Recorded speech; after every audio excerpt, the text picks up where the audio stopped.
Good afternoon, good afternoon, good afternoon. Happy Saturday to all who celebrate.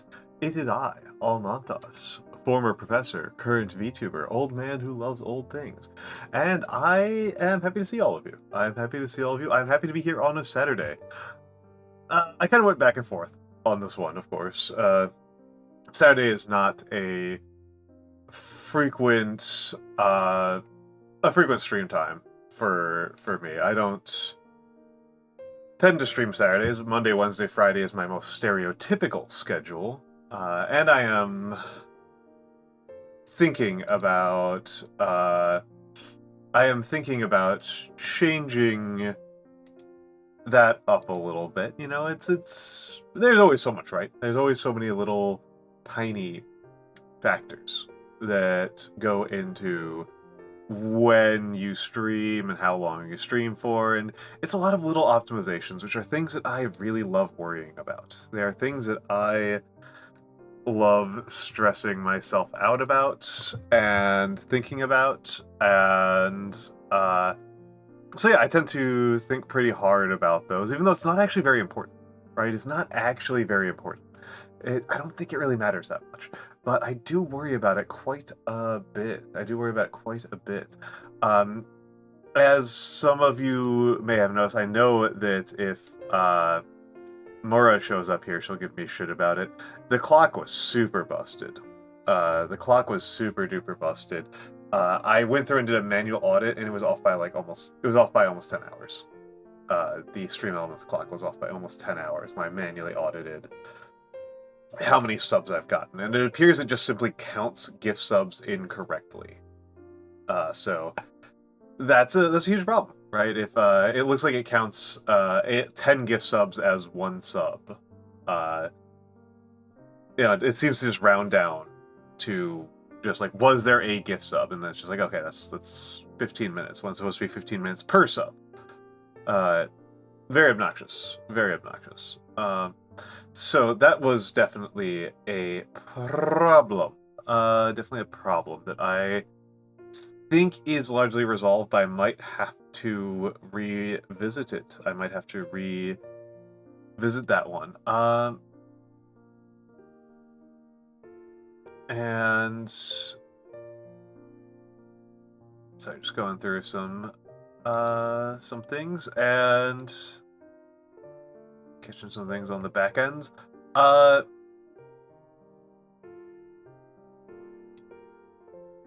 And there we go. There we go. Should be good. Should be good. There's always some little back end thing that I forget to do. But I think we should be good. I don't think I have any broken redeems right now, which is nice. Which is a nice change of pace, right? A nice little change of pace. And yes. And it's post-Thanksgiving weekend. Also to those who celebrate. Thanksgiving is my favorite holiday of them all. I know it is a very specifically American holiday, but it's also a very universal holiday. It is not very universal. I talked about this a little bit before.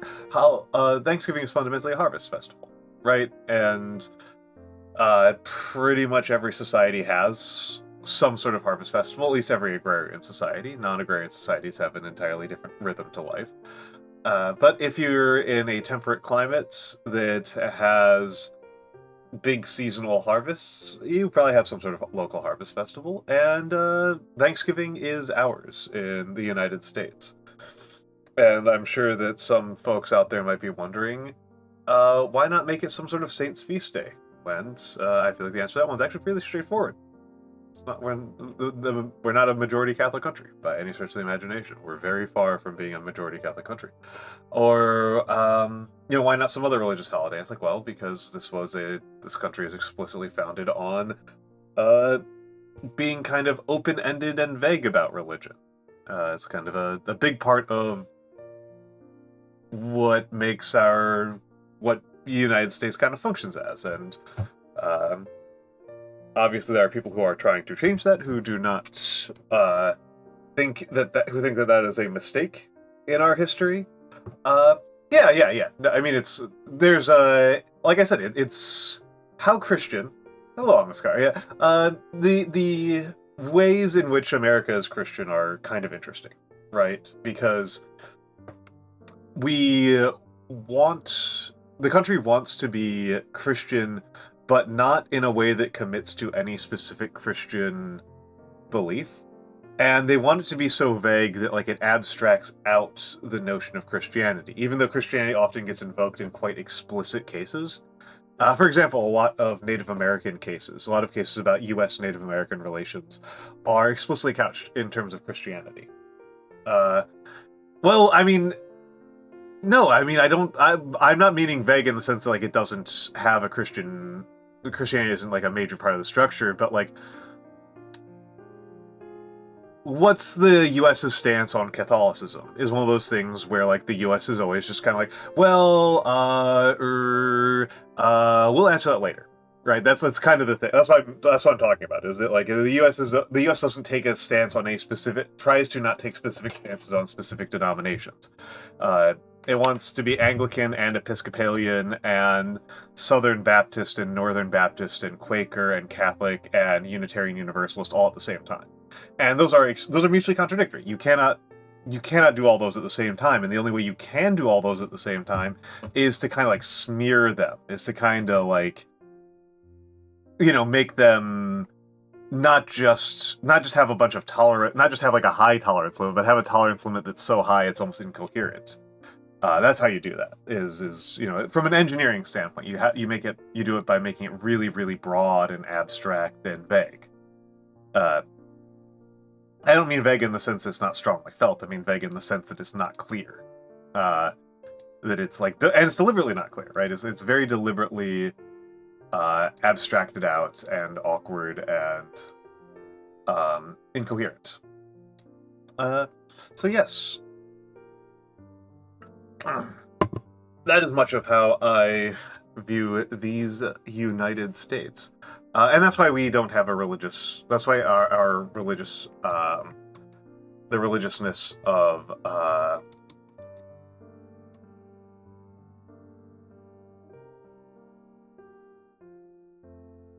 the religiosity of our country is very odd and abstract. We talk about the civic religion around here. Which is a goofy phrase, which is a very, very goofy phrase. That said, I kind of feel like getting a mosey on, because my throat kind of hurts. So let's go over to the live, and I'm kind of curious as to what it's going to do. Let's put you away. And let's grab the gaming. Huh, that's interesting. Oh, okay, that's what's going on. That's easy to manage. That's easy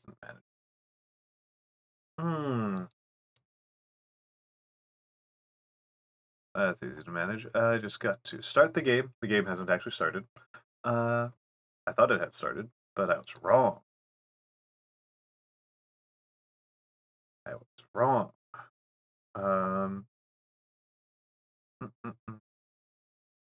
Game audio. None of those are game audios. Slay the princess. I should get the hellos out of the way. I should say my hellos. Hello to me. Hello to Seribot. Hello to Obsessed Streamer. Hello Joy Kuchi. Hello Amiskar. Hello Cat Magician. Hello to any and all lurkers. Hello to the bots. And of course, hello to the VOD watchers. Cannot forget the VOD watchers. You are watching this via the VOD. Hope you're having a lovely time.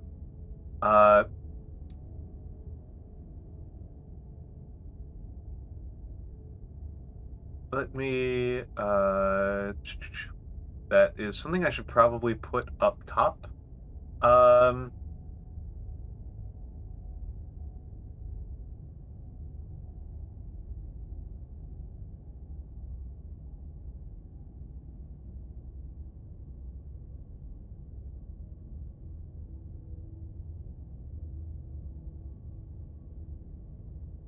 Ooh. I have not played this before. Does that seem like a fair set of content warnings? To the people who have played this quite a bit.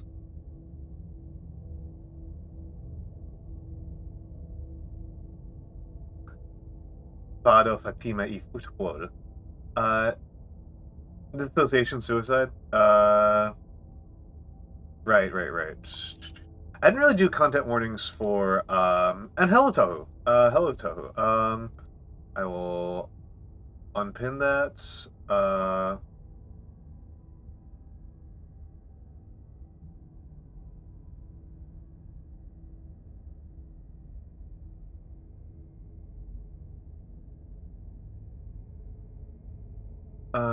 Let me pin that. I'm pretty sure that there is some. I've seen like seconds of this game. I've seen maybe 3 minutes of Ronan playing it, and I already saw some self harm in there. There we go. Oh, dangerous game. Dangerous game. I'm glad it works. I'm glad it works. I have an entire computer that largely functions except for the fact that one of the fans is misaligned, and I have spent years and I've never gotten it to correctly realign. But yes, big content warnings for this game. This is a horror game. This is a big boy on the content warning side. I did adjust the volume already, so hopefully the volume won't kill anybody.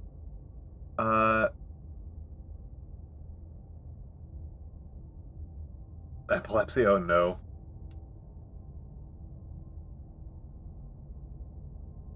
Nice. I am glad that you've managed to figure out a use for the old computer.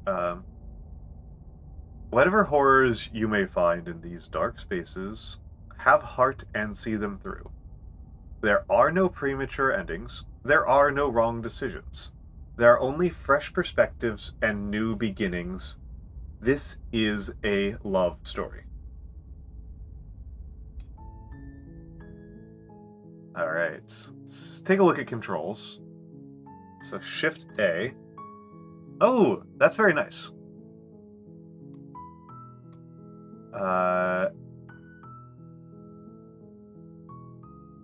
That's very nice. I'll have to take a look at those.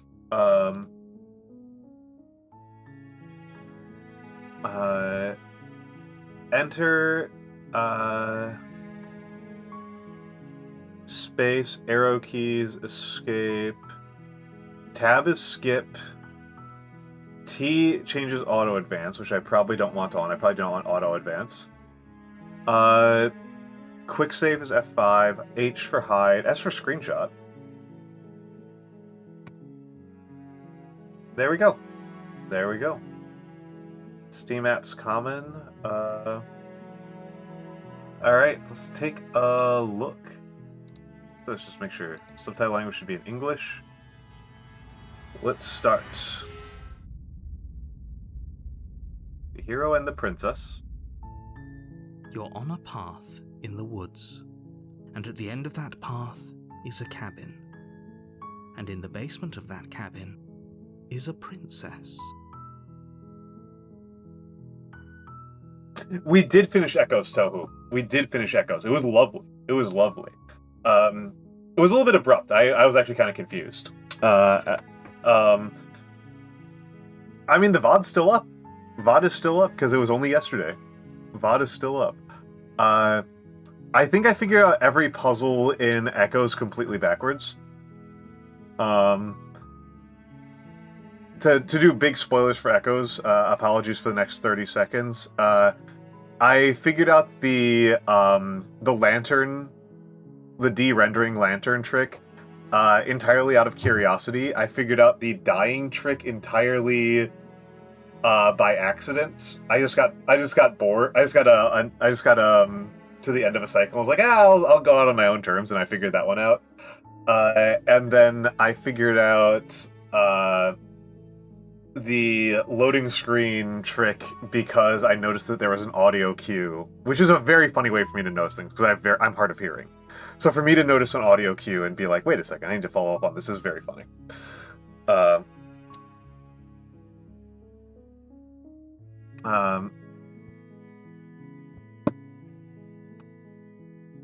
I'm bad at puzzle games, Tohu. What can I say?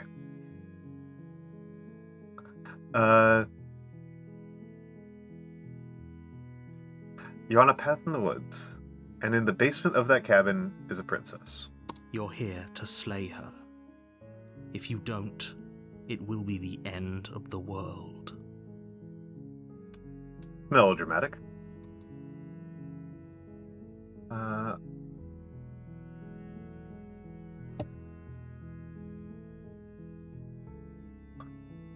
Okay, so I've got a... Wow, this is a lot. This is a lot of options. Okay, so... The end of the world, what are you talking about? Have you considered that maybe the reason she's going to end the world is because she's locked up? Killing a princess seems kind of bad, doesn't it? Can't someone else do this? Forget it, I'm not doing this. Have you considered that maybe I'm okay with the world ending? Do I get some sort of reward for doing this? Okay, thanks for telling me what to do. Sweet, I've always wanted to off a monarch. Viva la revolution. Silently continue to the cabin, or turn around and leave.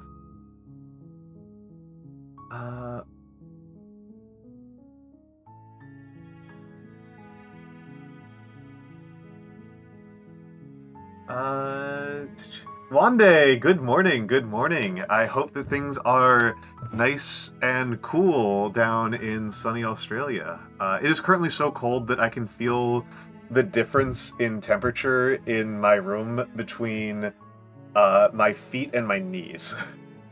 And hello, Hoomter. Hello, Hoomter. We have just started. We have just started. Though I might need to change something here. Like, immediately. I might already have something I need to change.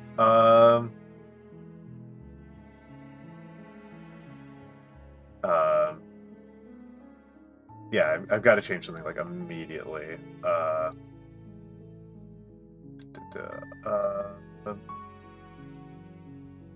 my goodness, okay. Sorry. I don't know if you guys could tell that, but I changed the window sizing. It was driving me nuts. I was not going to be able to beat this game if I didn't do that.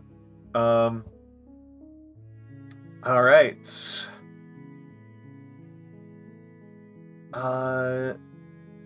The end of the... So this is weird. How can a girl that we've kept in the basement of a cabin end the world? That doesn't make a lot of sense to me. Logically speaking. I'm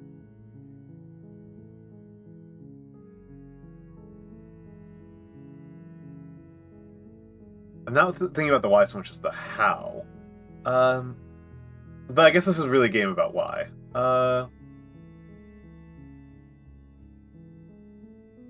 Killing a princess seems kind of bad, doesn't it?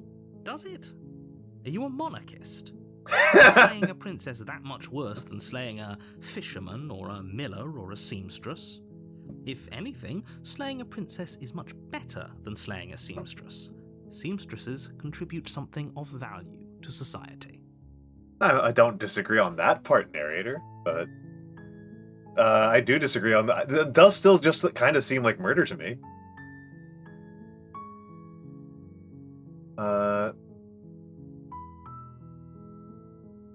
I'm talking about the end of everything as we know it. No more birds, no more trees, and perhaps most problematically of all, no more people. You have to put an end to her.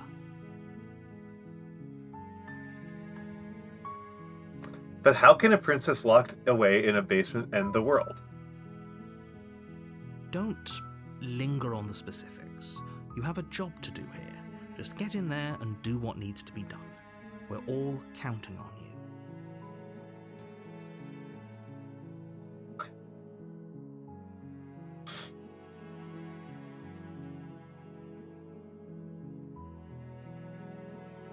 Do you have any evidence to back this up? Come on, let's facts and logic this one. Look, you're already on the path that leads to the cabin. Why would you be here if it weren't to complete a very important task? You've made it this far, you might as well reach the end of your journey. Have you considered that maybe the only reason she's going to end the world is because she's locked up? While I appreciate the mental exercise, we are running up against a bit of a ticking clock. This nerd. Nevertheless, let me assure you, the princess is locked up because she's dangerous. She is not dangerous because she's locked up. And before you decide to waste even more of our time by asking how I know that, let me suggest a more pragmatic lens through which to view this situation. Causality doesn't matter here, because the end result is the same no matter what led us up to this point. If the princess leaves the cabin, the world will end, and there is no changing that. It's no use arguing semantics over a metaphorical chicken or egg, because the egg is hatched and it's about to ruin everything. Unless, of course, you do your job and slay her. This guy's such a nerd.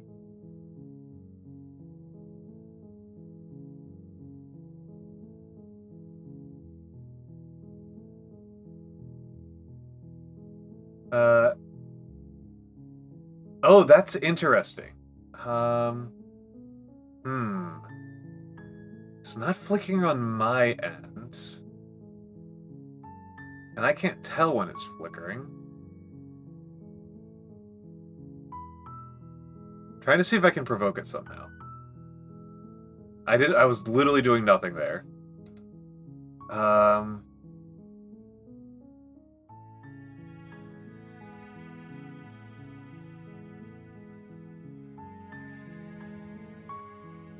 There should be bottom on the black and top. There should be some letterboxing.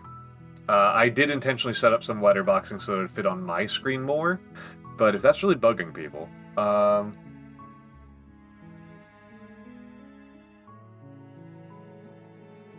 can deal with that. But there should be some letterbox effect. I deliberately set that up.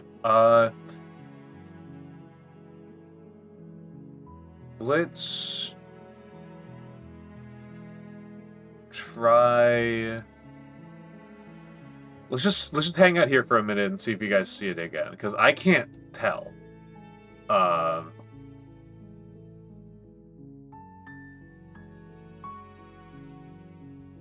it's not. I can kind of tell, but not really.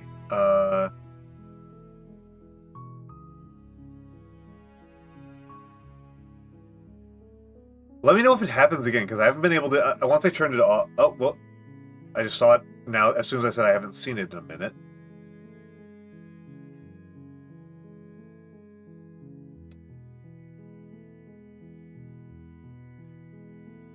Come on. Yep, cursed myself exactly. Well, here's an answer.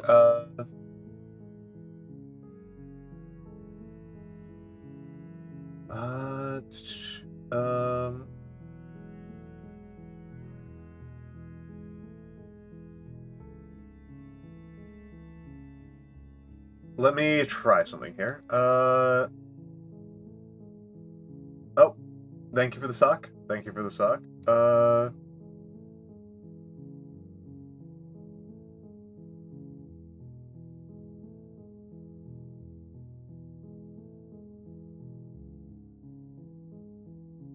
Okay, I changed the capture method to the Windows 7 to just treat it like it's in Windows 7.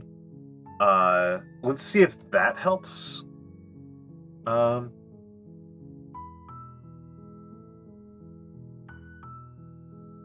Let's see if that helps.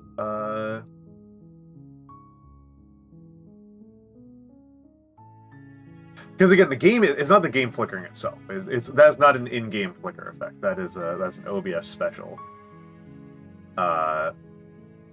Yes, and apologies to Amaskar in particular. I am sorry.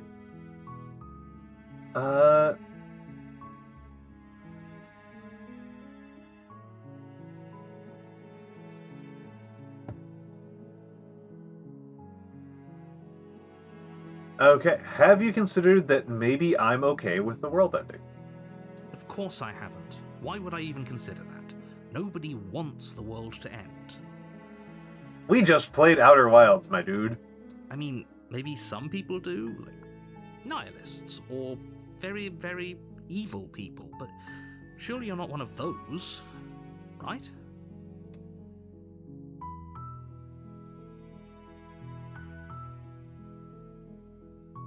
Silently continue to the cabin. You make your way up the short path to the cabin. You'll find the princess within. Nihilism is a complicated term, and I think it's much like anarchism, where there's an academic context and meaning for nihilism that has little to do with the common parlance understanding of nihilism. I think that the better concept to invoke here would have been philosophical pessimism, but that's a concept that I don't think really comes up a lot in common parlance. I like the parallax effect. I think it's very nice. Abby Howard's such a good artist. Abby Howard is such a good artist. Yeah, same Hoopter. A warning before you go any further. She will lie, she will cheat, and she will do everything in her power to stop you from slaying her. Don't believe a word she says. We're not going to go through with this, right? She's a princess. We're supposed to save princesses, not slay them. Oh, the voice of the hero is very similar. I thought it was good. I was expecting that there are other voices that would be very different. Ignore him. He doesn't know what he's talking about.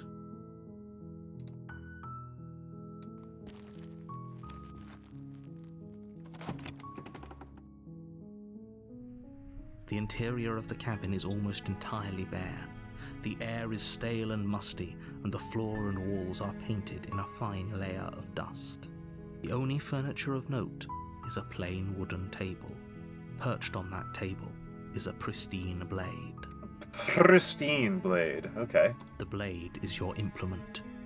You'll need it if you want to do this right.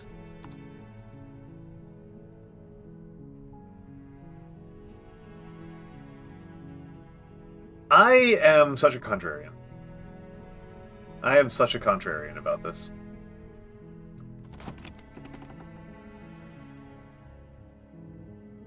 The door to the basement creaks open, revealing a staircase faintly illuminated by an unseen light in the room below. This is an oppressive place. The air feels heavy and damp, a hint of rot filtering from the ancient wood. If the princess really lives here, slaying her is probably doing her a favor. Narrator, you are really doing a good job of acting like the least trustworthy people I've ever met. Her voice softly carries up the stairs. Hello? Is someone there? It's hypnotizing. It's the kind of voice you only have to hear once to remember it for the rest of your life. I disagree, Hero. That just sounds like a scared girl. Don't let it fool you. It's all part of the manipulation. You're playing a dangerous game by coming here unarmed.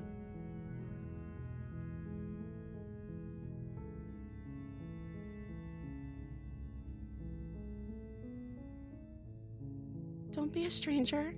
It's been so long since I've had any visitors. Please, come downstairs. Hi. Alright, let's see what we got. You walk down the stairs and lock eyes with the princess. There's a heavy chain around her wrist, binding her to the far wall of the basement. She's beautiful. How could someone like this be a threat to anyone? Hero, you're also a moron. I am begging you to stay focused. There's a lot riding on you here.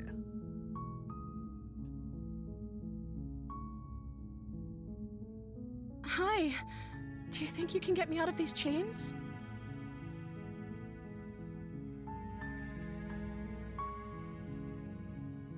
I'll see what I can do.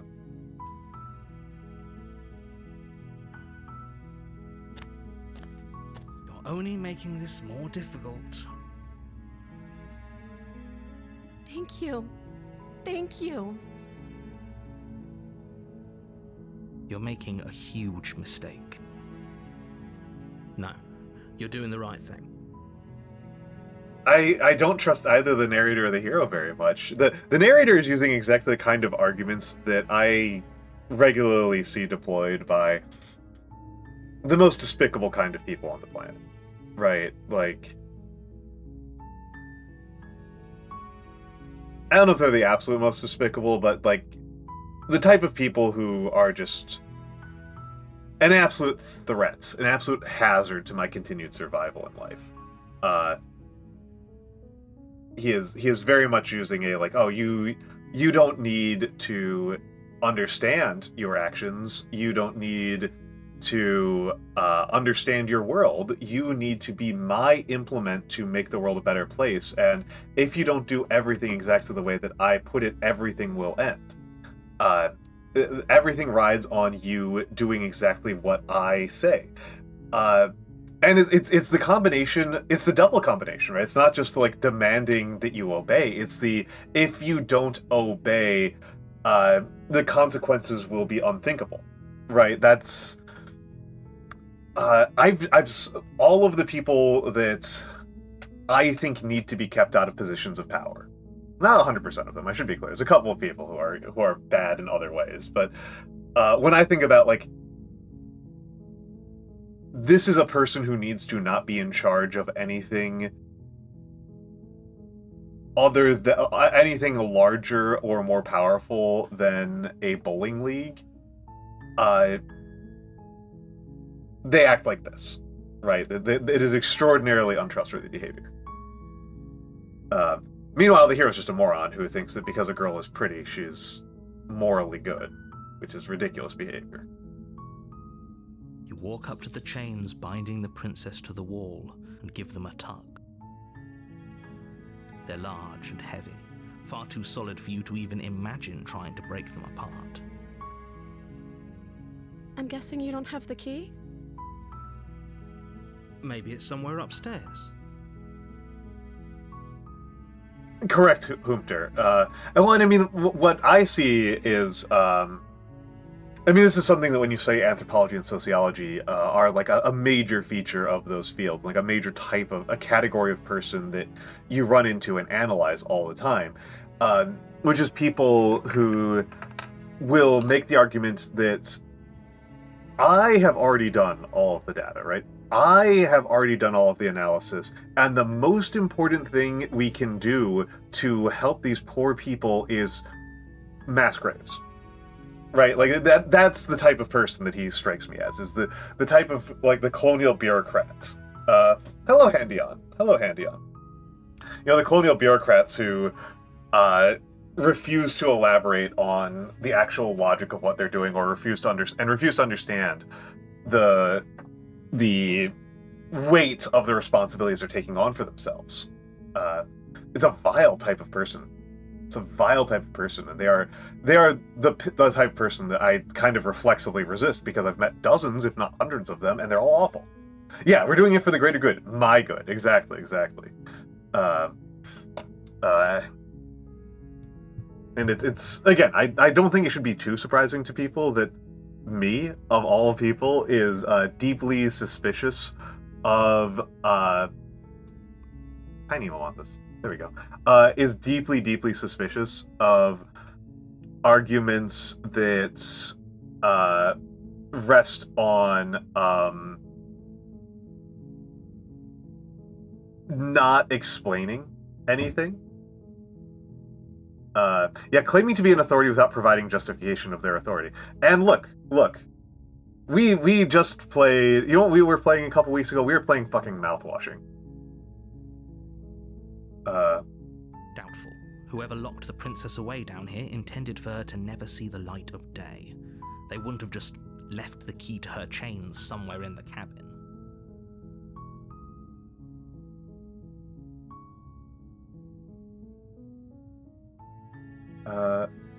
And if there's the key, do you have any other ideas? May as well listen to her, right? Maybe there's some way to break the chains?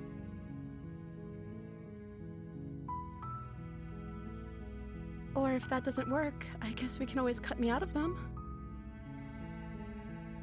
She's pretty blasé about that. She offers the suggestion with almost complete nonchalance. If we were stuck down here long enough, I'm sure we'd be nonchalant about cutting our way out if it meant we could finally be free. You attempt to make your way out of the basement, but the door at the top of the stairs slams shut. You hear the click of a lock sliding into place. Nice. Is someone else here?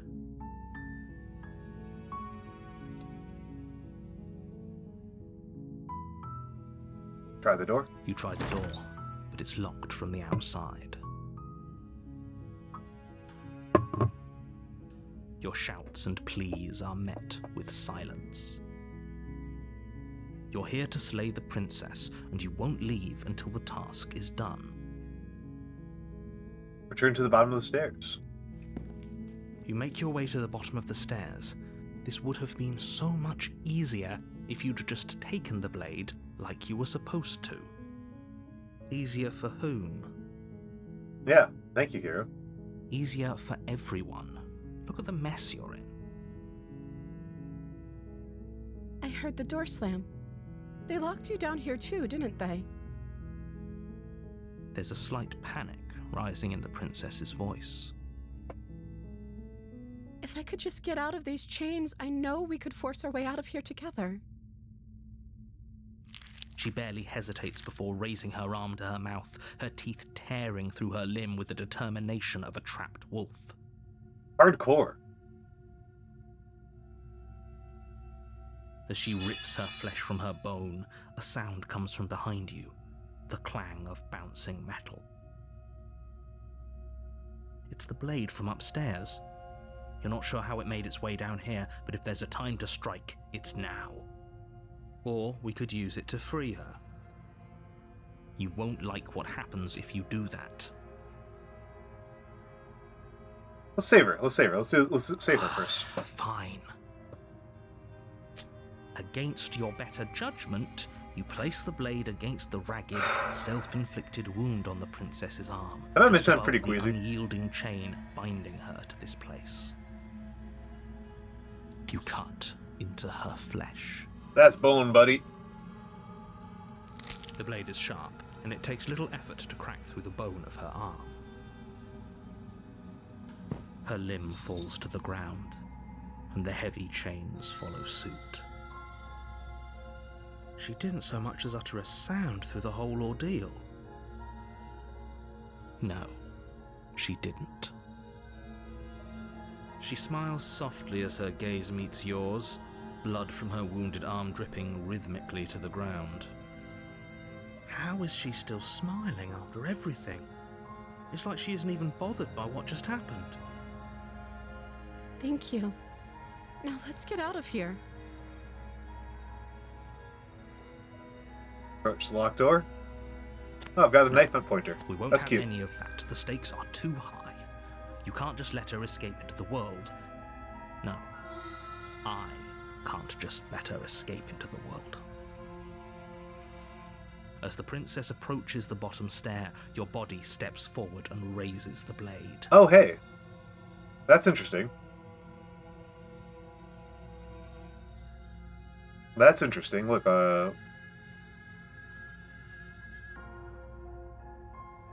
we've got nails and scales. Got claws and scales. Unusual things for a human to have. Wait, this isn't fair. You can't just do that. Watch me. What are you doing?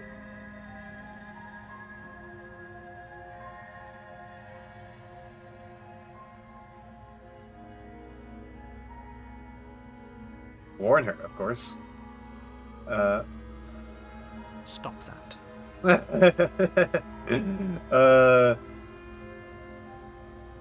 I like this just cements my feelings about the narrator here, right? Is that the narrator has been trying to persuade us to do things, but when we resist, when we make choices, he does not accept that persuasion.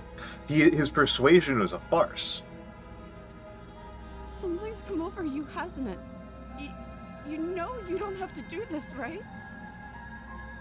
Your body lunges forward, the blade held low, ready to sink into her heart. But the princess dodges, stumbling back against the wall before the blade has a chance to connect. Stop it. Stop trying to resist me. I'm trying to get you out of here alive. See, he's trying to do things for you now, right? As soon... He already had confessed that he was doing this for himself.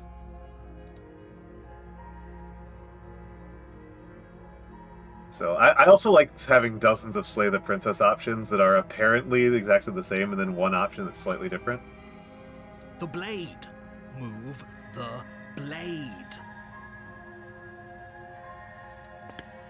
As your body remains frozen in stubborn resistance, the princess takes a cautious step forward.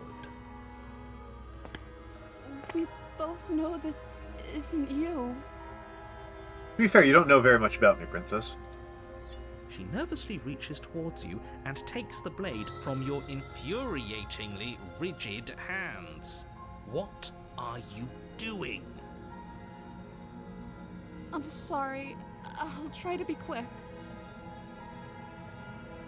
She plunges it into your chest, tearing through flesh and sinew.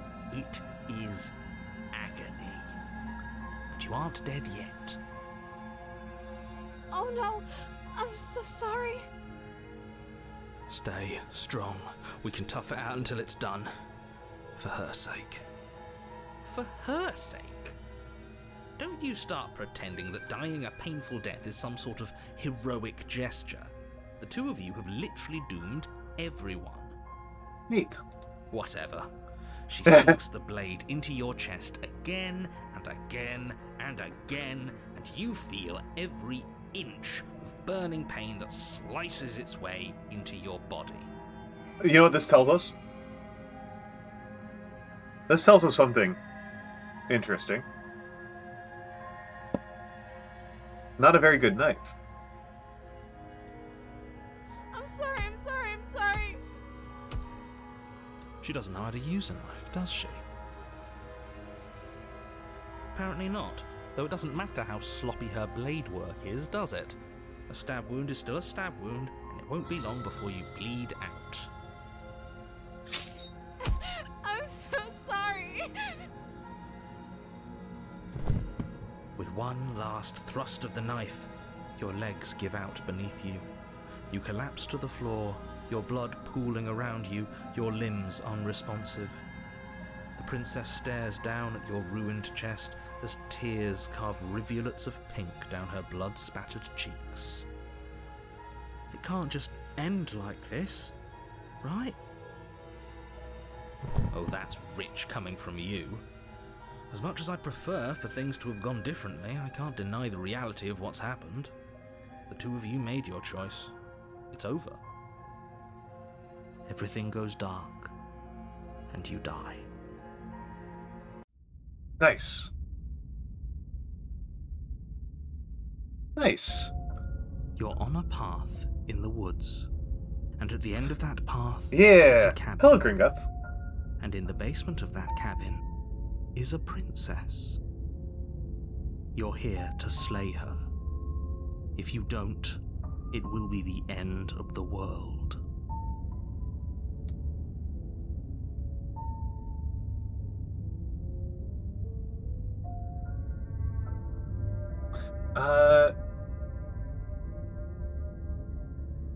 Let's see.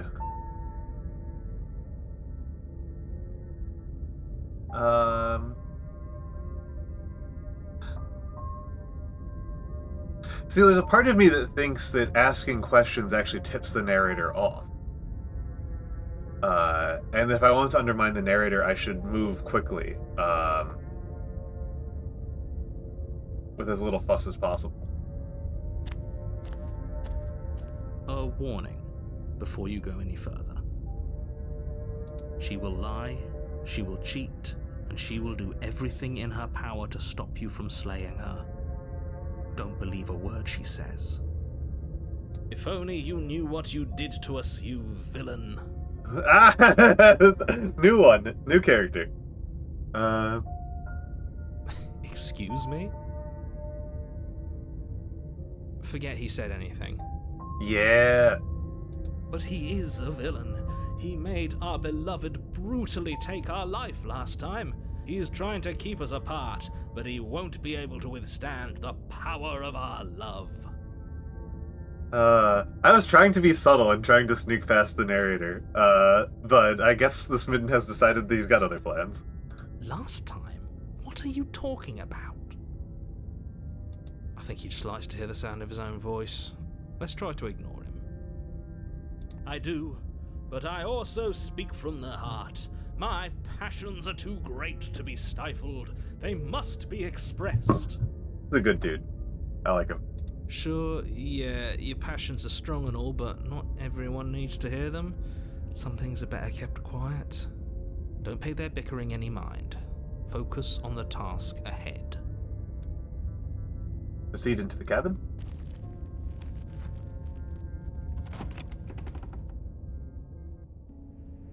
The interior of the cabin is clean and elegant, its stone walls draped in fine threaded tapestries, a prison befitting a royal prisoner. The only furniture of note is an ornate wooden table with a pristine blade perched on its edge. The blade is your implement. You'll need it if you want to do this right.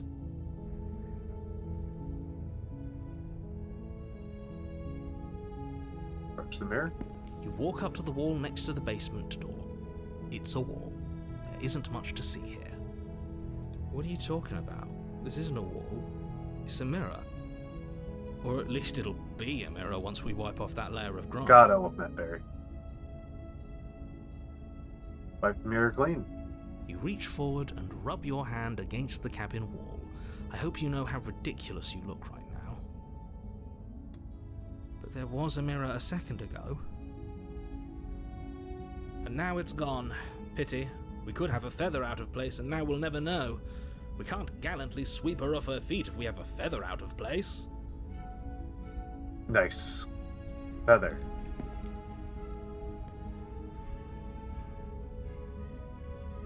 You take the blade from the table. It would be difficult to slay the princess and save the world without a weapon. Alright, let's see what you got for me. Yeah! I suppose if we're to play the role of dashing knight, we need an equally dashing sword. That way she'll know we can defend her from her enemies. I was thinking like a harpy. Hopefully it doesn't put her on edge. There's no use arguing over motivations right now. It's good that you took the blade. You'll need it to do your job.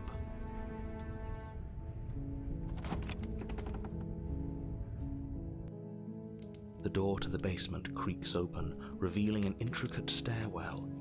Gold-trimmed carpet glimmers in the light of the torches positioned along the walls. The basement almost seems welcoming in the dim firelight. But it's still a stone basement.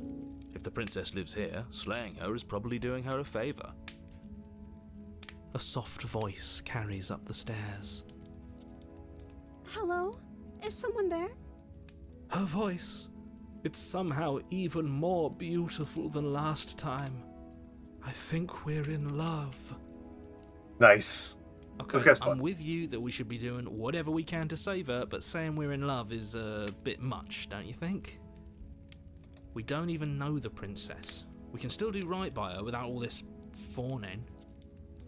Yes, for everyone's sake, you're not in love. Just remember that her charms are all part of the manipulation. You walk down the stairs and lock eyes with the princess. There's a heavy chain around her wrist, binding her to the far wall. I love these parallax effects. Oh, there's no bars this time. That's interesting. My love, we're here to rescue you from your unjust and foul imprisonment. This guy's cute. This guy's cute. You know she can't hear you, right? She may not be able to hear my words, but surely she can hear my spirit. Oh, your spirit's plenty loud, all right. It's you, my dashing hero. I was so worried you wouldn't come back. Did you hear that? She said we're dashing. And she called us a hero.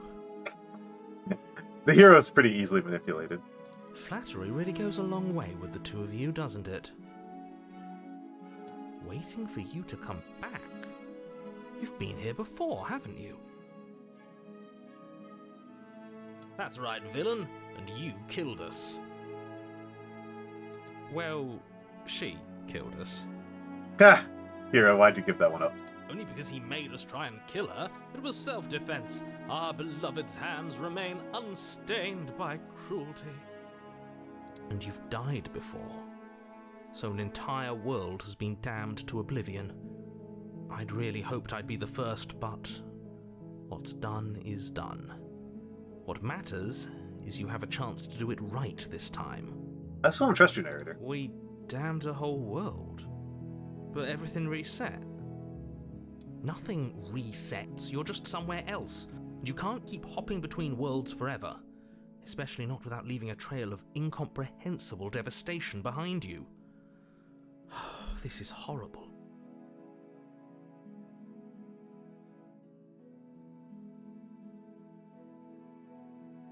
What happened after I died? You died, and now we're talking. That's so funny. I love that. That's so cute. If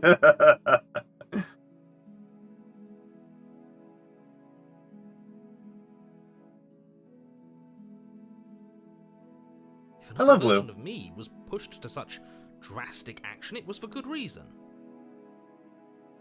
That's okay. You were just doing your best, and that's all that matters. She took that in stride, to a surprising extent. An almost unsettling extent, actually. That's because she's perfect. Do you think she has someone like him telling her what to do? She doesn't. There's no one else like me. I think he's right, because I like it better if she doesn't have some horrid little voice like him, always trying to drive her to violence.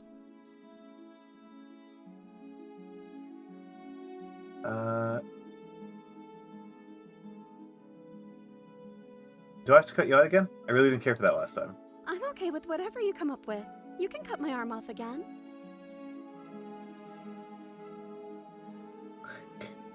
Oh, who's there? We won't be laying a finger on her perfect wrists, and indeed, we won't even have to. Do you see how dainty her hands are? We'll be able to slip her right out with no harm done. Smitten, you're kind of insane. What? No, she's a prisoner here. You can't just slip her hand through the chain. Yes, Blue, this is a pretty gross game. We have already cut her arm off once. Why are you two arguing over the logistics of slipping her hand out of her shackles? She just said she'd be okay with any idea we came up with. Am I the only one here who thinks that's weird? That's true, she did gnaw it off. She didn't care last time. Why should she care this time? That's our stoic, smiling angel. No, you're right. It's extremely bizarre behavior and further evidence that she's a monster who's not to be trusted. So go ahead and slay her. No, I can't let you do that. If you take another step towards the princess, You'll what? Take over our body and force us to try and kill her? Yes. Not on my watch, villain. My passions contain titanic depths, and if you try anything that might harm our dearest, I will end our life without a second thought. Hell yeah, Smitten. You wouldn't. I would. I'd listen to him if I were you. He has a lot of strong feelings. And doesn't the world end if we don't stop her? Smitten has no chill, it's great. You approach the princess and gingerly slide her hand from her bindings. That shouldn't have worked. I'll be damned. We're doomed. I can't believe it. But I guess I have to. I told you, there's no life more worth living than that of a true believer. Smitten's so I'm fun. free, and you're not trying to kill me this time. Thank you. Thank you so much. The princess jumps up and smothers you in a joyful embrace. Ugh. Get fucking nerdy. Are you sure you want to do this? Just one slip of the wrist and your pristine blade is buried in her back, and everyone out there is saved. Is that a threat? You know what we'll do if you try it. You're going to regret this. Because she's got maximum chill. What do we do now?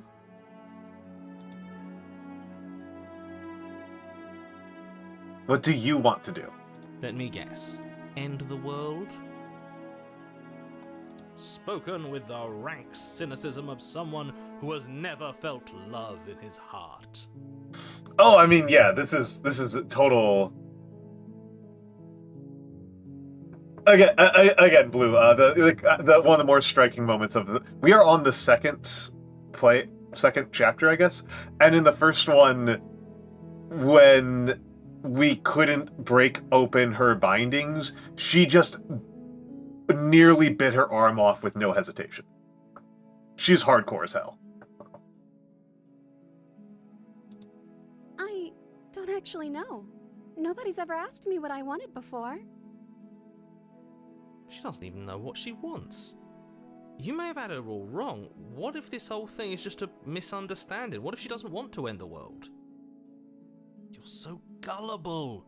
Is the only thing you've ever doubted the actual truth? I think I want to leave. And I think... The princess closes her eyes in deep reflection. And then she shrugs. I don't know. What do you want to do?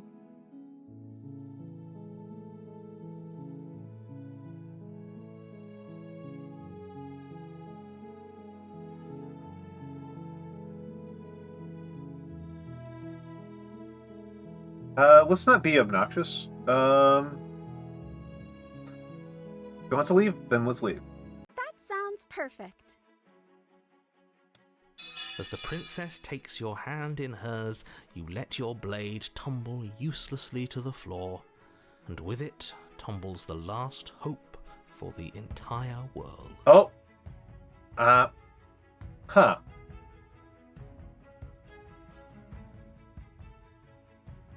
It doesn't look like tracking's broken. We have each other. We don't need the world for our happy ending. I like to think that you do, actually. I think that was just a mouth. I've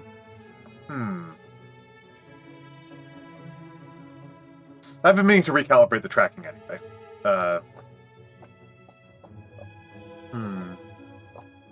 Look, I have my doubts, but the choice has been made and this is happening. You don't have to mope about it. I will mope about it, because moping is the only recourse you love-blind fools have left me with. You and the princess walk up the stairs hand in hand. Ugh, look at the way she's smiling at you. She doesn't have to be so happy about this. I do like Abby Howard's art a lot. Abby Howard's a very good artist. And what happens after we walk up the stairs?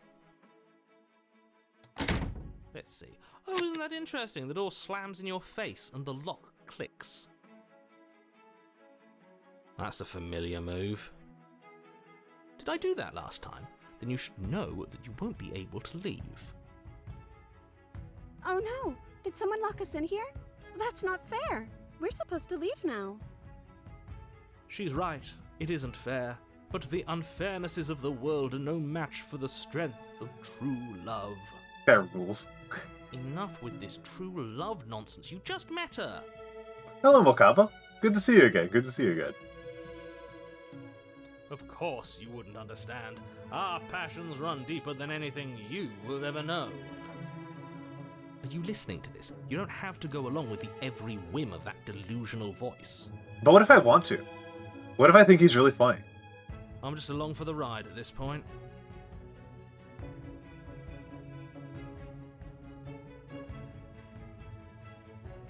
I think we can open it if we try together. Okay, yeah, let's do it. I love these folks. These guys rule. Like a pair of teenagers in love, you and the princess place your hands on the door. Oh, okay. So have a good night, Mokapa. And the lock clicks and the door creaks open. Are you kidding me? This is so good. I told you our love was insurmountable.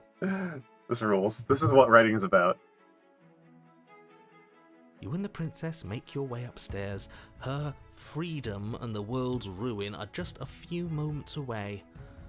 If you don't mind, I'm going to fix myself a drink before you ruin everything. If I'm about to see the end of the world, I'd rather not see it sober. I have a beef with narrators. With narrators who don't... Yeah. You know, if her walking out that door is really going to end the world, can't we all just stay here? Seems like an easy win for everyone. That's not how this works. Yes, what he said. That's not how this works. Obviously, we have to leave with her. It's our happy ending.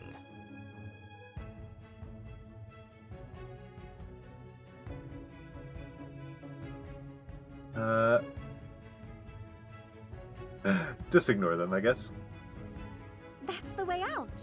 We're going to leave together, just like you wanted. Yes, I suppose you are going to do that, aren't you? You cross the room, opening the door to the cabin, and then you step outside. Yay, your love will set you free. Our happy ending at last. I love the sound effect.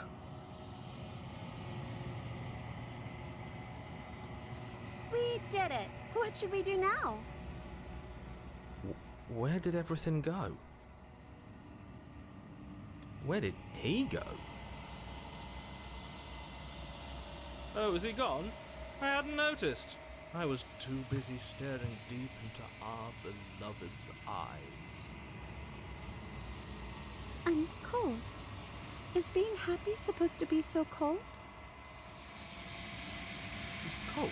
Quick, our feathers. Pluck them all and weave her a coat worthy of a princess. You could just hug her, dude.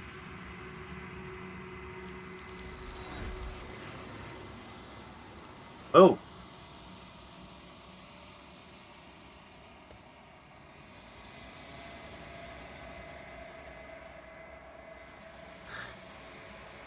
But you don't get the chance to make that jacket. Something has taken her away, and it's left something else in her place. She's gone. Where did she go? Should we try and find her? And is that a... Why is it here? Why now?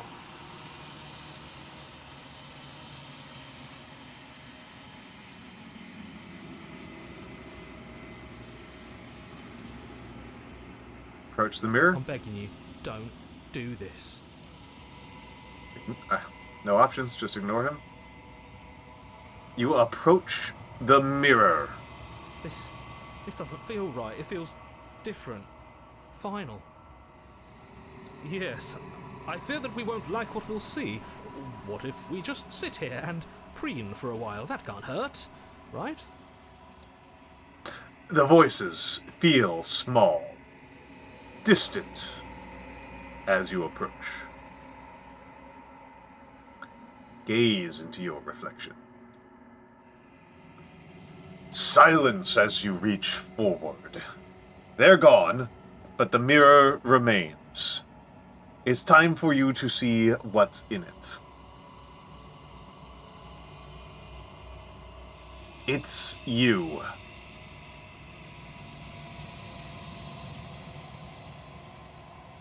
You are alone in a place that is empty. It is quiet here. Proceed to the cabin. You are at the cabin. Approach her. Yeah, gazing into the cosmic mirror is fun when the narrator isn't telling you it's a mistake. Absolutely. Something finds me in the long quiet and brings me the gift of a fragile vessel.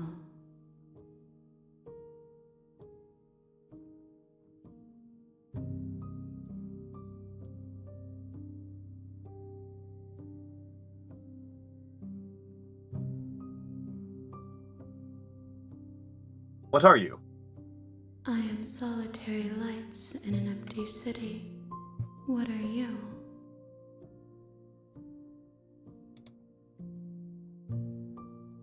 What do you mean? Thoughts without connections. A dim and nascent network. I wish to be more. Nice.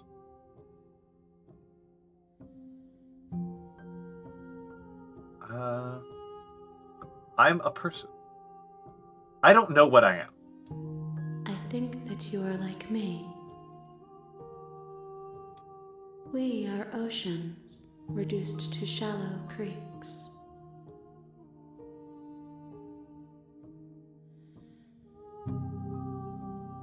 The gift of a fragile vessel. Yes, nerves and fibers to feel the worlds beyond, perspectives to make my own. This one is soft and delicate. You molded her to love you, and she'll make for a gentle heart. Nice. Do not mourn her. She has served her purpose.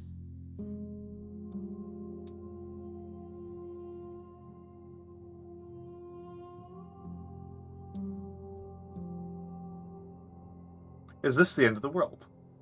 How can the world have ended if we are talking? Yeah! Smart princess. Let her out of there. I'm sorry. There are some changes that can never be undone. There are some tears that can never be unshed. This is not a place that can hold a fragment of a concept. The moment she arrived here, she was going to return to me. Interesting. Alright. I promise that it doesn't hurt.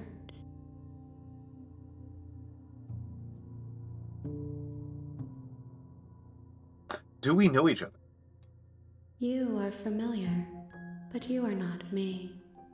I feel sadness, longing, hope as I witness you. Do you know the narrator? You are the only thing I have ever known. The space we're in is vacant. Nothing comes here but us.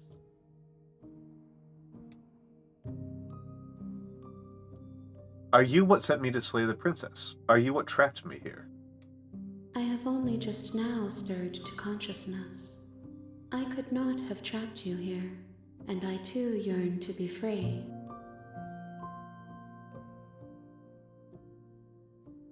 Do you know about the worlds beyond this place? I know only that they are. Are you the princess? She is part of me, and part of me is her. Nice.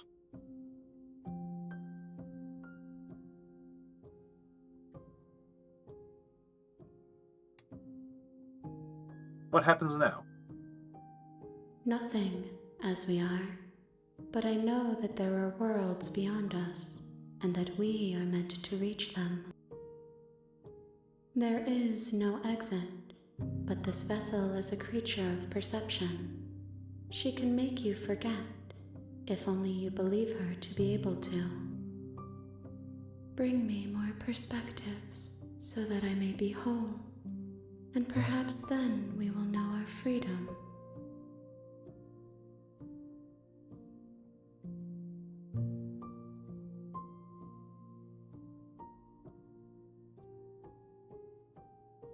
I was sent to slay the princess to stop her from destroying the world. If I help you, is that what you're going to do?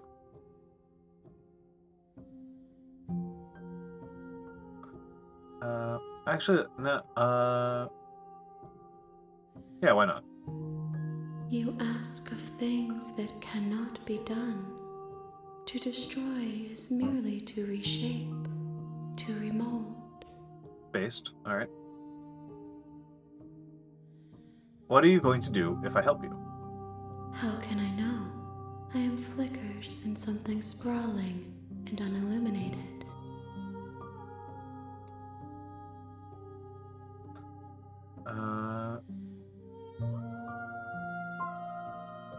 Okay, make me forget. She asks that I tell you to remember her. You won't. Nice. Everything goes dark, and you die. Chapter 1. The Hero and the Princess. You're on a path in the woods, and at the end of that path is a cabin. And in the basement of that cabin is a princess. Yeah, Blue, this game rocks. This game rocks. This is great stuff. You're here to slay her. If you don't, it will be the end of the world.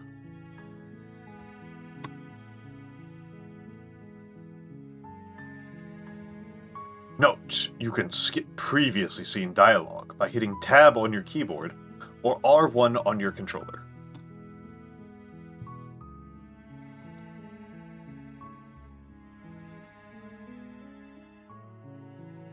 Can't someone else do this? Unfortunately, you're the only one who can pull this off. I don't make the rules. I wish I did, but I don't.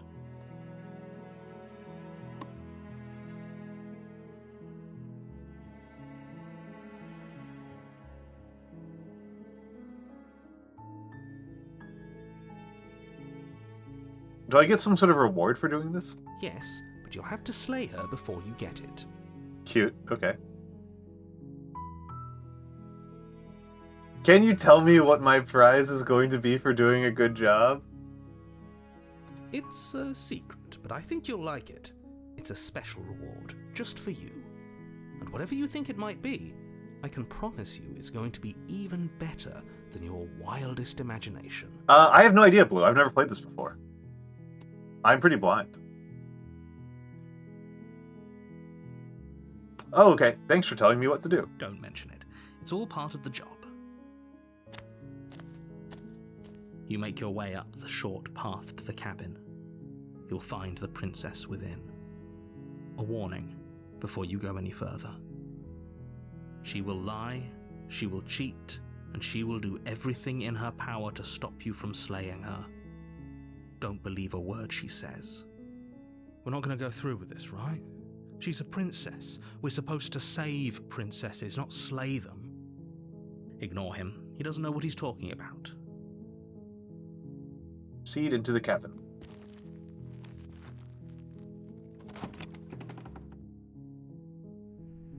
The interior of the cabin is almost entirely bare. The air is stale and musty, and the floor and walls are painted in a fine layer of dust. The only furniture of note is a plain wooden table. Perched on that table is a pristine blade. The blade is your implement. You'll need it if you want to do this right. Yeah, this is the new version. This is pristine cut, as they call it. So I don't know. I haven't seen that option yet.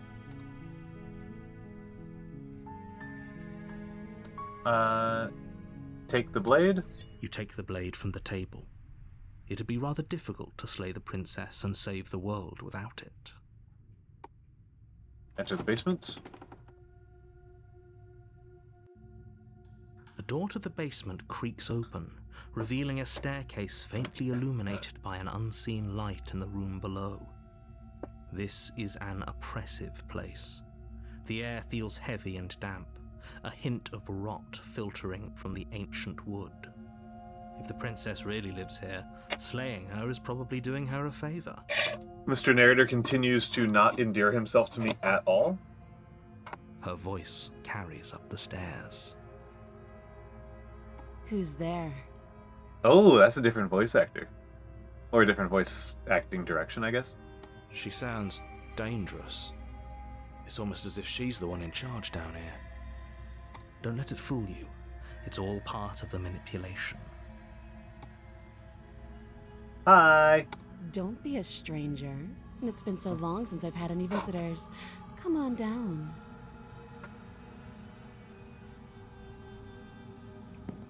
I don't trust the narrator at all. You walk He acts... downstairs and lock eyes with the princess.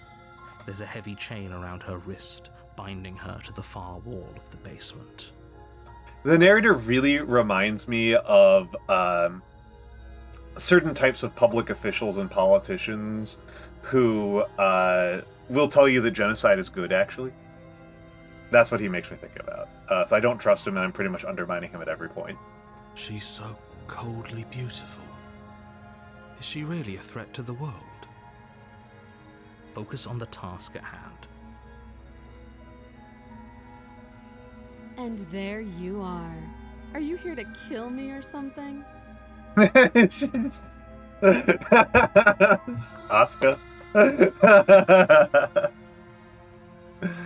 Asuka Langley. Okay.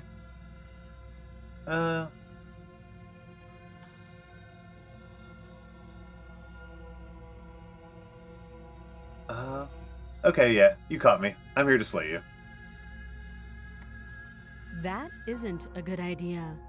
Just drop the knife, and maybe the two of us can talk things out. She's right, we shouldn't. We should just drop the blade. Don't you dare. It's fine. We can decide what we want to do after we talk to her. Maybe she really is a monster. Killing someone in cold blood isn't very becoming of us. Drop it. The blade tumbles out of your trembling hands and drops to the floor with an unceremonious clang. Thank you. Maybe now we can just talk.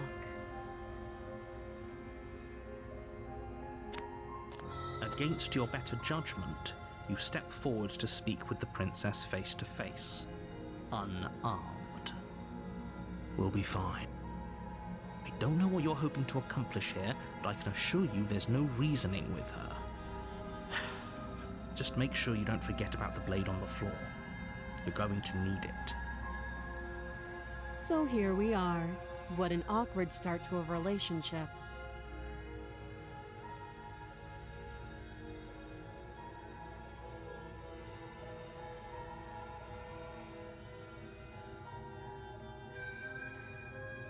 What's your name? She hesitates before answering.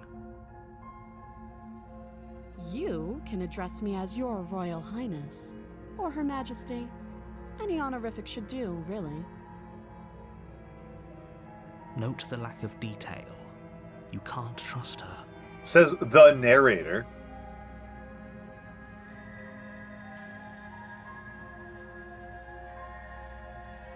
Do you know why I'm here to kill you? Do you?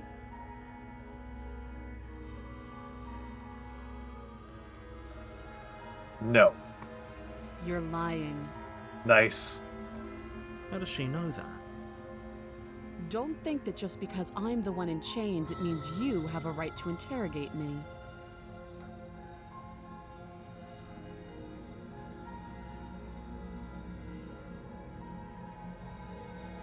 How long have you been down here?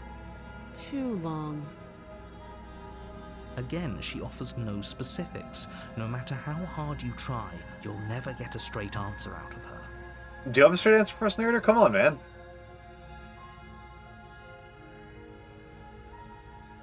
I'm here because you're supposed to end the world. Don't just tell her that. Is that why they threw me down here? But I don't want to hurt anyone. I like the world, I think. I don't remember much about it, to be honest. I've been down here a long time. Just how long has she been down here? If I'm supposed to be capable of ending the world, then how did I wind up here, chained to a wall? Have they told you why I'm allegedly so dangerous?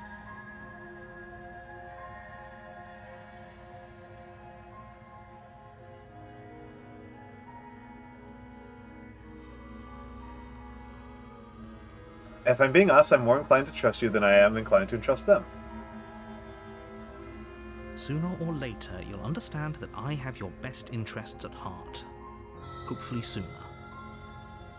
How sweet. Now be a pal and help me get out of here, would you? We could figure out how to deal with them after I'm free. Well, I mean, and there's a lot of examine the chains. I'll see what I can do. You walk up to the chains binding the princess to the wall and give them a tug. Well, and, like, there's a big question about, like, how is one person capable of ending the world, right? Like, and if she's capable of ending the world, why is it only her, and why would this do anything, right? They're large and heavy, far too solid for you to even imagine trying to break them apart. I'm guessing you don't have the key. Maybe it's somewhere upstairs. Doubtful. Whoever locked the princess away down here intended for her to never see the light of day. They wouldn't have just left the key to her chains somewhere in the cabin. I'm going to check upstairs. I'll be here. You attempt to make your way out of the basement, but the door at the top of the stairs slams shut. You hear the click of a lock sliding into place. All right, cool. Is someone else here? Cool. Return to the bottom of the stairs. You make your way back to the bottom of the stairs. This would have been so much easier if you'd simply slain her like you were supposed to. Easier for whom? Easier for whom, indeed? Easier for everyone. I heard the door slam. They locked you down here too, didn't they? The knife. Pick it up and cut me out of here. You won't like what happens if you do that. Save the princess.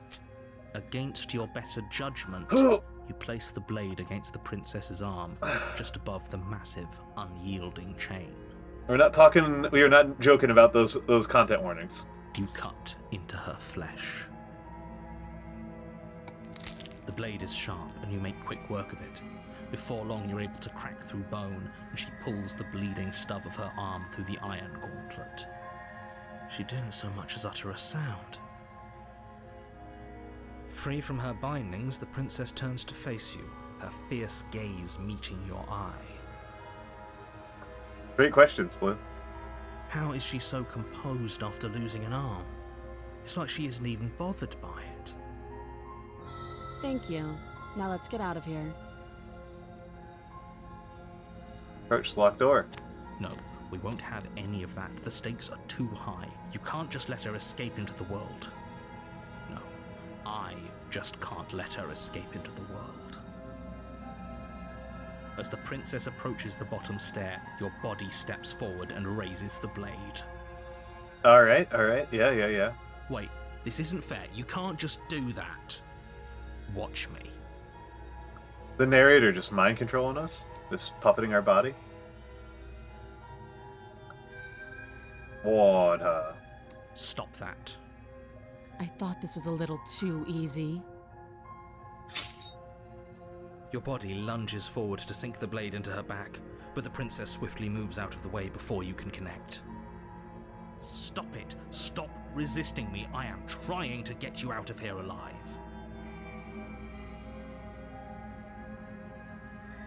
Resist. The blade. Move the blade. You're doing your best to help me, aren't you? I can see the conflict in your eyes. I'll make this quick. Let's see if she makes it quick this time. She steps forward and pries the blade from your rigid hands. Maybe I'll see you in another life. And then she slits your throat with an almost clinical ease. Okay, yeah, she does know how to use a knife, this one. Her face remains unchanged as she watches you collapse to the ground, blood flowing from your butchered neck. Yep. This is the end, isn't it? I'm afraid it is. Everything goes dark, and you die. I hope it was worth it. Yeah.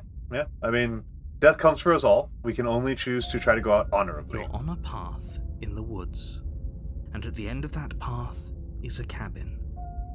And in the basement of that cabin is a princess. You're here to slay her. If you don't, it will be the end of the world.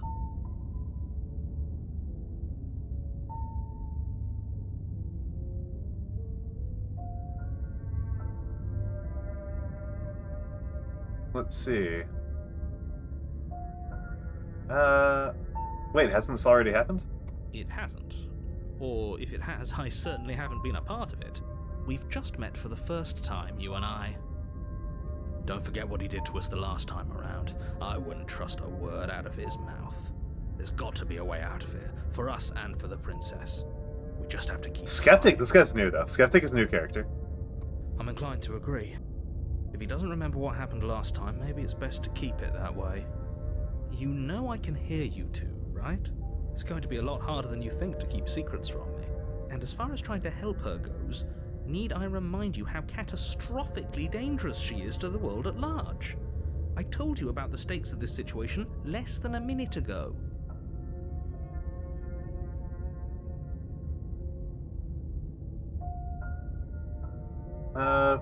Proceed to the cabin. A warning. Kind of, yeah. Kind of, Before you yeah. go any further. I mean, the smitten is clearly... I'm just sad we don't have the smitten again. I'm sad I haven't heard the smitten again. The smitten is clearly, like, part of the hero that had split off, and the skeptic feels similar to me. She will lie, she will cheat, and she will do everything in her power to stop you from slaying her. Don't believe a word she says. Yes, don't believe a word she says. Just go in, take the knife, and do what you're supposed to. Wink. Did you just say wink out loud? No, I didn't. Wink. The skeptic's fun. Just ignore this clown and focus on the princess. Clown.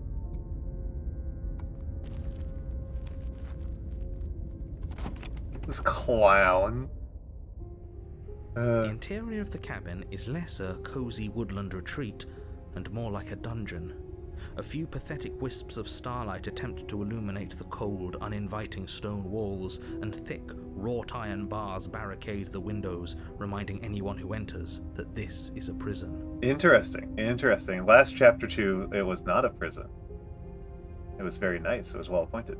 The only furniture of note is an iron table, bolted to the floor, a pristine blade perched on its edge. Pristine blade. The blade is your implement. You'll need it if you want to do this right. He didn't say anything about the mirror on the wall. He definitely did not. Does a mirror not count as furniture of note to you? Because it should. There isn't a mirror.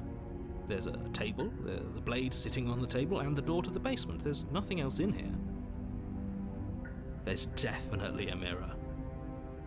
There isn't. I think you know what we have to do. I want to see how handsome I am. Let's not get caught up in vanity, but we should definitely take a closer look. Whatever it is, he must not want us to know about it.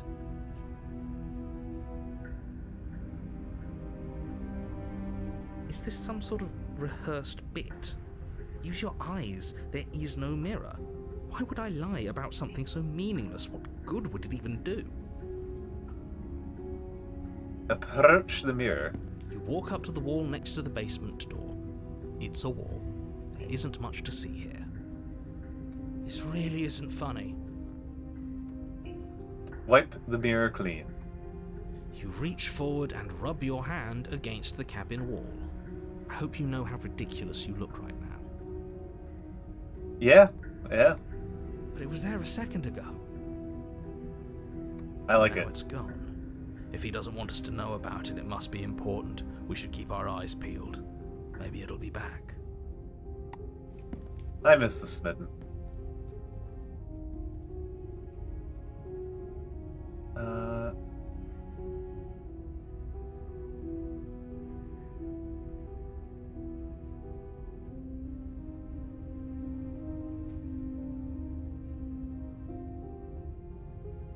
Take the blade. You take the blade from the table.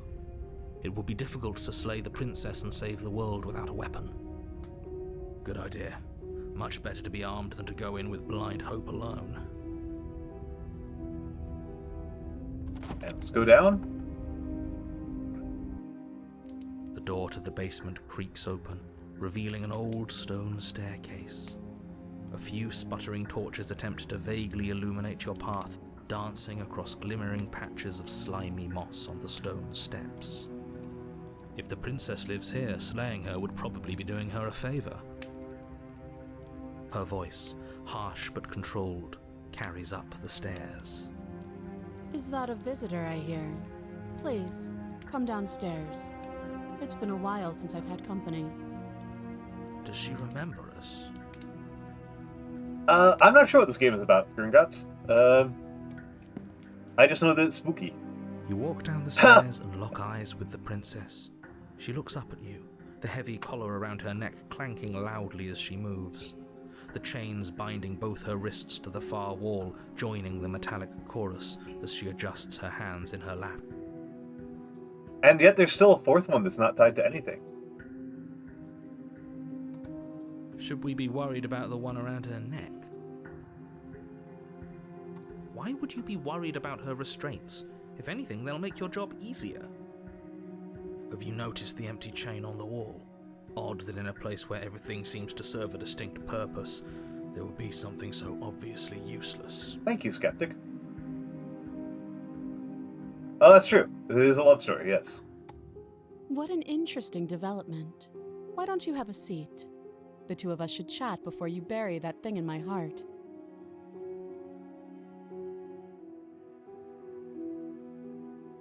Sit with her. You step towards the princess, but she stops you before you get too close, holding up one shackled hand. There's fine. I'd prefer we keep some distance until we've sorted this out. Reasonable. That's reasonable. We do have a weapon. Might as well put her at ease.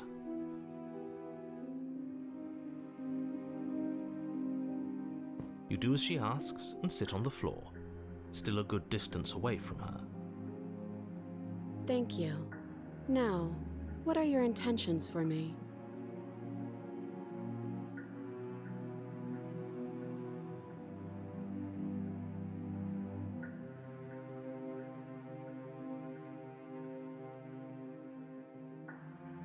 Okay, so I can ask some questions, which I think I'm going to do. What happened after I died last time? Oh, are we talking about that? I thought we weren't going to give away the game. But sure, I'll fill you in. Fuck me, I shouldn't have said that. Nothing happened. You died. I went upstairs. I couldn't leave.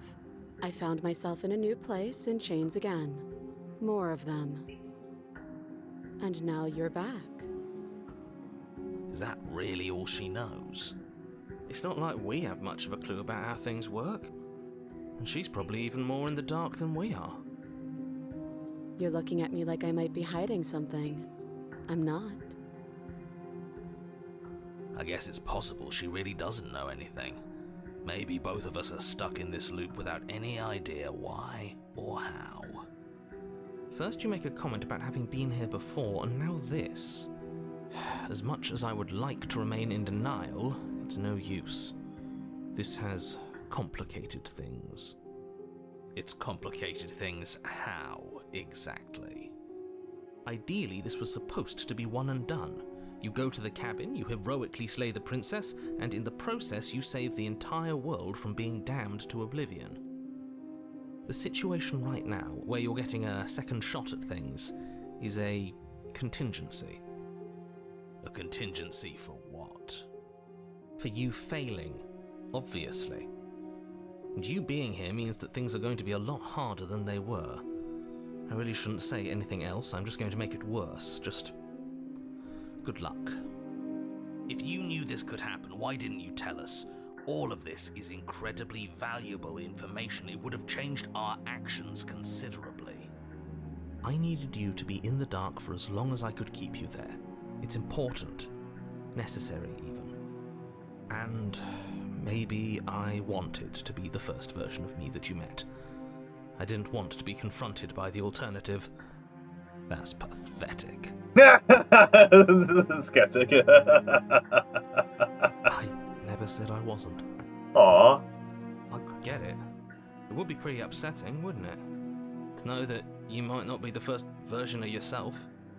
At least we can remember what happened before. Seems like we should count ourselves lucky for that. Exactly, he gets it. You're lucky, so don't waste that luck by messing it up again. Alright? Moving on.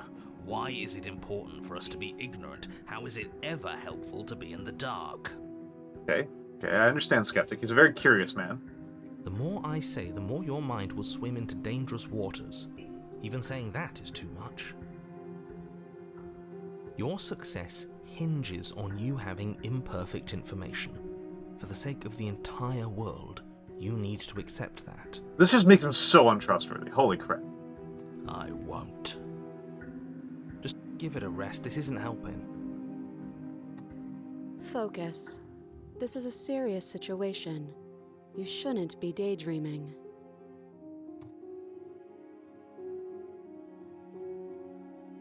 The other chain on the wall, who is that for? I don't know, but you could always try it on. Of course you are, Wanda. Maybe it'll fit.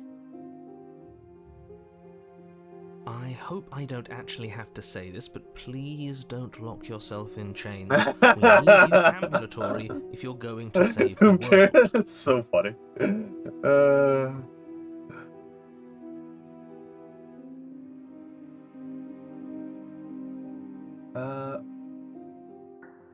You were asking about my intentions earlier. What did you mean by that? Yes, your intentions. You have a knife. What are you going to do with it? Why are you here? There isn't a keyhole in these shackles, and I don't see any keys in your hands either. So I'm afraid my only way out is another surgical removal. Is she forgetting about the shackle on her neck? Or does she think she'd survive a beheading? You're right. Maybe she's delusional. All the more reason not to trust her. Yeah, I was about to say, of her head. Yeah, the beheading of her head. Unless she really could survive. Though I suppose you could just be here to kill me. But I don't think that's in either of our best interests.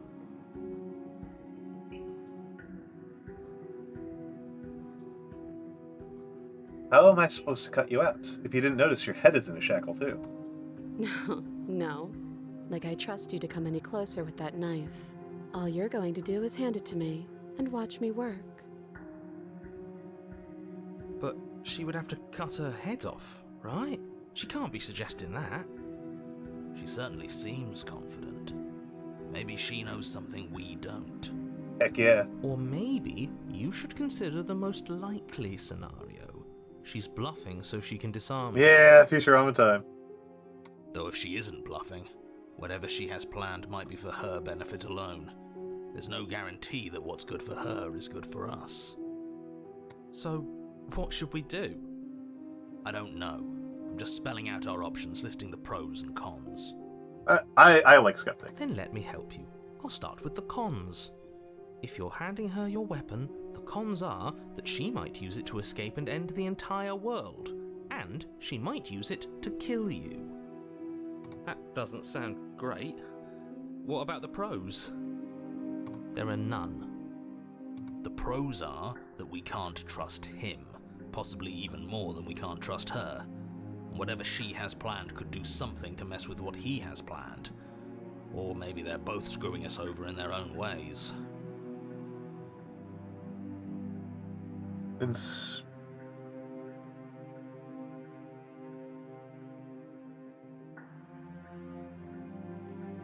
Let's do it.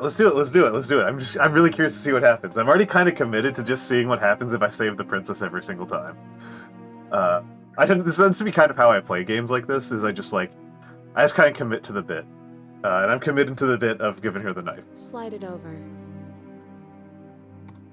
No, absolutely not. I am not letting you hand your only weapon over to the world-ending princess. until you come up with any other idea, like, say, I don't know, doing. I shouldn't have brought the knife. I'm annoyed at myself. I should not have brought the knife. Rigidly in place. You tried this last time. Do you want to know how it went for you? Oh, I remember. She killed us, which, by your estimation, ended the world, right? Oh, already tried to take over your body. Exactly. If I were you, I wouldn't be too keen on repeating your mistake. Hell, we could even force your hand and do it ourselves. I'm not afraid of dying again. Are you? A little. A little. The hero. I think you got your point across. Fine. You slide the blade across the floor. I think it's kind of funny now that like the narrator kind of actually has the ultimate authority, but is ultimately kind of The helpless. princess maintains unsettling eye contact as she reaches down to pick it up. Thanks. She pulls up her hair, smiling slightly as she raises the blade to her throat. Oh hell yeah! What is she I was doing? really curious to see if this was what would happen. I was just so curious about this one. She doesn't say another word as she cuts into her own neck. Yeah, this is Abby Howard. Let me grab her stuff.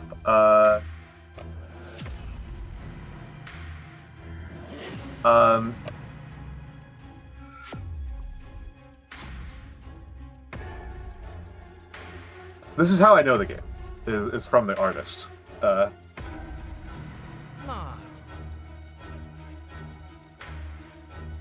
Watch an uneasy silence. Her eyes stare forward, unblinking, as she saws through skin, veins, cartilage. At last she reaches bone, the blade grinding audibly against her vertebra as it continues to slice its way through her neck.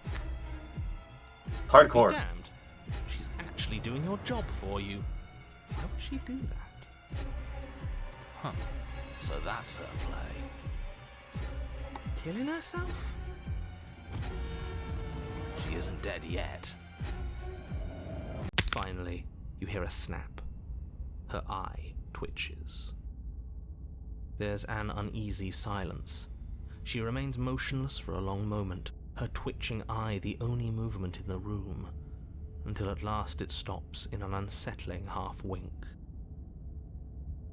Yeah, one day it turns out that Stream Elements was miscounting gift subs, so I audited it. But like yesterday, you gifted 3 subs to somebody, and it only counted as 1 sub, and that made me really suspicious. So I went through and did a manual audit, and I came up with it being over 10 hours off. Well, not 10 hours off. I came up with it saying 1 hour, but it was actually closer to 10 hours, almost 11 hours. So it was 9.5. It was 9 hours and like 15 minutes off. Yep. Well, Stream Elements fucked me. I wouldn't have had to do a manual audit if Stream Elements didn't screw me over. I have already been pretty frustrated with Stream Elements lately, and I'm probably going to kill it off after I finish Subathon. And this is just compelling me even more. Her head twists slowly to the side, flopping to her shoulder, and her neck opens. The remaining tissue is not enough to hold the weight of her severed head. It stretches and tears until finally it falls to the floor, completely free. It bounces a few times before rolling to a stop at your feet. Oh no, what did we do? Can we put it back? Please tell me we can put it back. The princess's eyes stare up at you, dead. Congratulations! You saved the world. Huh. So I guess that's it. What a way to go. But she is gone, isn't she? I hate this. Can we just get out of here now, please? Hoomcher, I mean, it's really funny too, because one of those things that I find kind of fun is that, again, like I mentioned, in these types of games, I tend to choose a bit and commit to it pretty strongly. So in Witcher, right? In Witcher, I chose very early on that I was going to play Geralt as a complete wife guy for Triss. I was just mostly because I found the like sex mini games really tedious in Witcher 1. So I was just like, no, the whole way through, I am playing this nobody other than Triss, fully committed to Triss, no exploration of other options. We're going full send. And it turns out that if you do that, the game plays completely differently than how almost any normal person plays it. How interesting, Hoomter, because like when I've told people that, usually they get mad specifically about Triss in Witcher 3. They're like, what are you talking about? Triss in Witcher 3 is horrible. She's a nightmare. And I'm like, yeah, but I made a bit. I made a bit and I'm committing to it. I've got to commit to the bit. Got to stick to my guns on this one and see it through. And so it's just really kind of interesting that a play style that I think is very intended by the developers, of like you just stick to one thing and just like ride it all the way through. That seems like a very normal way to play a game to me, and to write a game, I should say, actually more to the point. If I were to write, that makes a lot of sense to me, that I would write around the expectation that at least some players just go hard. But most players don't, right? Most players like to explore their options. See, Tohu. I only played the games. So I didn't know who Yennefer was until Witcher 3 at all. And by the time I played Witcher 3, it was one save file and I was committed. I was like, I've been fully 100% all in on Triss in Witcher 1 and Witcher 2. I'm going to continue to be all in on Triss in Witcher 3. And I think that was really good because, spoilers for Witcher 3, the scene where you dump Yennefer late in Witcher 3 is actually incredible. It's like the best scene in the entire Witcher games. I think it might be the single best scene that they do in the entire game. It's incredible. So that's a Witcher divergence. That's a little Witcher side. Can we just get out of here now, please? Of course, the princess is slain and the world is saved. Whenever you're ready, you can proceed to your reward. Now hold on, she's dead. So what's the rush? What's your angle? I don't have an angle. I'm just looking forward to putting all this behind us. I'm sure you can understand that. Look, I'm just not ready to put my guard down. It's best to keep sharp.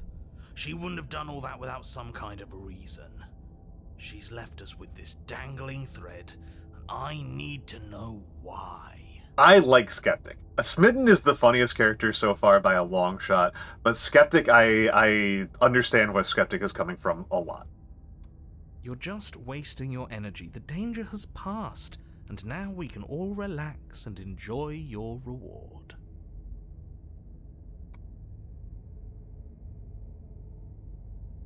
Take the princess with you. Ugh, fine. You pick up the princess's severed head, its neck stump still oozing bodily fluids. Then make your way back upstairs to the first floor of the cabin. Did you see that? I could have sworn she moved.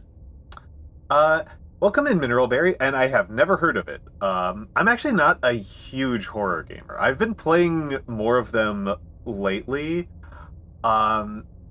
starting with Signalis a few months ago, but I have not in general... It's not in general my...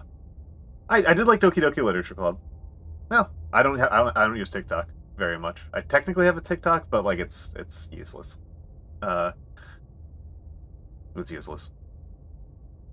Literally have gotten more followers from Goodreads than I've gotten from TikTok. Oh, I love Signalis. I actually wasn't that scared in Signalis, but I'm... hello, Rukavi. Welcome in. I am very, very good at resource management. For example, I tend to be quite strong at games like Frostpunk. Signalis, the item limit didn't really... It was a little bit tricky, but I found it pretty smooth. No, the real danger for me in Signalis was save scumming. That was the real fear, was save scumming. Could have sworn she moved. She didn't. She's dead. Signalis actually did disturb me quite a bit. I should actually finish up and say Signalis did actually get under my skin very effectively, but it wasn't the item limit. It was just thinking about their society. She's dead. But what if she's not? Are you listening to yourself? Do I need to explain to you why decapitation is lethal? The door to your bountiful reward is right in front of you. All you have to do is open it. Leave the cabin and claim your reward. You open the cabin door, ready to return to a world saved from certain doom. Only, a world saved from certain doom isn't what you find. Instead, what you find is... Wait, no, that's not right. Well played. Yeah! This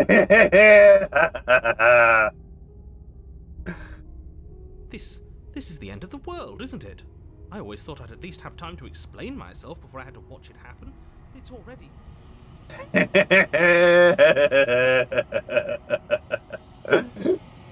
Yes! Over? Is he gone? Ah! But we're still here. Maybe it wasn't the end of the world after all. Maybe it was just the end of his. Thanks for carrying me up here. I had to take it on faith that you would know what to do. I'm glad I was right to trust you.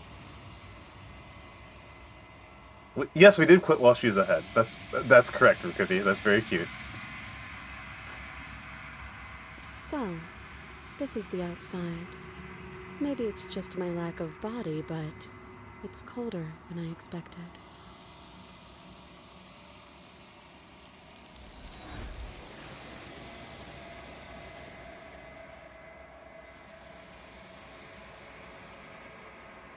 You do not get the chance to respond, nor will you ever. It's time to leave. Memory returns. She's gone. Where did she go? Should we try and find her? And there's that mirror again. Why is it here? Why now?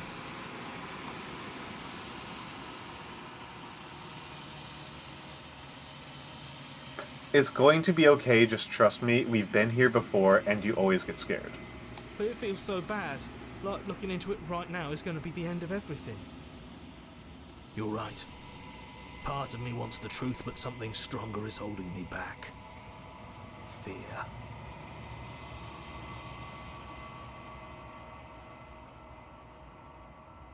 I'll see you on the other side. It's going to be okay. Okay. If you say so. We'll trust you.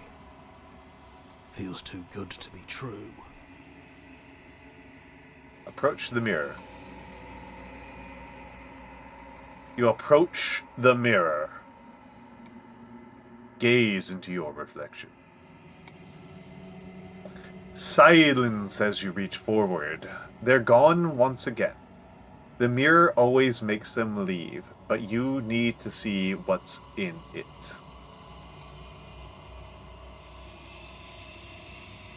You've grown.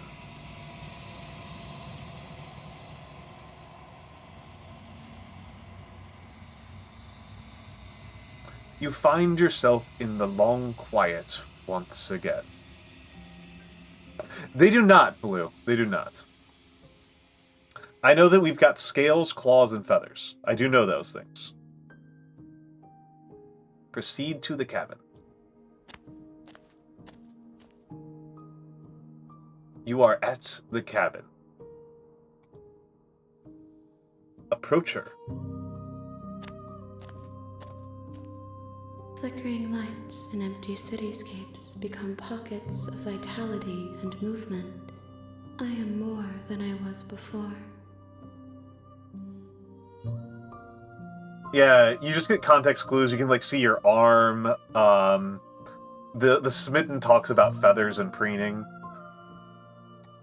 Whenever you are ready, I will wipe your slate clean once again. How much have you changed? Is a child the same as an infant? I am an unbroken pattern, but every vessel gives fresh perspectives and carves new avenues of expression. I am different, but I am the same. What does it feel like to change like this? Eyes close in reflection. Perspectives meld together, and the breadth of my experience stretches to new corners. There are contradictions, conflicts in my nature, and there are familiarities that bind everything together. It feels correct. This is what I need to be. This is the only path forward.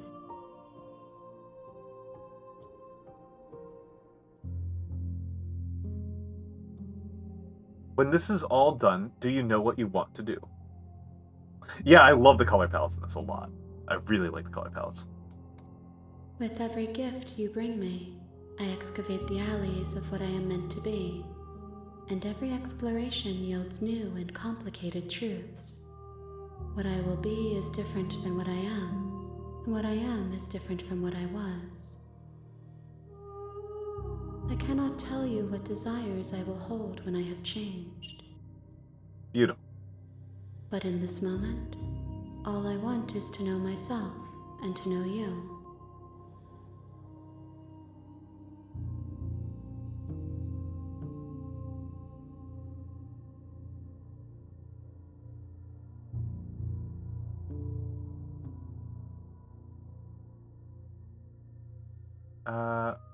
Do you have any thoughts on this vessel? This one is cold and cynical. She has protected herself when others could not. She will make for a clever heart.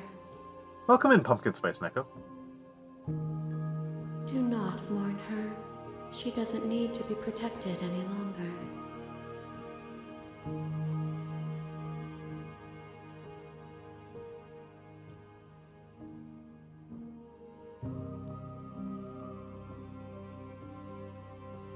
What do you feel about me? These vessels you've been bringing you, I've heard them.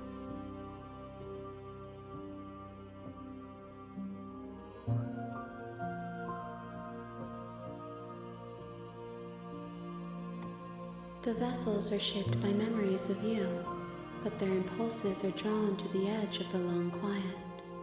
To them, you are a gate to something more, and any hurt you've caused them is understood as a fair price for freedom. But they are only thoughts and perspectives. They are not me. The wounds they've suffered carve texture around my heart. Without them, I would be as I was before. Thank you for the follow, Pumpkin Spice Neko. I would be alone and without sensation. I could not feel the joy of having you by my side, for I would not know your absence.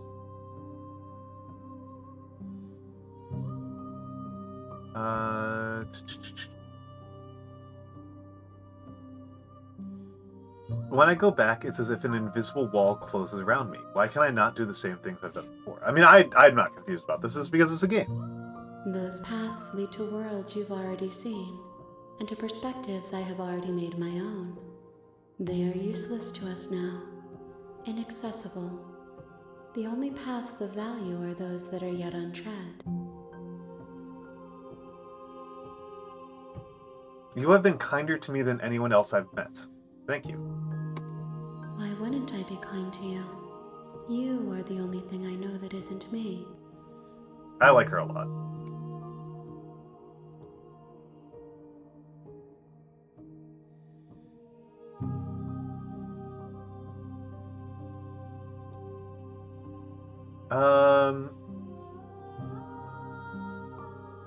I'm curious what happens if I destroy my body.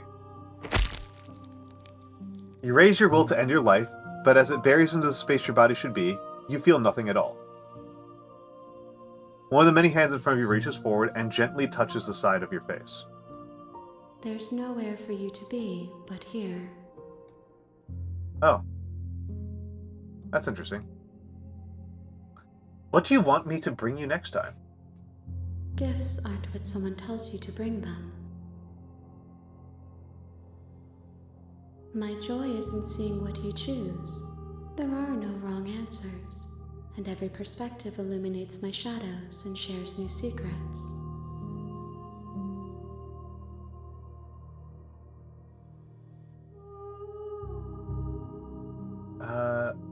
So you don't have any preferences on how you'd like to change or grow? My preference is for you to show me what you would like me to see. I cannot know the ways I wish to grow, for I have yet to feel them. It is you who guides me down the thin trail of perspective and memory. Oh, this I don't like, right? Because this is groomer shit, right? You know, you don't really get to choose who you fall in love with, or rather, you get to choose from among people who are people. You don't really get to like choose a child and then shape them into what you wish they were. I mean that's like the fantasy, right? That's like the fantasy going back to Tale of the Genji about the underlying a lot of groomer stuff. Not all of it, but quite a bit of it is the idea that like you don't just like choose a lover, you make a lover, right? Yeah, definitely weirdest Tinder date, right?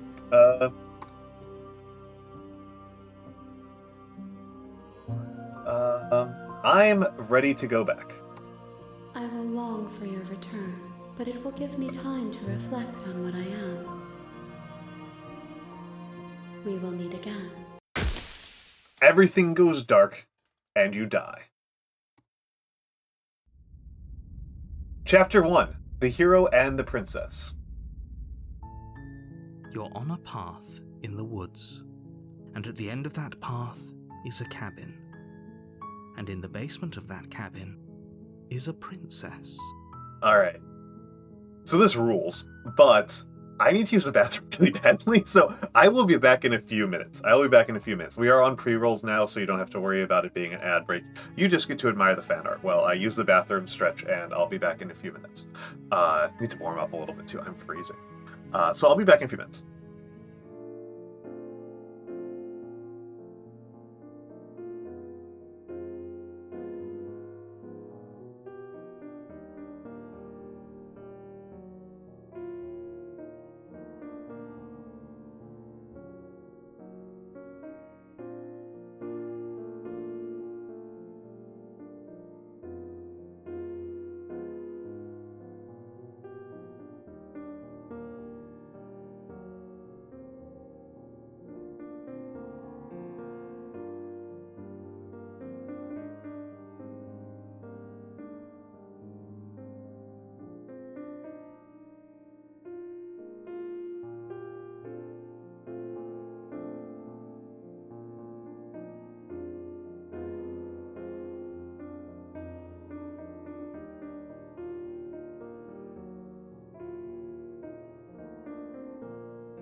All right, I am back.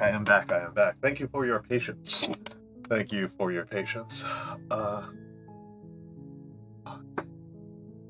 I know Blue's also a New Yorker. My apartment is like negative insulated. It's so freaking cold here. Very, very cold. Which is crazy. I didn't used to get cold. Did not used to be a problem for me. So we're at the start of a new chapter. And in the basement of that cabin is a princess. You're here to slay her. If you don't, it will be the end of the world.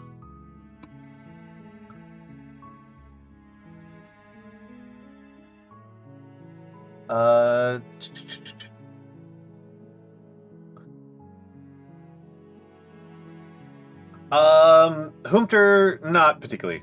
Or at least not well. Not well. I genuinely am confused by mine because the wall that I'm facing is flush with another building, so it should at least be considerably warmer than the walls that are facing the street, and it's not. I'm confused by this, to be honest. It's like there's an ice box on the other side of the wall.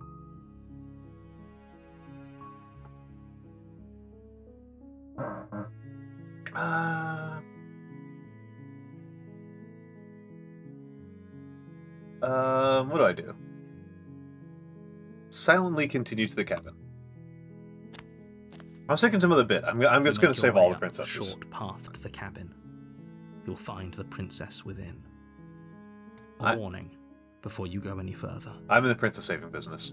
She will lie, she will cheat, and she will do everything in her power to stop you from slaying her. Don't believe a word she says. We're not going to go through with this, right?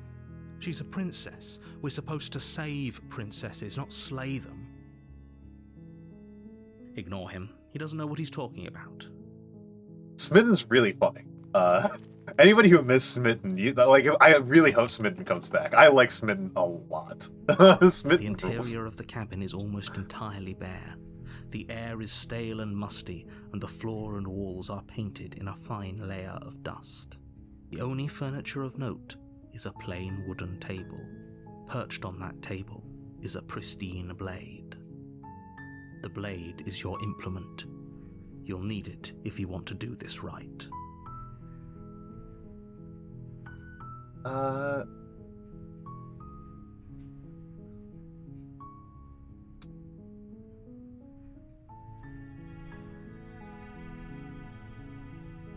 just gonna go. I went without it the first time, and I thought that was good. The door to the basement creaks open, revealing a staircase faintly illuminated by an unseen light in the room below. This is an oppressive place. The air feels heavy and damp, a hint of rot filtering from the ancient wood. If the princess really lives here, slaying her is probably doing her a favor. Her voice softly carries up the stairs. Hello? Is someone there? Oh, that's good, Augur. Hypnotizing. It's the kind of voice you only have to hear once to remember it for the Heroes already getting smitten. Don't let it fool you. It's all part of the manipulation. You're playing a dangerous game by coming here unarmed.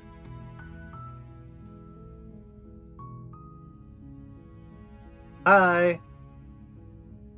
Don't be a stranger. It's been so long since I've had any visitors. Please, come downstairs.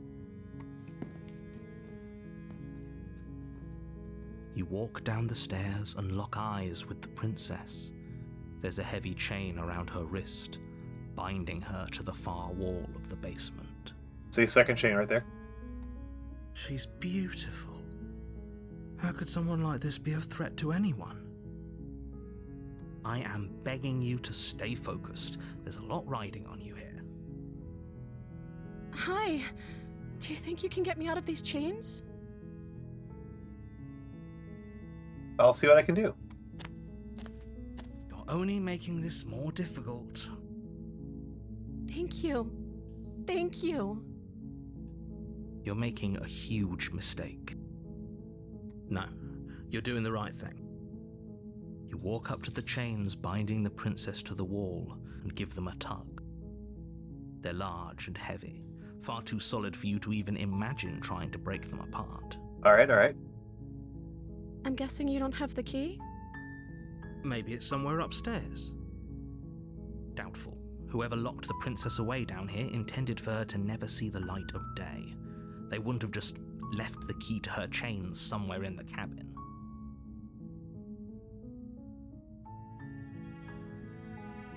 I'm going to check upstairs. Maybe there's a key lying around. And if not, maybe I can at least find something to break you free. Okay. I'll be here. Good luck. You attempt to make your way out of the basement, but the door at the top That's of a the good question, stairs Hunter. slams shut. You hear the click of a lock sliding into place. Sorry for talking over the narrator, but that's a good question, Hunter. Is someone else here? You make your way to the bottom of the stairs. This would have been so much easier if you'd just taken the blade like you were supposed to. Easier for whom? Easier for everyone. Look at the mess you're in. I heard the door slam. They locked you down here too, didn't they? There's a slight panic rising in the princess's voice. If I could just get out of these chains, I know we could force our way out of here together. She barely hesitates before raising her arm to her mouth, her teeth Yeah, she's tearing hardcore. through her limb with the determination of a trapped wolf. As she rips her flesh from her bone, a sound comes from behind you. It's the blade from upstairs. You're not sure how it made its way down here, but if there's a time to strike, it's now. Or we could use it to free her. The Vine pipe? Metalpipe.mp3? You won't like what happens if you do that. Save the princess. Fine. Against your better judgment, you place the blade Oh, the against arm bending, yeah. ragged, self-inflicted wound on the princess's arm, just above the unyielding chain binding her to this place. You cut into her flesh. The blade is sharp, and it takes little effort to crack through the bone of her arm. Her limb falls to the ground, and the heavy chains follow suit. She didn't so much as utter a sound through the whole ordeal. No, she didn't. She smiles softly as her gaze meets yours, blood from her wounded arm dripping rhythmically to the ground. How is she still smiling after everything? It's like she isn't even bothered by what just happened. We should give her a hand. Thank you. Now And let's she's get out down of one, here. too. No, we won't have any of that. The stakes are too high. You can't just let her escape into the world. I'm going to start fast-forwarding. I can't just let her escape into the world.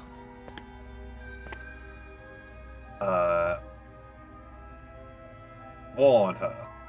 Stop that. Something's come over. Your body lunges forward. The blade...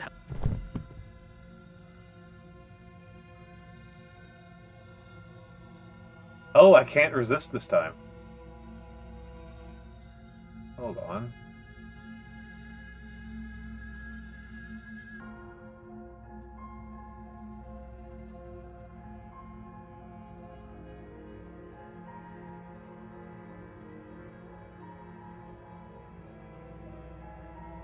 I can't resist this time. I can only slay. Thank you. There's no getting through to you right now, is there? Oh, dang it. A betrayal of will is still a betrayal. You'll regret thinking of me as a helpless damsel. I was really curious to see what happened if I just saved her every single time, no matter what. She pounces on you with the same animal ferocity she used to tear through her arm. But you have a weapon. You raise the blade, digging it under her ribs, aiming directly for the heart. It's not enough to stop her. You feel her claws in your throat, then her teeth, somehow sharp enough to pull apart your flesh and sinew with ease. Nice. You collapse to the floor. your body unresponsive as your blood pools on the ground beneath you. Good for her. She stares down at your ravaged form, eyes shining in the darkness, dress stained in red as her blood and yours both seep into the fabric. If we're lucky, the wound you managed to inflict will be enough to at least delay her escape from this place. If we're very lucky, it will kill her before she can reach the outside world. It can't just end like this, right? As much as I'd prefer for things to have gone differently, I can't deny the reality of what's happened. I'm sorry, but it's over. Everything goes dark, and you die. Nice. The witch. Okay. You're on a path in the woods, and at the end of that path is a cabin. And in the basement of that cabin is a princess. You're here to slay her. If you don't, it will be the end of the world. I mean, it's a great question, Blue. What it looks like to me is like the world only exists contingent on her experiences, right? This is a solipsistic nightmare. And she is the only one who has anything. Well, like, the world exists in order for her to experience it, and once she completes a series of experiences, the world ends because it's only there to serve her. A warning before you go any further. She will lie, she will cheat, and she will do everything in her power to stop you from slaying her. Don't believe a word she says. Don't worry. You can trust us to get the job done. Yes, okay, we've got the opportunist. Yes. Well, I mean, Hunter, I'm assuming, as has been the case for many of these kind of situations, that people like to hear my speculations, right? That people like to, especially because, like, with That Goes to the Eye, I was deeply wrong, right? I was right about a few things, but wrong about quite a few others.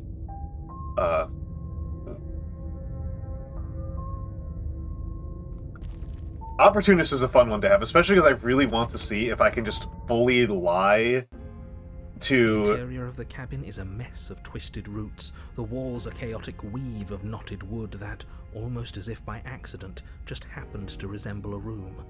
The floor is damp and earthy, and the only furniture of note is a slab of mud in the shape of a shelf, with a pristine blade perched on its edge. I always like how they say pristine. They always emphasize that. And this is not a normal way to make a cabin, no. The blade is your implement. You'll need it if you want to do this right. Speculatinos. I'm not going to bother with the mirror this time. I'm just going to go straight to the basement. No blade. I hope you know what you're getting us into. It'll always be here if we need it. Sure, that was also true last time and we still died, but we definitely know God what damn it, we're doing opportunist. this time. The one thing I needed you to not do. The door to the basement creaks open, revealing a staircase dug into the muddy earth below. The ceiling is thick with roots that hang like locks of tangled hair. The weak starlight from the cabin windows behind you can barely penetrate the gloom here, only illuminating the edges of an opening below. It shines in the darkness like some kind of massive maw, waiting to swallow you up into the earth. The air smells of dirt and copper. It's thick and wet, as if your lungs are being coated in mud with each intake of breath. If the princess lives here, slaying her would probably be doing her a favor. Honestly, this seems awesome. Her voice skitters up from below.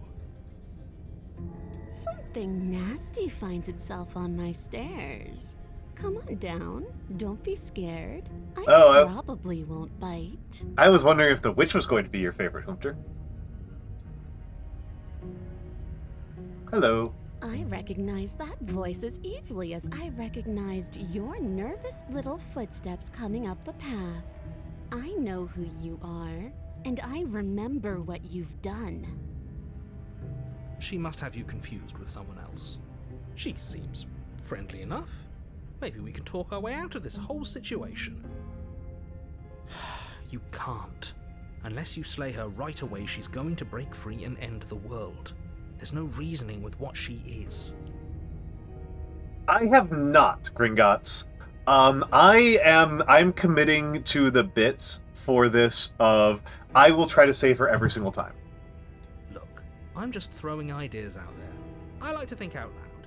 I'm the kind of guy who likes a discussion. Don't we want to hear what everyone has to say before making any big decisions?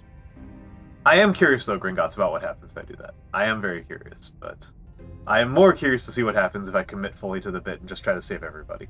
Do you want to hear what everyone has to say? Or do you just want to hear yourself talk? You need to stop lingering. Your task is to slay the princess, not endlessly debate about what to do with the princess. Fine, fine. You're the boss. Thank you. You descend the basement steps, entering the dark room below. You can just make out the shape of the princess in the gloom. She's huddled against the far wall, her eyes bright and glaring from amid the thick roots. And there you are, once again seeming to offer a helping hand while likely hiding the other behind your back. Fine, I'll play along for now. What do you want? She's acting like the two of you already know each other. Opportunist, shut the fuck up. Oh, no. God damn it. You've already been here, haven't you? That's pretty sharp. How'd you figure that one out? Call it deductive reasoning. Well, you seem to be great at it. Okay, I'm turning around an opportunist. Do you remember us then? Do you remember last time? No, I don't. But you and the princess clearly have a shared reality, even if I'm not a part of it. I won't waste time fighting you on something that's clearly true. I'm just glad we could put all this behind us. Is it all behind us? Just focus on the task at hand. I don't care if you've been here before, and I don't care if you think you'll go somewhere else after this. My world is on the line right now, so I'd appreciate it if you would take this seriously and slay her. Let's chat her up a bit first. Maybe we can find a middle ground where everyone's happy. Don't talk to her. You're just going to make things more difficult than they have to be. Well, I seem to remember you having a tongue.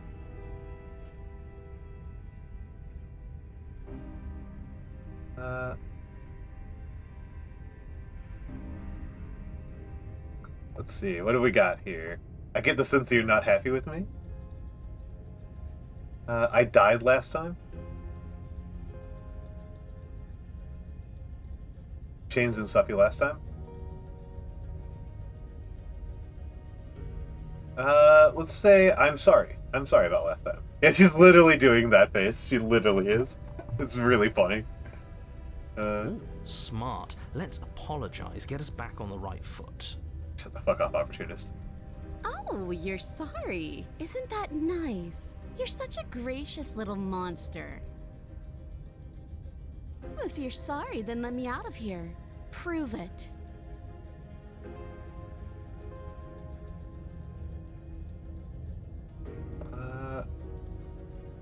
Let's see.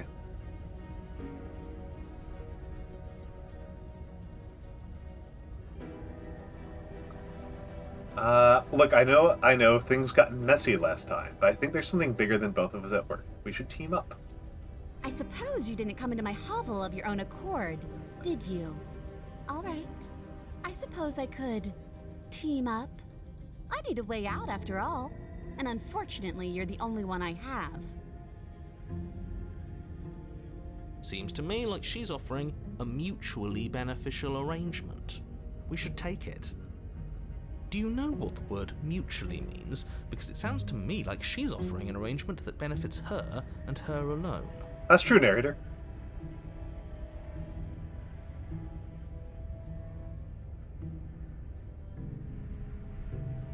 Those chains didn't stop you last time. Oh, of course. They're nothing to me. The princess grins as the chains fall from her wrist. She could have gotten out of those the whole time. That sneaky little... A woman after my own heart, really. She knows how to hold her cards close to her chest. Opportunist, you don't. You're actually very dumb. I'm actually very frustrated with you, Opportunist. Skeptic was much more clever. This is why she can't just be abandoned here. If left to her own devices, she'll find a way out. Now stop her.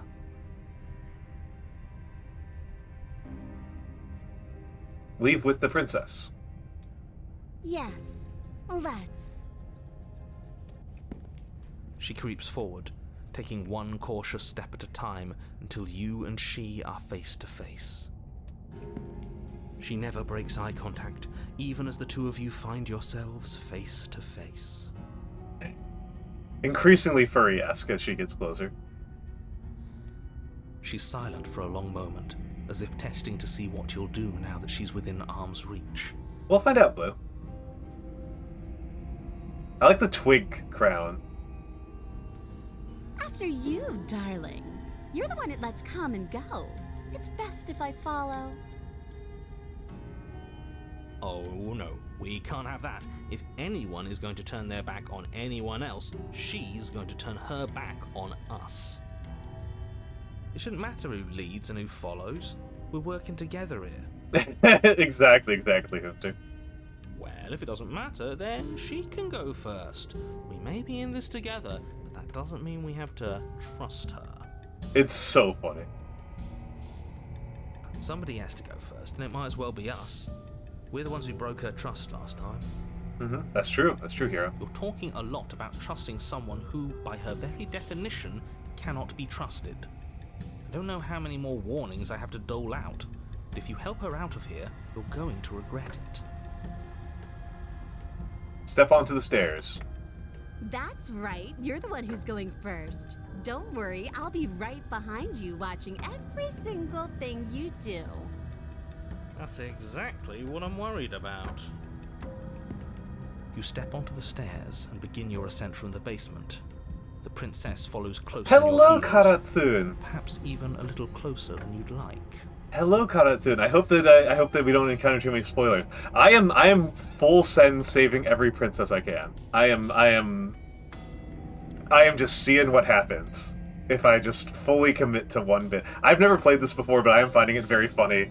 Mostly I'm doing this because I don't trust the narrator at all. He reminds me of a lot of the worst people I've ever known in my life.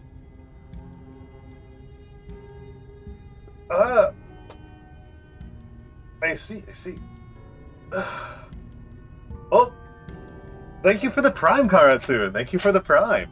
Enjoy your tanks, and I will enjoy the extra 15 minutes that apparently the clock didn't count. You're only saying that because you want us to feel nervous. Okay, yes, and it did count up on the sub counter clocked up. Okay.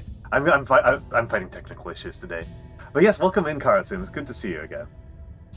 I do want those things, but I want them for a good reason. I don't need you to trust me for my sake, because I already know that I'm right. This is for you. Can we walk backwards up the stairs? I think that's the smarter idea. She can't sneak in and attack if we're facing her. No. The stairs are a bunch of overgrown roots. You'll trip and hurt yourself. But the princess is silent as you both continue the climb, and in no time at all, the upstairs of the cabin is within reach. We're all scuffed. Yeah. Isn't that a relief? We're fine. Nothing happened. You're not even going to wait until you're through that door to proudly claim your victory, are you? What did you just say that? I think we know why. You feel something dig into your shoulder, sharp and piercing. The princess clawing at you and pulling you down with her full weight. Together you tumble back down the uneven stairs, your body and hers crashing against the unyielding wooden roots, until finally you both separate with a bone-shaking thud against the basement floor. You feel something pop. The princess lands against the far wall, gasping as she struggles to recover from the impact.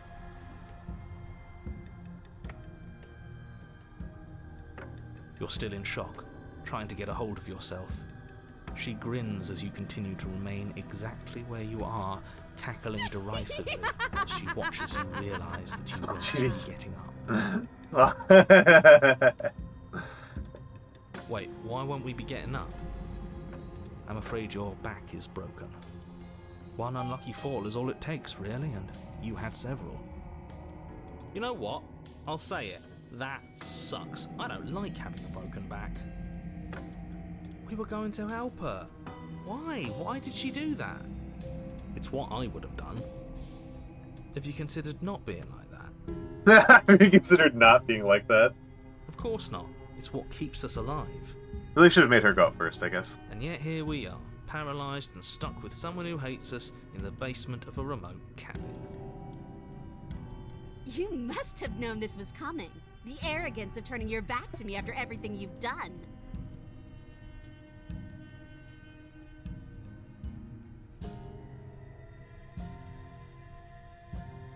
We could have gotten out of here if we just trusted each other.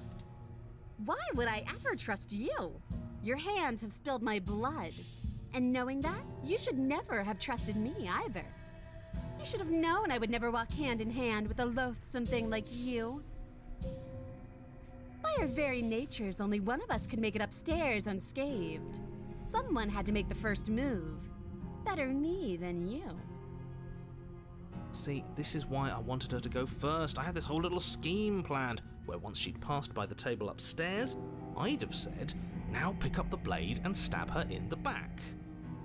And then you'd say something like, wow, that's an amazing idea that I never saw coming.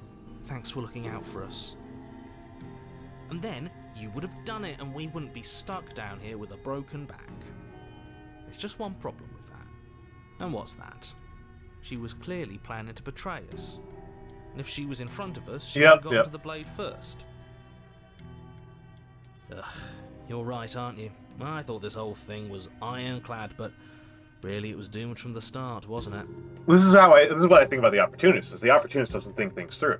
That's what I see in him, is I see a guy who doesn't think things through.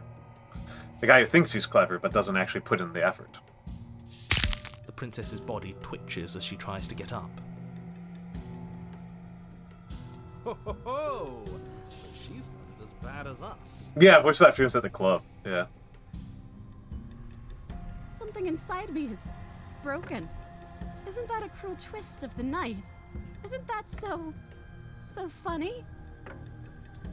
She eyes you with intensity, silence falling between you for a long moment as her gaze travels up and down your battered form. Seems I'm not the only one, though. Wait, are we both just stuck here? Yep. Yeah, she broke her back too. Certainly seems that way. What a way to go.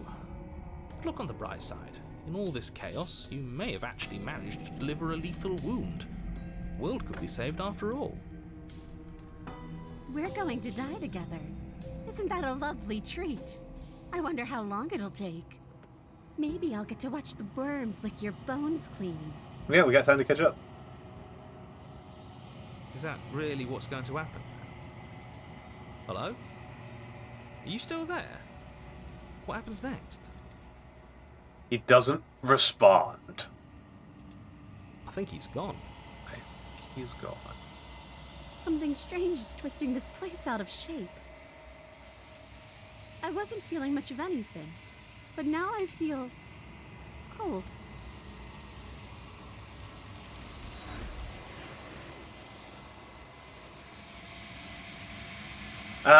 Well, what a shame. What a shame. We're about to find out. But you don't get the chance to respond, nor will you ever. It's time to leave. Memory returns. She's gone. Where did she go? Should we try and find her? And is that a mirror? Why is it here? Why now?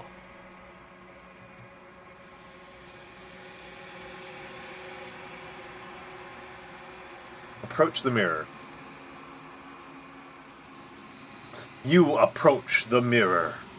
This doesn't feel right. It feels different. Final. If he thinks it's bad, I'm with him. The voices feel small, distant as you approach. Gaze into your reflection. Silence as you reach forward. They're gone once again. The mirror always makes them leave. But you need to see what's in it. You've withered. I don't like that. I liked growing, I don't like withering. You find yourself in the long quiet once again. Proceed to the cabin. You are at the cabin. Approach her. I am a growing chorus of contradiction. A mass of tides ebbing and flowing all at once in more directions than my attention can bear to hold. To look at any one is to shift them all into something new, and to look away is to reshape them yet again. All of me is changing, and yet the rest of me is still the same.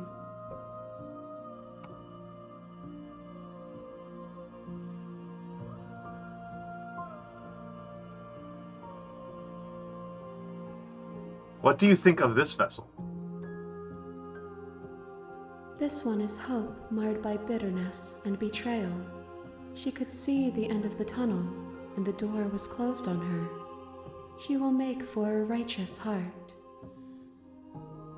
Do not mourn her. She is finally on the other side. How can you stand to be a contradiction? I like it a lot. As easily as you can stand to be you.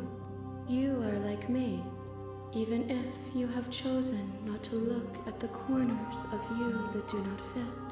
Even if you have chosen to ignore the brilliant contours of your soul. I like her a lot. I like her a lot. And yeah, the music is nice. I like it.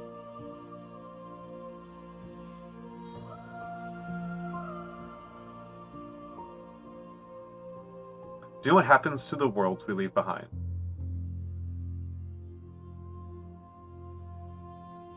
My perspectives are shadowed. You have seen what I have seen, just as I have seen what you have seen. The angles of my vantage do not offer me hidden truths, and my attention is turned inward, except when you are here with me. Humja, that's also... I should probably say something about my perspective. Like I mentioned very early on, I tend to be a little bit of a contrarian. And I think it's because it leads to some interesting and useful reads of art to be a little bit contrarian.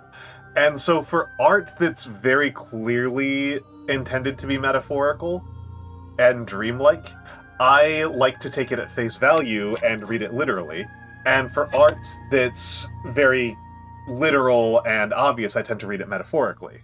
Which means that people tend to assume I just read everything very metaphorically, but I like to go backwards, right? I like to go backwards. I like to push up against what the storyline kind of wants me to do, just to see what shakes out.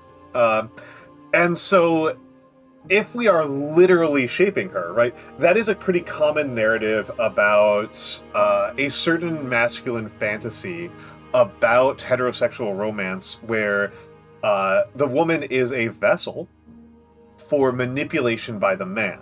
The man has a vision of a perfect woman, and his job, per Shakespeare's Taming of the Shrew, for a really clear classical example, is to bend and mold her into what he wants, and that's a huge masculine fantasy. Hello, Momo. I'm actually doing wonderful. My throat's a little bit sore, which is why I chose this game. It was actually kind of funny. I was talking with Wande last night about what I should play today, and we mentioned King of Dragon Pass, and he was like, "Oh, a full reading of King of Dragon Pass by you would be really good." And like as soon as he said that, I was like, "My throat is not up for that. My throat is not up for that. I need something with some voice acting to weigh against me." to carry a little bit of the time. But yes, so there's this masculine fantasy about like treating women as vessels to be molded and shaped by men towards their given ends. And that's, you know, clearly a creepy misogynistic fantasy that I am 100% sure Abby Howard is aware of and critical of. I'm not sure about the other writers because I don't know them, but I do know Abby Howard and I do know some of the stuff that she knows, and she's definitely encountered that and thought about that. That said, Hoomter, as you put it, well, and Hoomter, this is something that is an interesting element of that analysis in this context and in this world, which is that, to quote Brandy Jensen, one of my favorite writers about romance, the whole point of being in love is so that you don't have to regard yourself. The whole point is to be changed by another person. The whole point is to have that experience of being reshaped and remolded and reconfigured by another and to not just be yourself. That is the entire selling point of perceiving and interacting with the other in a Habermasian sense. And so so that said, like, even if we are changing her, I mean, is it so bad that when we meet somebody, we have that, like, that classical 3-month period in any romantic relationship where we can be convinced to listen to any band or watch any movie? Is that really so bad? You know, that's how a lot of us find some of our favorite art and music in our lives, is from those heady early months of a relationship where somebody who you otherwise have nothing in common with can convince you that you should really get into, like, deathcore or something like that. And so, you know, it's... She is expressing a openness, right, that I find admirable. Again, I like her. Bluntly, I like her perspective. I like the way she talks. I like her mentality. I try to be like this as a person. Bluntly, I try to be a person who is open-minded and listens to others and is open to change and growth.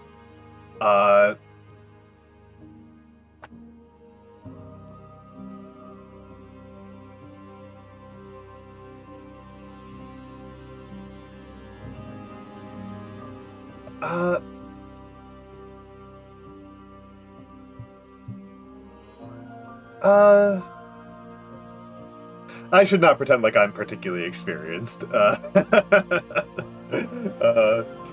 have experience in a lot of things, but in romance I don't have zero experience, but I am not somebody with a ton of experience myself. But I do come from a family where people tend to be in marriages for 50+ years, and talk very openly about what those relationships have been like, and, for that matter, what their relationships were like with people before they met their spouse. I mean, I'm a very curious and exploratory person, so to me it's a very easy sell, right? It's a very easy sell by my nature. By my nature, I want to experience new things, I want to do new things, I want to meet new people and explore the world. As part of why I've loved VTubing so much, is that VTubing has been a very eye-opening experience. Very little of my life is similar to the life of VTubers before I became one.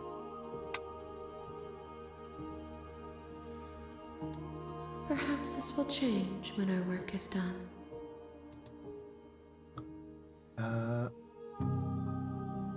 At least one of us always hurts the other. Doesn't that change you? Doesn't that make you worse? I want to hear what she says. It changes me, but it doesn't make me worse, nor does it make me care for you any less. Does it make you worse? Do you resent me?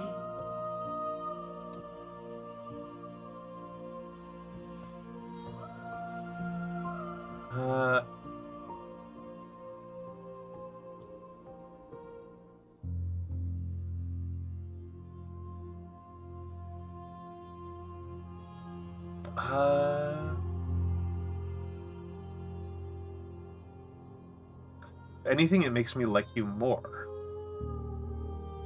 Let's go full simp mode, right? It says that your heart is gentle, that even in the darkness you are guided by compassion. Oh, that's a very sweet thing for you to say to me.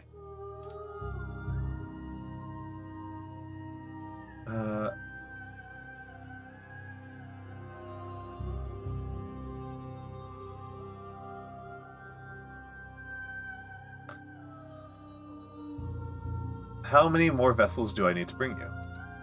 We will know when we near our destination. Okay. So we're not there.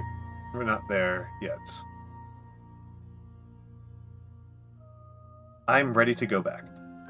I will be here when it is time for us to meet again. Everything goes dark. And you die.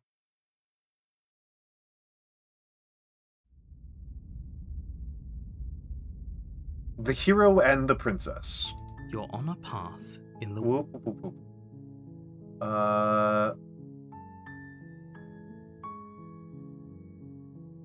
Silently continue to the cabin. I'm going to speed through some of this.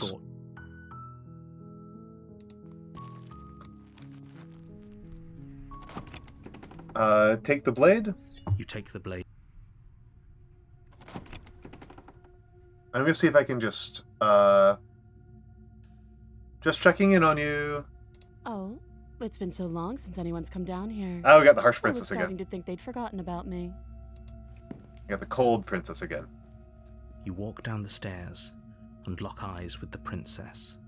There's a heavy chain around her wrist, binding her to the far wall of the basement. She's so coldly beautiful. Is she really a threat to the world?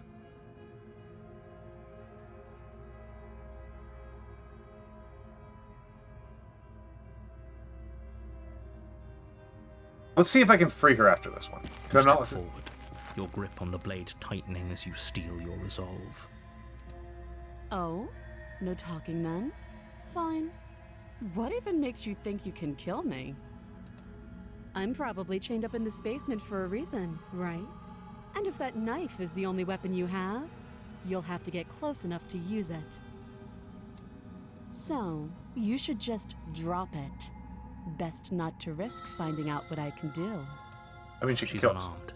If you hesitate now, it'll be too late. End this. Are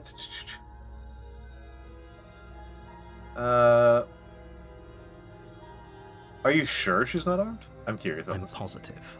I'm not. But we'll keep our eyes peeled. If she has a weapon, she'll have to draw it before she can use it. Hesitating? Why don't you drop the... Drop the blade. The blade tumbles out. Thank you. Maybe now we can just... talk. We'll be fine. I don't know what you're hoping to accomplish here, but I can assure you there's no reasoning with her. Hey... Just make sure you don't forget about the blade on the floor. So here we You're are. going to need it. What an awkward start to a relationship. A relationship? Are you coming on to me? Don't jump to any weird conclusions. We're two people who have met each other. By definition, we have a relationship. Correct. Correctamundo.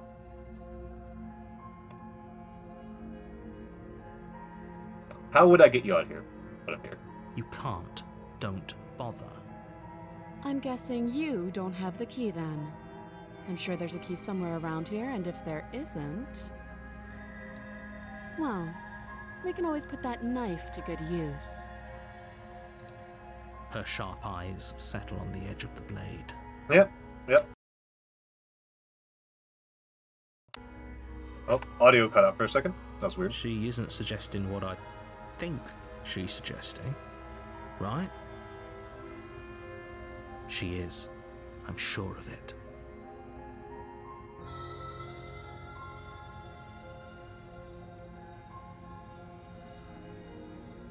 Oh, have you decided what to do with me? You know why you're here.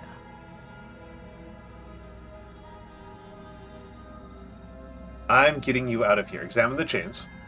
Oh, you have to be kidding me. Suck a dick, narrator. You walk up to the chains binding the princess to the wall and give them a tug. They're large and heavy, far too solid for you to even imagine trying to break them apart. If you don't have the key, maybe you should go looking for it. I'm sure it's somewhere upstairs. Doubtful. Whoever locked the princess away down here intended for her to never see the light of day. They wouldn't have just left the key to her chains somewhere in the cabin.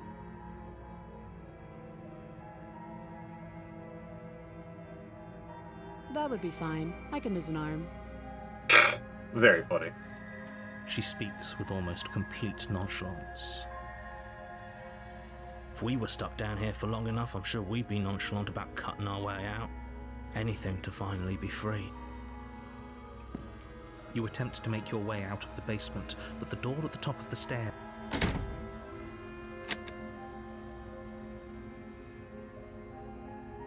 Hey, let me out of here. Your shouts and pleas are met with silence. You're here to slay the princess, and you won't leave until the task is done. Try the door. You try the door, but it's locked from the outside. I'll repeat myself once again. You're here to slay the princess, and you won't leave until the task is done. You make your way back to the bottom of the stairs. This would have been so much easier if you'd simply slain her like you were supposed to. Easier for whom? Easier for everyone. Save the princess. Against your better judgment, you place the blade against the princess's arm, just above the massive, unyielding chain. You cut into her flesh. The blade is sharp, and you make quick work of it. Before long, you're able to crack through bone, and she pulls the bleeding stub of her arm through the iron gauntlet. She didn't so much as utter a sound. Free from her bindings, the princess turns to face you. No, we won't have any of that. The stakes are too high. Stop that. And I can't resist again. I have to slay her this time. Boo. Thank you. You swing your arm towards her throat, the blade singing through the air. But she's ready for it. She grabs your arm, her grip like a stone vice. That's pretty good. You drop the blade, pathetically. She lets go, and faster than you can react, rears back and hits you with a bone-shattering haymaker. There's a ringing in your ears. You're fairly certain you can feel bone grinding against bone where she fractured your jaw, but your body isn't allowing you to feel much right now, adrenaline coursing through your system and numbing your nerves. You fall to your knees. You're barely able to bring your trembling arms up to defend yourself before she hits you again. Every blow is as punishing as the first. You feel bones shatter with every impact, unknown ruptures blossoming with blood somewhere inside of you. You poor thing. I'll go ahead and put you out of your misery. She places a confident heel on your chest and pushes you down to the ground. Her knee falls to your throat, your windpipe crushed beneath a weight you didn't think her slight form could possibly possess. I know some people who'd be into this. It can't just end like this, right? I'm sorry, but it's over. I'm mostly interested in seeing more. I'm really interested in seeing what the next chapter is. I knew that we were going to die. As soon as I saw that Resist was grayed out, I was like, well, it's time to go. I'm interested in what the next ones are going to be. You're on a path in the woods, and at the end of that path is a cabin. And in the basement of that cabin is a princess. No skip on this one. You're here to slay her. If you don't, it will be the end of the world.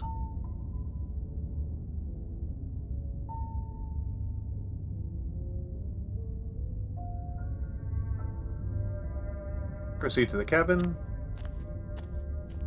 Warning. Nope. Never chapter Before you 3. go Always any chapter 1 and 2. Oh, interesting. This is the wooded cabin again. She will lie, she will cheat, and she will do everything in her power to stop you from slaying her. don't believe a word she says. We might as well just pledge ourselves to her and stop pretending we're capable of doing anything in this situation. She probably doesn't even need to try to overpower us. Okay, this is an interesting guy to add. The broken. Can we tone down the pessimism just a smidge? I'm not being a pessimist. I'm just being realistic. You're being annoying. Thank you, hero.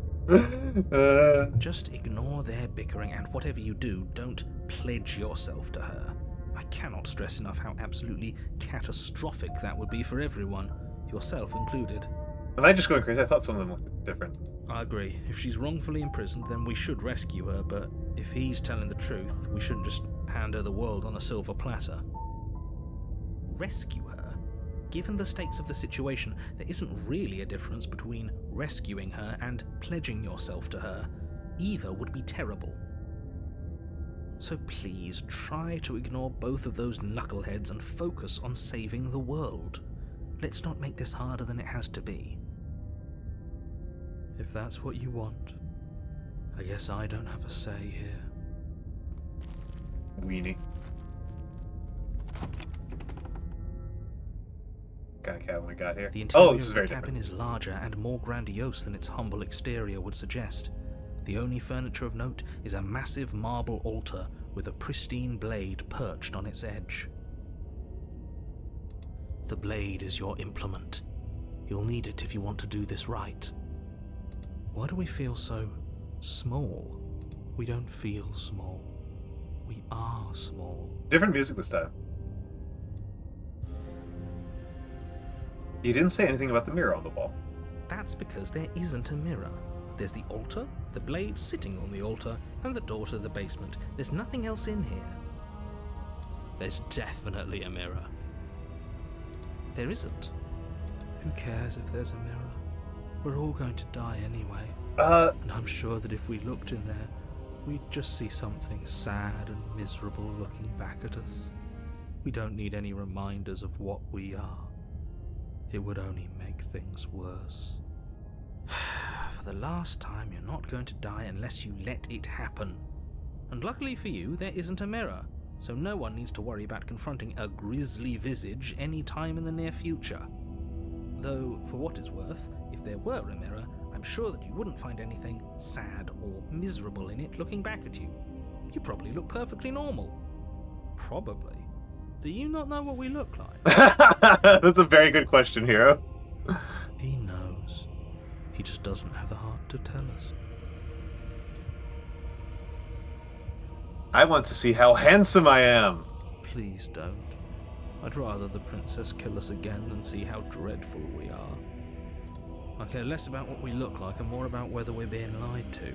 If he's willing to lie about something as innocuous as a mirror, what else is he hiding from us? I'm not lying to you.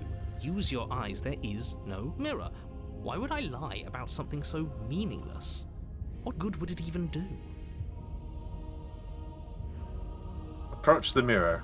You walk up to the wall next to the basement door. It's a wall. There isn't much to see here. This really isn't funny. Wipe the mirror clean. You reach forward and rub your hand against the cabin wall. I hope you know how ridiculous you look right now. We should count ourselves lucky.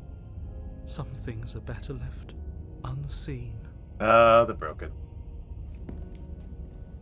I miss the smitten. I miss the skeptic. I feel like I got the best ones early. And Blue, I think we've done some things right. I think the ending with the smitten was as good as it possibly could have gone. I think probably the skeptic as well. Blade or no blade this time?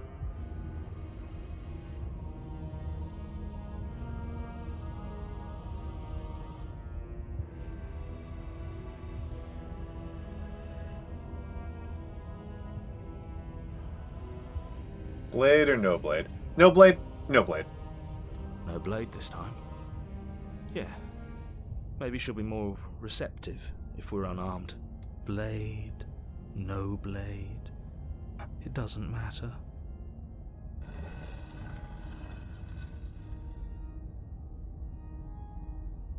The door to the basement creaks open, revealing a spiral staircase, its steps almost as deep as you are tall. The smell of incense drifts up from below. For a moment, you almost feel at ease. I mean, it's taking the blade or not taking the blade for me is mostly a question of how much trust do I want to show her. Because the blade is useful, but it also puts her ill at ease.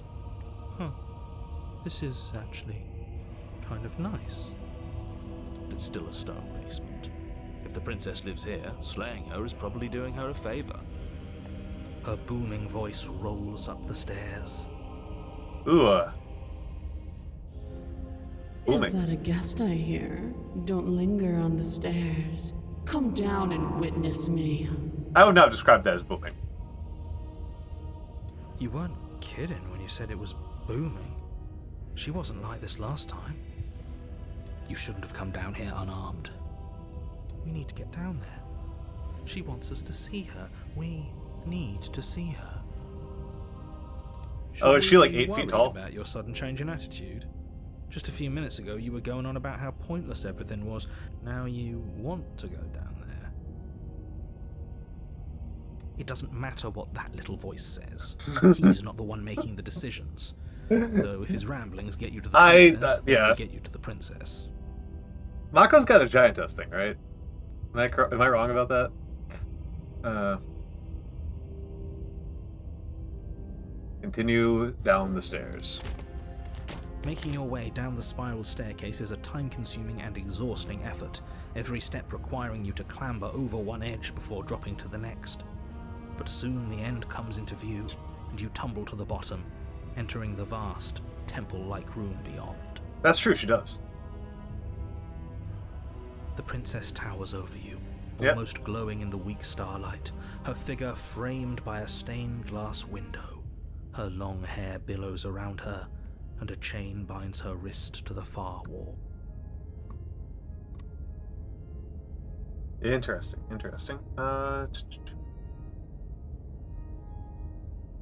The chain is nothing to her. It might as well be a toy for all the good it would do. I told you it was pointless to resist her. Silly The broken. little bird has returned to me. I wonder what he wants.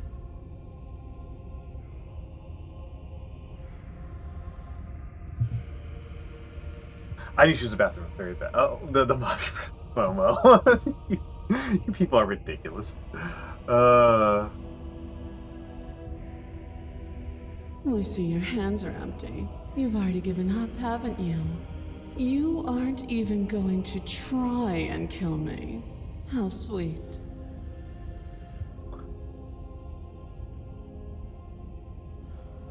Oh my goodness, Momo. You are so funny. Oh my goodness. Oh.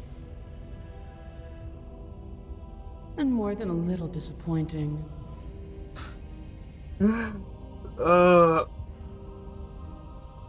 She's disappointed in us?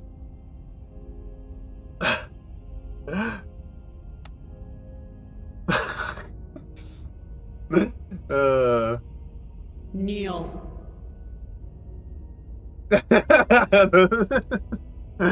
Now we've got the broken now. Oh, interesting. No. But the words don't leave your mouth. Oh, interesting. Instead, your legs buckle and your knees hit the floor. Interesting. I thought a show of defiance would be appreciated. That's my good little bird. Now, why don't we talk? The last time we met, you tried to kill me. And yet here you are again. This time groveling at my feet. What a wretched sight. What draws you back here beyond the empty halls of death? Speak. The last time we met, nobody should have met her before this. You should be the first. You're the only one I trust to deal with her. How do you trust me? Narita, you met me just like 10 seconds ago. Then you shouldn't have trusted us. There was nothing we could do to stop her then, and there's nothing we can do to stop her now. Okay, guys. I'm sorry. This may ruin Momo's time, and for that matter, Mako's time, and possibly some other people's time. But Yowie hands. He's being melodramatic, but yeah, we've been here before, and she absolutely destroyed us. What are we even supposed to do to stop her? That's worrying. Whatever you do, don't tell her why you're here. It's best not to give her any ideas. Mo. It's just...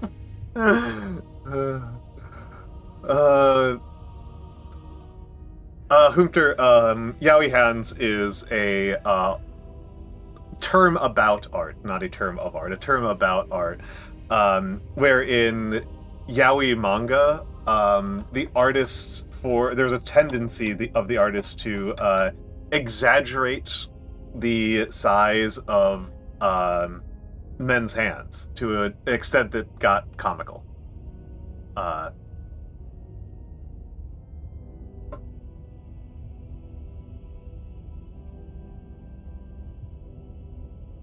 You're supposed to remain silent. Do you think holding shut your beak is enough to stop me from prying it open? Do you think your skull can save your thoughts from being seen? Can she do that? There's nothing she can't do.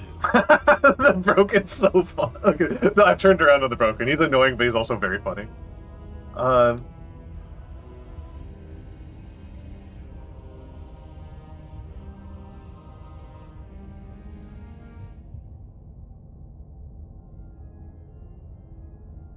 Confused, meek, a chorus of submissive indecision. Is that why you came to me unarmed? It doesn't matter. All of it is easily brushed aside. And there it is. I am destined to end the world. Something about that thought wraps itself around my heart. It feels like a fundamental truth to my being that I'd somehow forgotten. The collapse of the old is a necessary prelude to the birth of the new, and the world as it is now is overdue for alterations. It's time for me to seize my destiny, and you, little bird, will help me seize it. I like the shading a lot. I like the fact that her face is very much in shadow. She's inevitable. There's nothing else for us to do but help her. Maybe she'll be nice to us.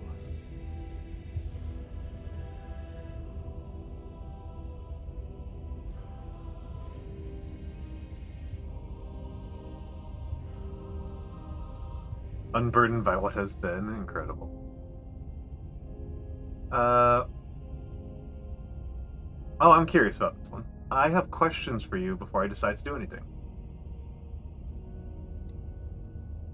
Know the limits of your privilege, little bird. She is Humter. That is correct. There's an empty place at my side for you to fill, if you'll have it. But it is not a place for an equal. It is a place for something worthy to be kept. A priest, perhaps, or a pet.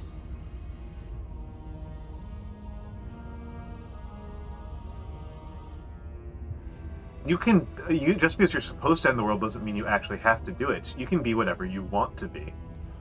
This isn't about desire. This is about what I am. And I have little interest in discussing destiny with one that cannot see the divine truth that shines in my heart. So Wanda, you're saying that I'm staying dry because of the fact that I'm in New York and not in Australia.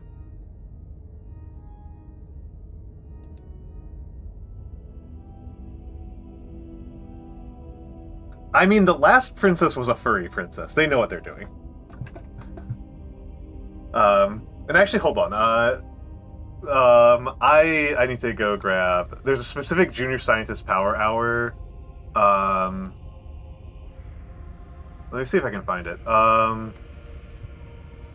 Let's see if I can find it. There's a very specific junior scientist power hour that's really funny that I've been thinking about. That I think about whenever I think about Abby Howard, to be honest. Not Gwent, it's Digimon. Yes, it's Digimon.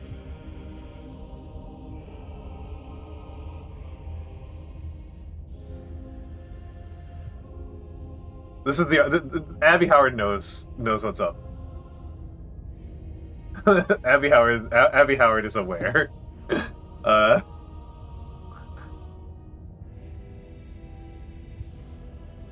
like how I don't have any options. I just have pledged myself to her. Your will was so easily broken. Am I that magnificent?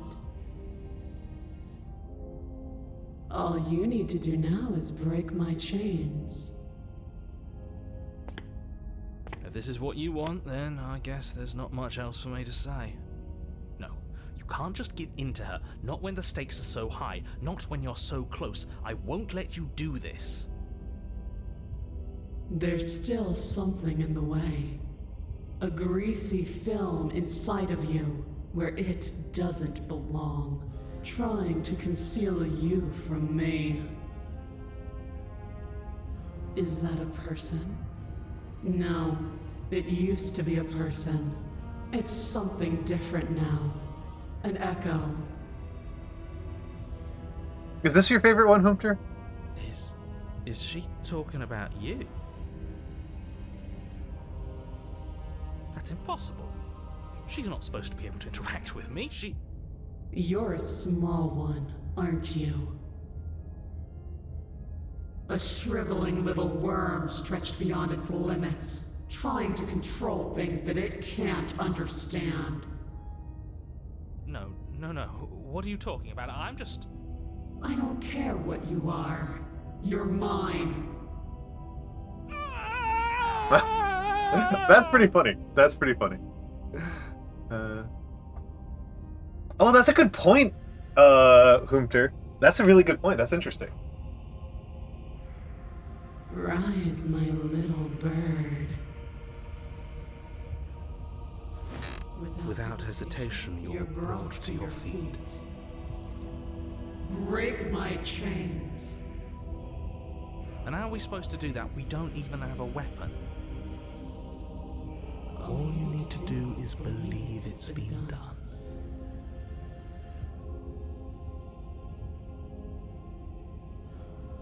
What if I don't believe? What happens then? You poor, wretched little thing. You already do believe. You've always believed. All you have to do is open the last door to your heart. It's easy. And once you let her in, you'll be safe and free forever. Please don't do this. Break her chains? Her chains shatter, and the cuff falls from her wrist. She is loose, and the end is upon us. What a good disciple you are. Come, it's time for us to leave. Take her hand. Oh, what happens now? Nothing. And then, everything. Take her hand.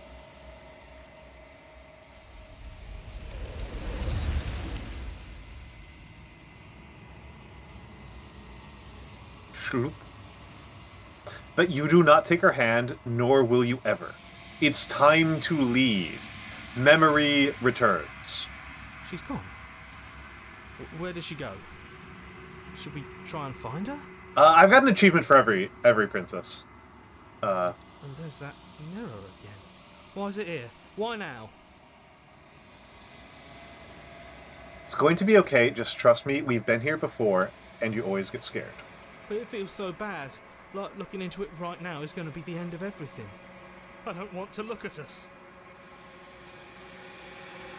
I'll see you on the other side, it's going to be okay. Okay. If you say so. We'll trust you. A mercy. Approach the mirror. You approach the mirror. Gaze into your reflection. Silence as you reach forward. They're gone once again.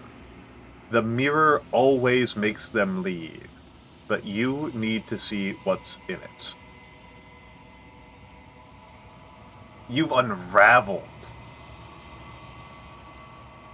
I don't like that at all.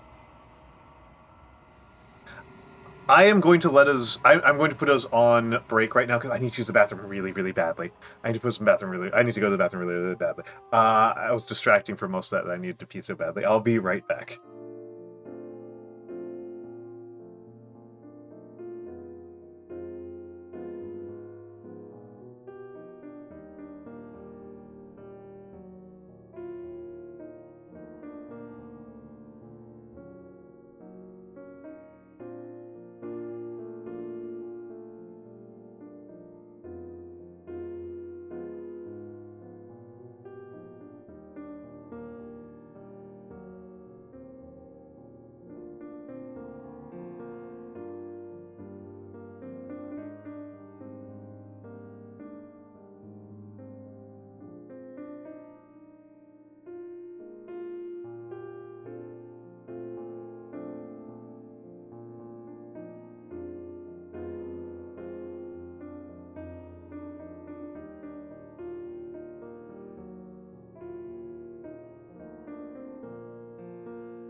Thank you for your patience. Thank you for your patience. You return with tamales. Excellent, excellent, excellent. I really just wanted to get to the next long quiet again before I peed. That was it. That was it. Because I've already used the bathroom more than once this stream. But also, oh my god, my feet are so cold. You find yourself in the long quiet once again. Proceed to the cabin.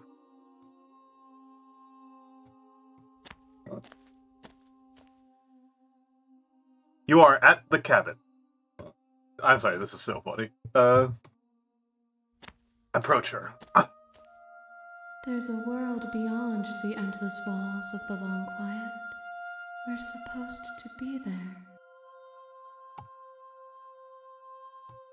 Do you know what we'll find out there?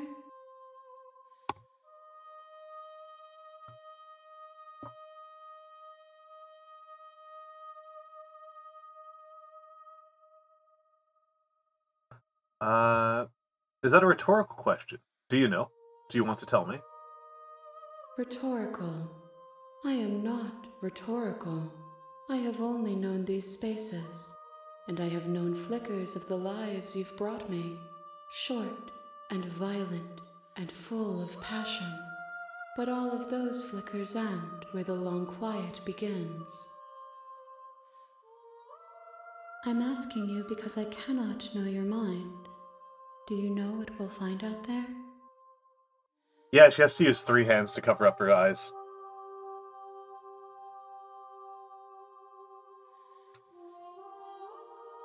There's trees and stars, and there are people, I think. At least there are supposed to be people.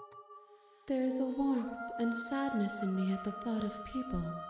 Fresh tears on a winter's day. They are not like us. They do not last.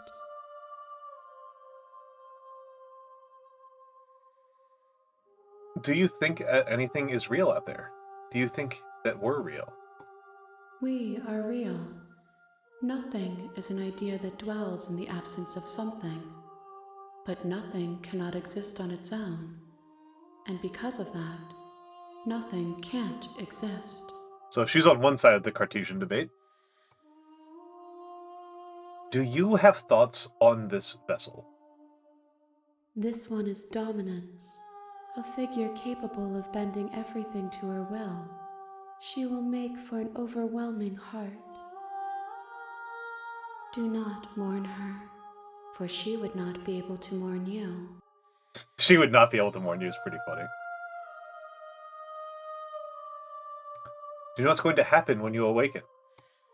If I did, I would already be awake.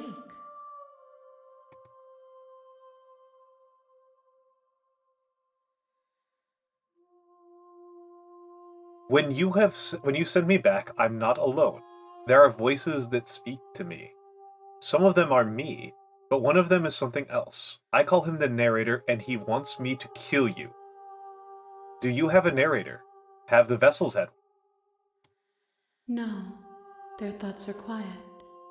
Do you think your narrator lives in the spaces beyond?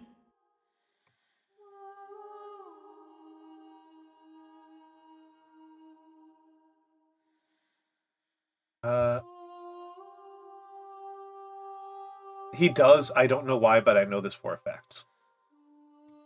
I am on the cusp of my awakening. Perhaps you are on the cusp of yours.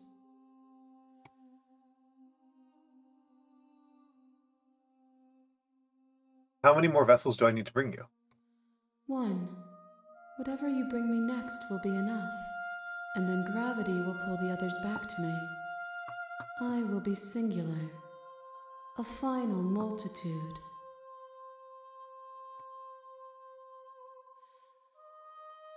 If this is the last time, is there anything you would like me to bring you?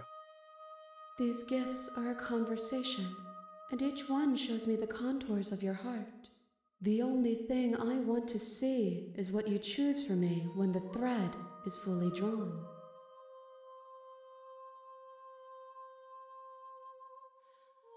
I'm ready to go back. The next time I see you, each of us will finally know what we are. I will be here, waiting for you. everything goes dark and you die. Bring the tower to her. That's funny. When it said the tower, I didn't think that was what I was going to see. You're on a path in the woods. Okay. Silently continues to the cabin. You make your way up the short path. Proceed into the cabin. Enter the basement.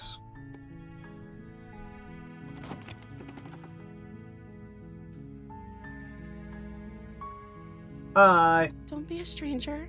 It's been so long since I've had any visitors. Please, come downstairs. You walk down the stairs and lock eyes with the princess. There's a heavy chain around her wrist, binding her to the far wall of the basement. She's beautiful. How could someone like this be a threat to anyone? I am begging you to stay focused. There's a lot riding on you here. Hi. Do you think you can get me out of these chains? Let's talk a bit first. Okay. Oh, thank you for the coat toggle.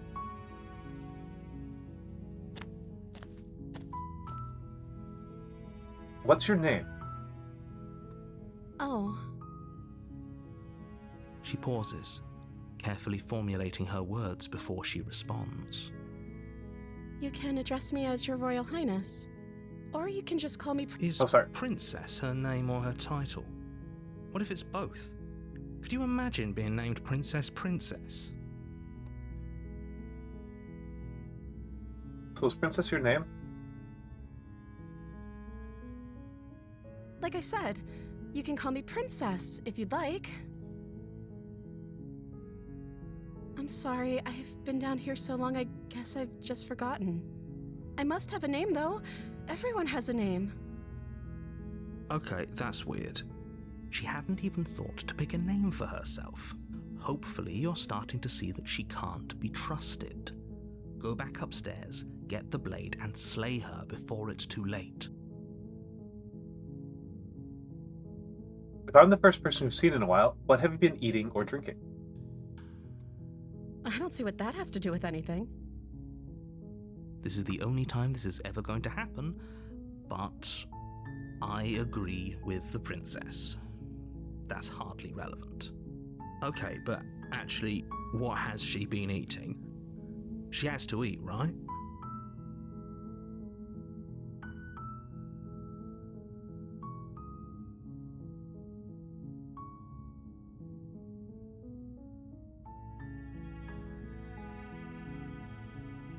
What are you going to do if I let you out of here?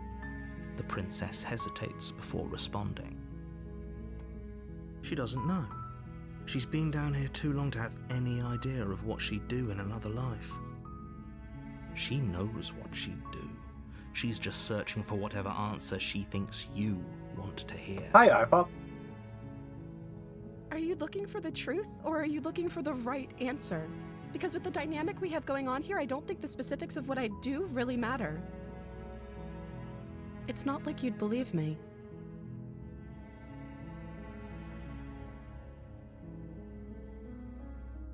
Go back upstairs to retrieve the blade without saying another word. Thank you. You turn back to the stairs, intent on retrieving the blade in the cabin. Where are you going? You can't just leave me here. You'd better hope for your own sake that I don't slip these chains before you make it back down here. Oh, interesting. Slip these chains? She can't, right? She needed our help to get out of here. Yeah, I'm liking this game a lot. This game's Do you fun. hear the conviction in her voice? I don't think she's bluffing. She has to be bluffing, but I'd hurry if I were you. You rush up to the first floor, grabbing the blade, both yours and the world's only possible salvation. Okay, if we're sure about this decision, I'll support it. I suppose we have a world to save after all. You slowly creep down the basement stairs. It's quiet. Where the princess sat only a moment ago, there's only a severed arm, its cooling flesh still chained to the wall. And she is nowhere to be seen. Not changing the wall. Is it just me? Or did this room get a lot bigger?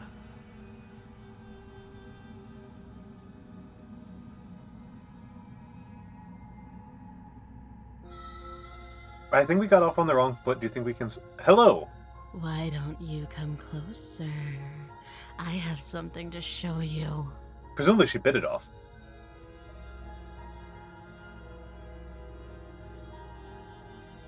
I actually can't tell which one's which.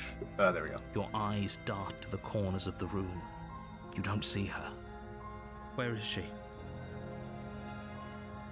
Close the door behind you. You close the door behind you. Almost magically, its locks immediately click into place. Maybe they'll open if you finish the job.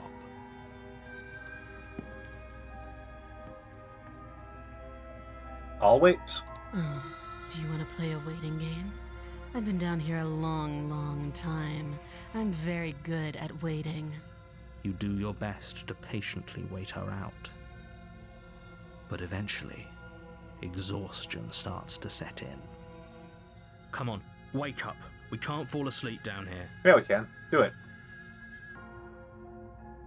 You wait for as long as you can, pushing yourself to stay awake and stay vigilant. But you can't outwait someone who's been waiting for as long as she remembers. You barely even realize that you've started to drift off. Yeah, sleepy time. Pain tears you from your sleep.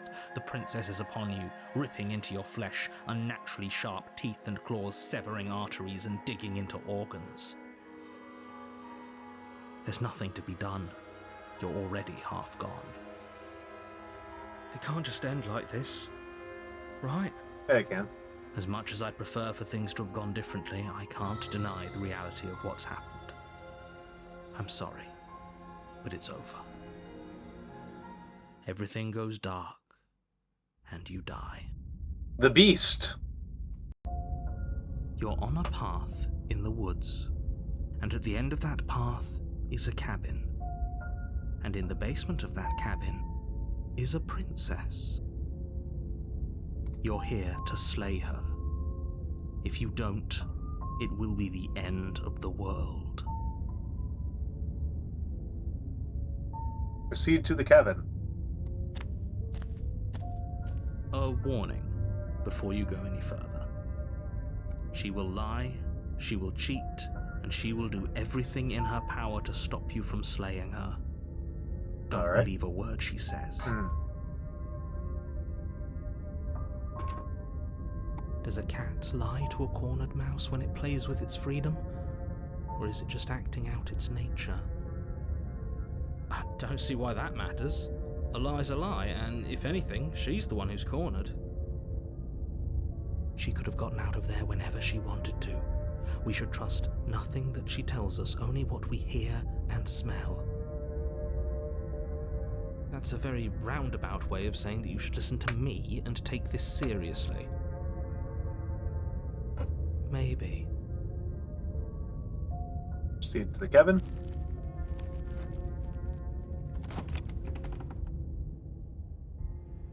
The interior of the cabin is ruinous and dilapidated.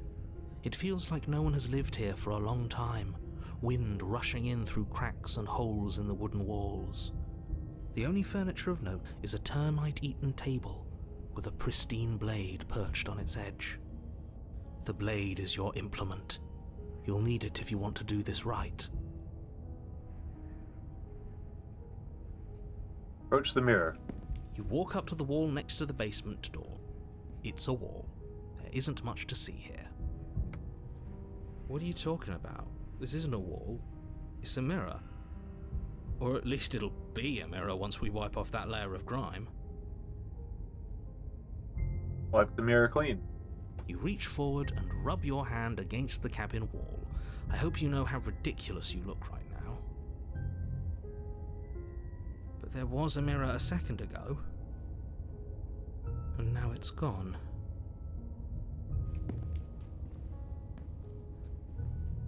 Let's go. No steel claw. Do you think we can talk our way out of this? I don't think she wants to talk.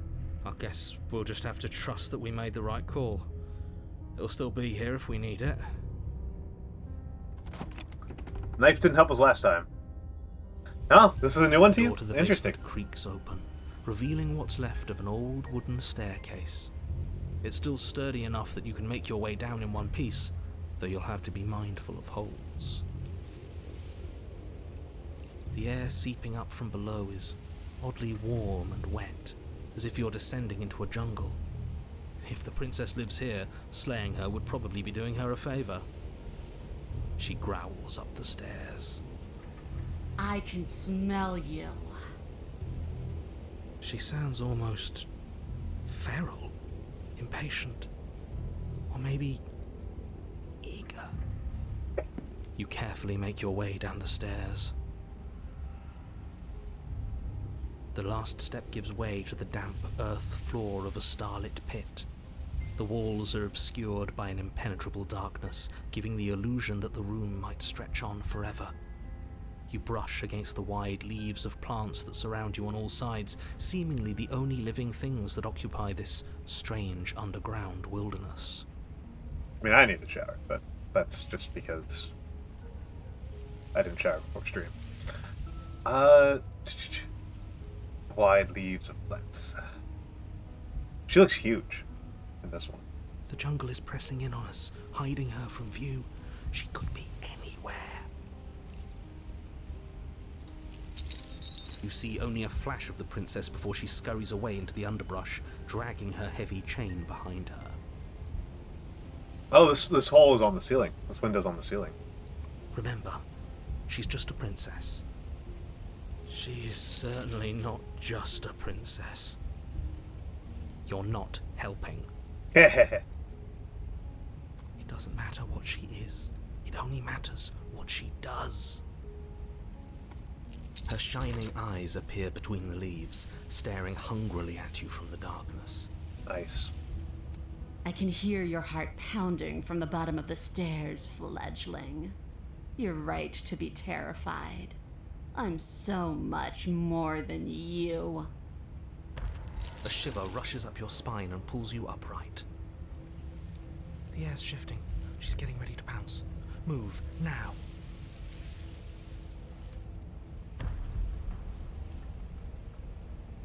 Ooh.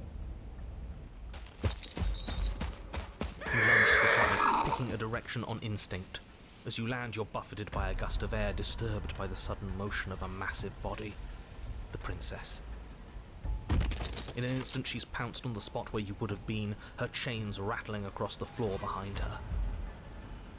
I like that she's still wearing clothes. That's funny. Before you can blink, she's gone, vanishing once more into the shadows.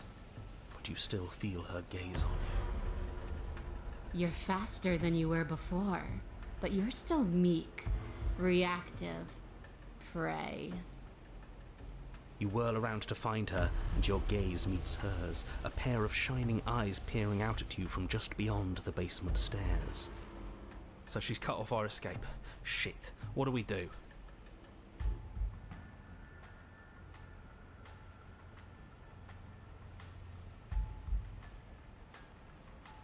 What do you want? I want to swallow you whole, and I will get what I want. You have no exit. You have no hope. You live and die by my whims, and my whims alone. Don't ask her what she wants. Just run for the blade upstairs and slay her with it. Is that all the advice you have? We don't even know what she looks like. Some specifics would be very helpful. She's just a princess. Don't overthink it. Yeah, that's true. She does not seem bored here. She is clearly not.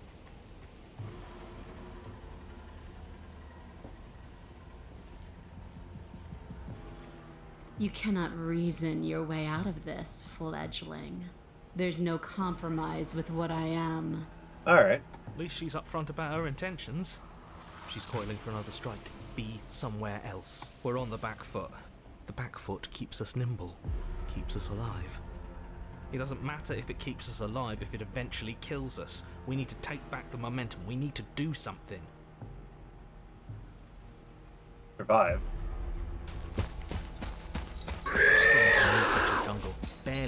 out of the way before the princess surges past you with a speed that makes her practically unseen.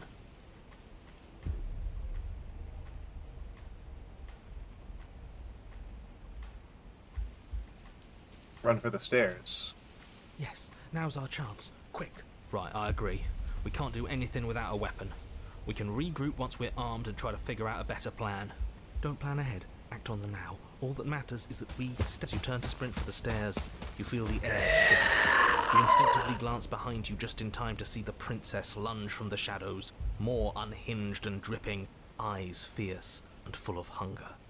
She is too quick to outrun, too nimble to outmaneuver, too determined to overpower. This is her domain. You are devoured. Alright, whatever. I guess that's it then, isn't it? Unfortunately for you, no. This isn't it. You are in a dark and caustic place. A thick, fibrous lining constricts around you, its slick surface impossible to grip. Your hands scrabbling uselessly at your surroundings as they compress in on you. Your lungs can barely expand in such a tiny space. Not that the humid, finite air grants you more than a few shallow breaths at a time. Well, obsessed streaming chose a hell of a time to wake up. The liquid pooling beneath you starts to seep into your skin. You itch, then sting, then burn as the acid begins its slow work. When I killed you, I tried to leave this place, but it wouldn't let me. You belong down there, it screamed at me. The world is better off without you in it. The flesh around you rumbles as the princess begins to move, her thundering footfalls twisting you helplessly about. Your skin protests as the corrosive liquid sloshes around you. Hey, Duquesne. But there will be no respite for you in sight. The burning grows stronger, and you can feel layers of you being peeled away. We are deep into Slay the Princess. I hope you like it. I think it's pretty good. But you don't belong down here. You came from somewhere else. You came from out there. So I consumed your dead heart, and I carried it in my throat, and I draped what was left of you on my back, and I threw myself against that door. She stops, her muscles tensing around you, and through the muffling layers of her flesh, you hear the whine of straining metal. And with a pop, she lurches forward, your body lurching right along with her. We're pretty deep. I think this is the last one for this run. I think I'm only going to do one run today. Her chains. She's loose. But even then, it denied me freedom. You cannot fool me by draping yourself in decay. I know your true nature, and it is suffering. Gravity pulls at you as you're hefted upwards, the distant creaking of ancient wooden steps barely audible over the thudding of the princess's heart. And then it was gone, and I was here. A new enclosure, a nicer cage, but still a prison. I learned from my wounds. You're alive now. We can leave together. Does that work? Could she free herself if we're alive in here? Do you really need me to give you a definitive answer for you to understand that the situation is grim? Stop her. Do something. We don't have steel, but we have tooth and claw. Tear through her before we are her.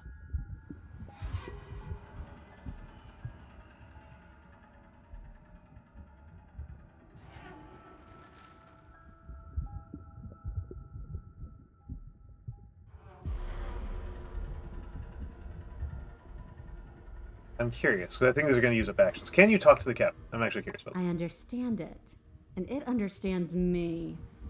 Talking is for those who don't know how to listen. Your body is violently jostled, the disruption causing burning skin to slop from raw muscle, and you hear what you can only assume is the princess pulling against the door to the cabin. The cage is still locked. I don't think we can talk our way out of this. We are drowning in death. There's no more space for words.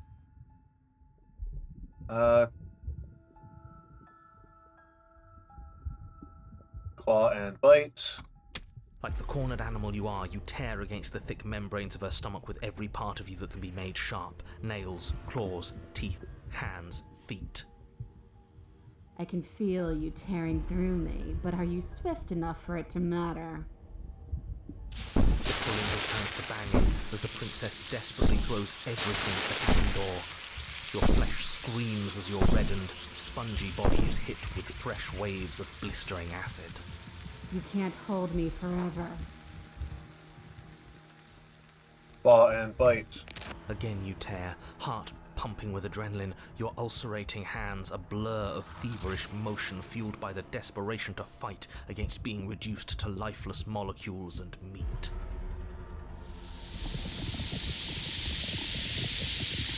But will can never truly exceed the limits of the flesh.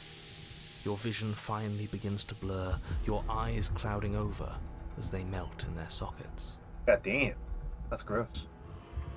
What little air remains in this rancid stew of flesh and slippery organs is finally too foul to breathe, and your lungs mercifully give out before you have to suffer another burning, liquefying moment. Everything goes dark, and you die. Okay, we got to chapter 3 finally. We are a path in the woods. We have no beginning, and we have no end, but something cold and unnatural sits watching us from just beyond our edge. Yeah, Danskin, that was the last one. What did we do? I'm gonna take a look at my Chivos to see what I got.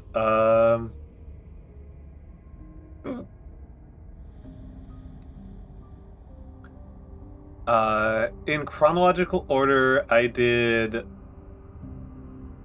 Damsel,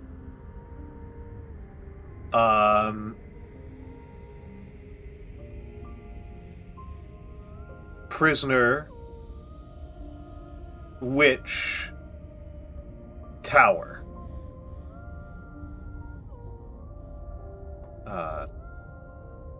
And now I guess whatever this one was.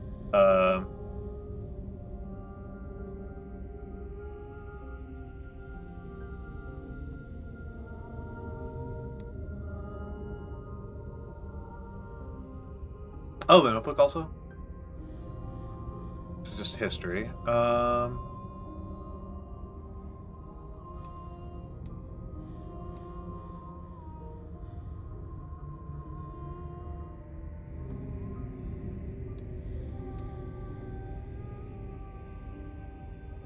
His gaze pushes against our borders, curling them in on themselves, preventing them from stretching to the places they need to reach. No, that's all wrong. You're not a path in the woods, you're on a path in the woods. Who's even saying that? That's not the princess, is it? Oh no. How many times have you been here? I think this is our third? That's bad. That's very, very bad. It wasn't even supposed to reach 2. If you're at 3, well, no wonder things aren't the way they're supposed to be. Let's get our facts straight. What happened last time? What could you have possibly done for things to be like this? The thing that sits beyond our edge speaks his logic into us. He tries to grasp at things that cannot be grasped. He tries to stare with wide pupils at that which can only be held from the corner of the eye or with a passing glance.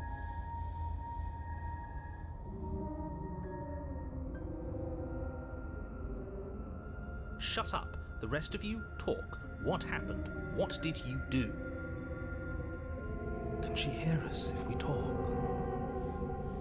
I can hear everything, little one, but you don't have to be afraid of me. There's no place where you end and I begin. Nothing can hurt you here. Not anymore. That's just because she devoured us and we dissolved away. We don't even exist as a body anymore. We're still here, though. And if we're safe, isn't that better? She ate you, and now you're convinced that you're stuck together. What a mess. Poor narrator. He doesn't. Yeah, I noticed that, yeah. We aren't convinced of anything, and we aren't stuck together. We're one. This is how we're supposed to be. Can't you feel it? I guess that's it then. This is us now. We're the woods. Okay. I wonder if we're going to get any of the other guys back. Hold on, just stretching.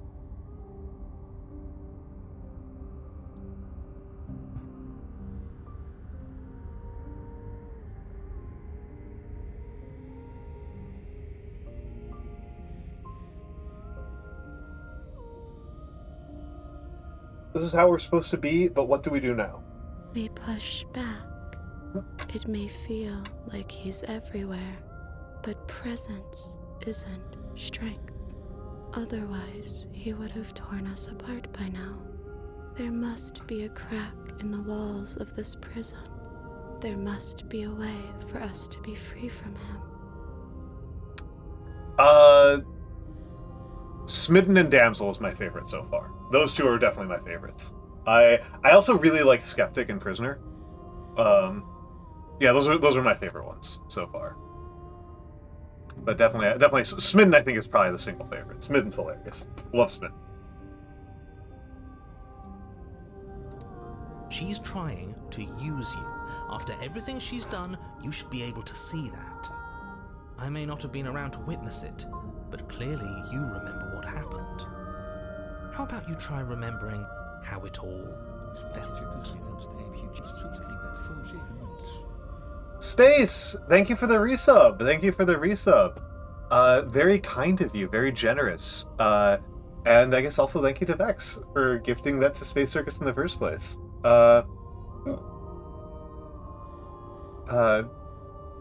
Space, if you haven't played this game, this game rules. This game's drawn so beautifully. I love the art in this game so much.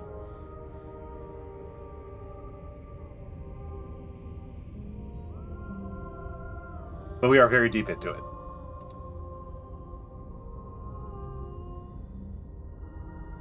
Turn inward and find your freedom.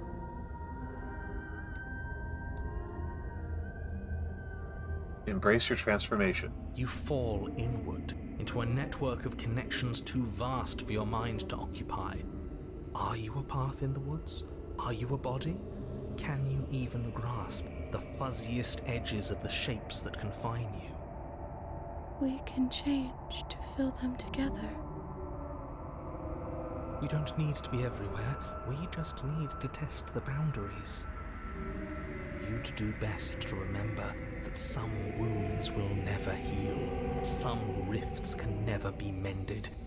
Even in rebirth, some things never come back the same. Slay the Princess has been, this is like a top tier game for me. I've played a lot of really good games this year, and this one's high up there. What is he going on about? What does he know about us? This is all too much. Why can't we just let her do as she sees fit? She's the one who can handle being vast. It's not for us. It's not for me. I mean, Hoopter, I think the narrator is justified in feeling salty because I have undermined him at every opportunity. I have made his life awful. You aren't whole. You'll never be whole again. This struggle is meaningless. Whatever you think you're doing, you will fall apart. We don't need to be made whole. All we need to do is find a single corner of his cage and break it.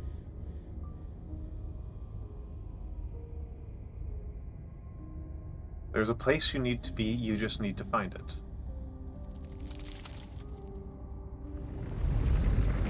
You stretch and search and stretch and search, growing as you decay and decaying as you grow. As you strain beyond your limits, the ground around you becomes dry and unstable and crumbles into nothing beneath you. Brave and dramatic. Thank you for the follow. It's good to have you here.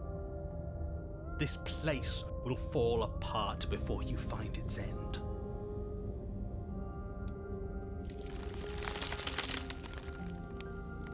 This task, whatever it is you think you're doing, is impossible. All he has are words, and words aren't real. We're real. I can hold us together for a little while longer, so long as you trust me. Of course we do. To the ends of the earth. I trust you. Find the way out. You won't find anything. If I have to starve you, if I have to sacrifice my world to keep the princess at bay, I'll do it.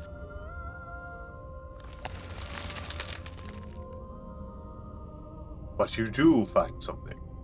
It's cold and smooth, and gently buckles, then cracks under the pressure of your consciousness, flattening against it. Don't move an inch. Don't grow another blade of grass or harvest the remains of another dying creature so you can expand just that much further. Stop all of this right now. I think it's too late for that, mate. I'm at your side. Shatter it, and free us all. Shatter the cage. No, stop! But his pleas disappear at the sound of breaking glass. For a moment, you and she gaze through the tiniest hole in the world at the place you need to be. Is this what he kept from us?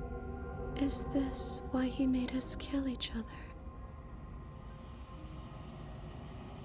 It's beautiful.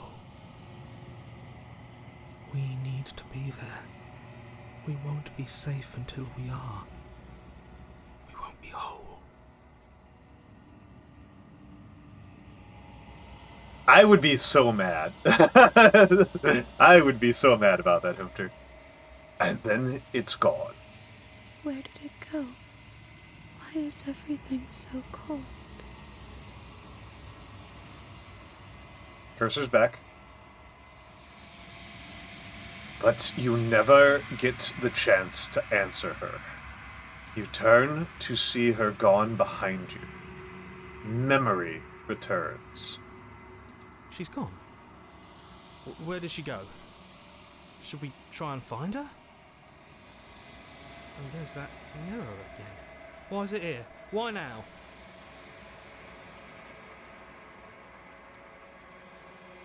It's going to be okay. Just trust me. We've been here before and you always get scared. But it feels so bad. Like looking into it right now is going to be the end of everything. That thing reeks of death. I don't want to look at us.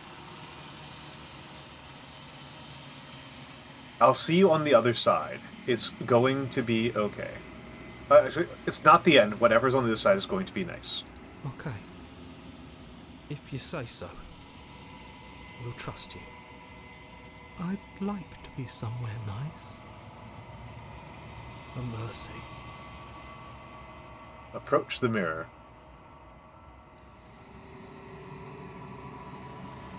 You approach the mirror. Gaze into your reflection. Silence as you reach forward. They're gone once again. The mirror always makes them leave. But you need to see what's in it. You are nothing at all. But that isn't right. You can't be nothing. You refocus your gaze, and then you see it. A figure, faint and veiled in shadow, just beyond the reflection. Are you me? I think you know what I am. A crack slides down the center of the mirror, splitting the image in the glass in two. And then another crack forms, and another, turning the mirror into jagged shards of broken glass. As Bunny Obsessed Streamer, I think that just because of I made the simple expedient of I am not going to try to explore very far, I am going to try to go very hard into a specific playstyle. I think that leads that tends to, in games like this, that tends to lead to a very unique playthrough. And then, oh, there we go. That was what I just read.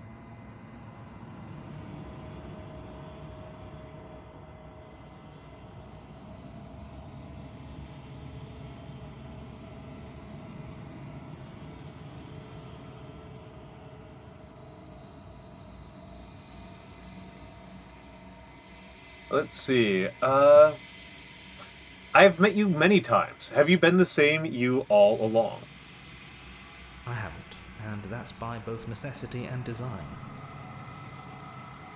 This construct you're in exists in many places at once.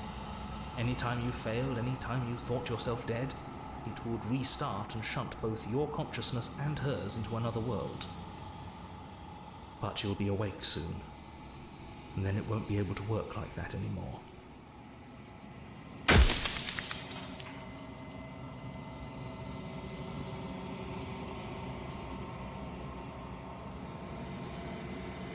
What are you? Are you something... If you were... Hold on, let's see. Let's ask actual questions.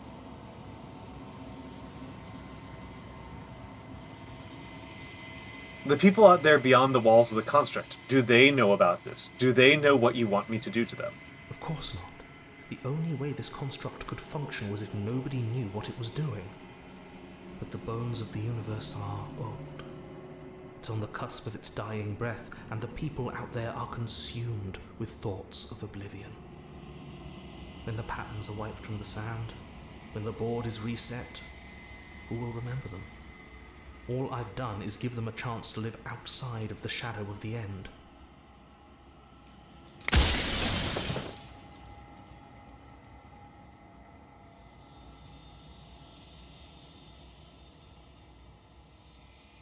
You're the one who wanted me to slay the princess. Why?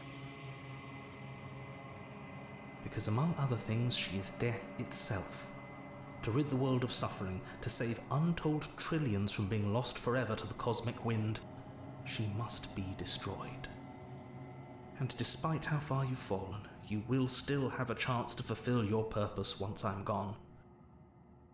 So we got like 3 more questions, maybe?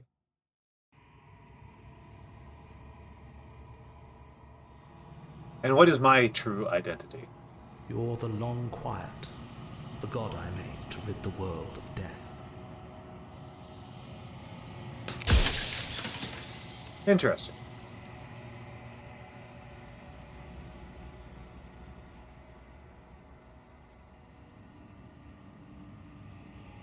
If you are not me, then what are you?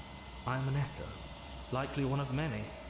Somebody made you after all, and I'm what's left of him. Not that I'm the only one who can make that claim. I'm sure you've met many others like me. 1, 2, 3, 4, maybe?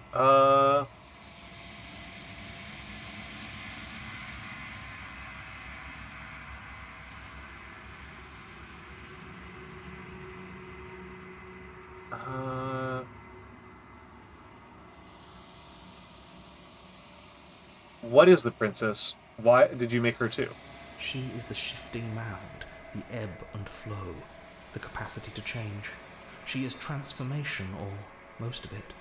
Her nature is why I had to die, for she becomes I don't think I do either. what others perceive her to be. But an echo can't perceive things, not in the way that people can.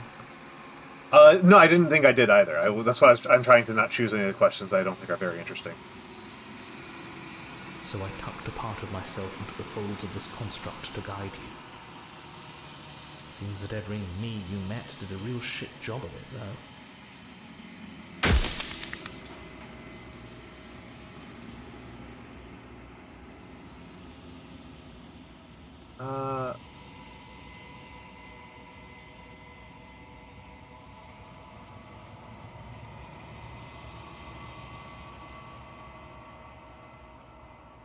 Of all things, why is she a princess? Why couldn't she be an ant or a slice of soggy bread?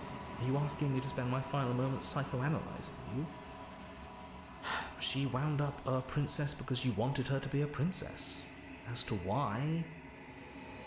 Maybe she needed to be beautiful, important, above you, but on a level you could still approach. A herald of things to come. I don't know. Gods are supposed to be beyond comprehension. I really shouldn't try and anthropomorphize you like this. That's pretty funny.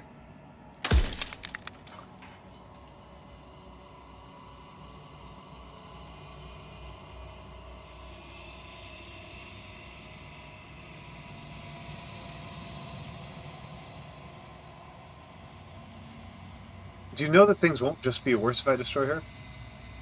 Of course they will be worse. I saw a glimpse of a better world, and I did what I could to make it real. Anything is better than oblivion. In the end, nobody wants to leave.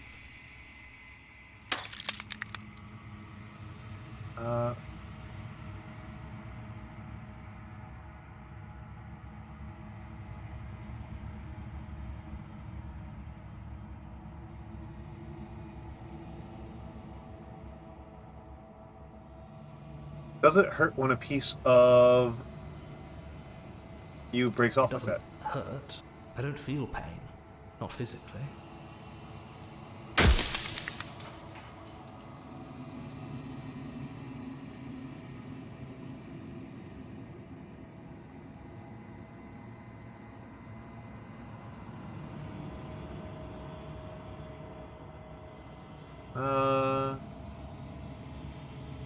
How did you die? I killed myself. It had to be done, really. None of this would have worked if I was still alive. Nobody living could know about her.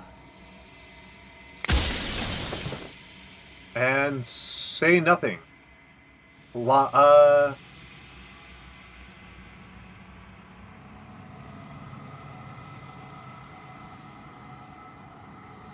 was hoping I'd get one more to just destroy it, to jump the gun on that one. I'm not going to slay her, and I want you to know that before you die for good. Well, there's no reasoning with a god. Even one you've woven into existence yourself. I've said my piece, and my time is up. It's very Monty Python. It's like I said, I'm just an echo. And echoes always fade away.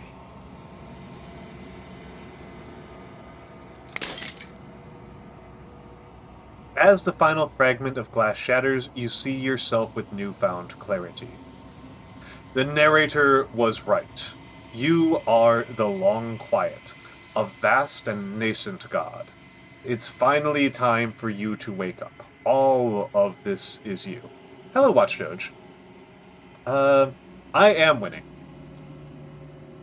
Proceed to the cabin one last time.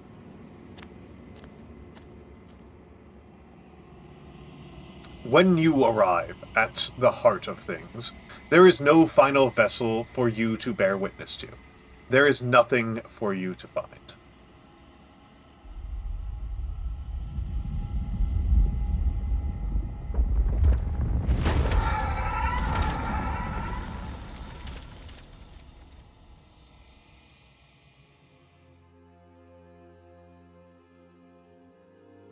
I can finally see you, and you can finally see me. It's been so long, and my heart has ached for this moment. I've missed you dearly.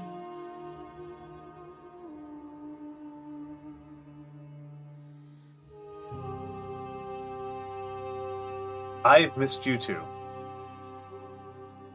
She unfurls an endless cascade of smiles in response, and then patiently waits for you to continue. Do you know about the echo? Did you hear our conversation? Every word you spoke found its way to me. I know him, and I know his construct. He was deluded by his fear of death. Pay him no mind. I'm the long quiet, but I don't really know what that means. Names are their attempts to capture that which cannot be captured. They call me the shifting mound, a pale imitation of what I actually am. What happens now? Ever the passive player, always reacting and never acting. But it's woven into your nature, isn't it?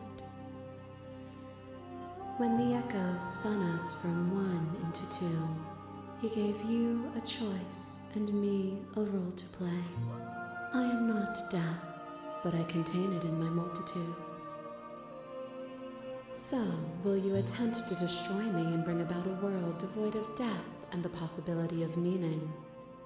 Or will you open the final doors to our liberation?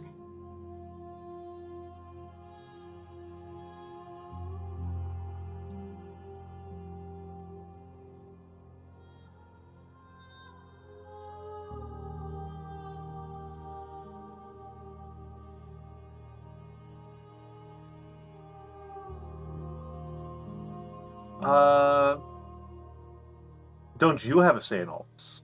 Why is this all falling on me? Of course I have a say in all of this. You and I share reflections of each other's burdens, just as you and I share reflections of each other's gifts. If we didn't, the winding paths that brought us here wouldn't have been full of strife and conflict.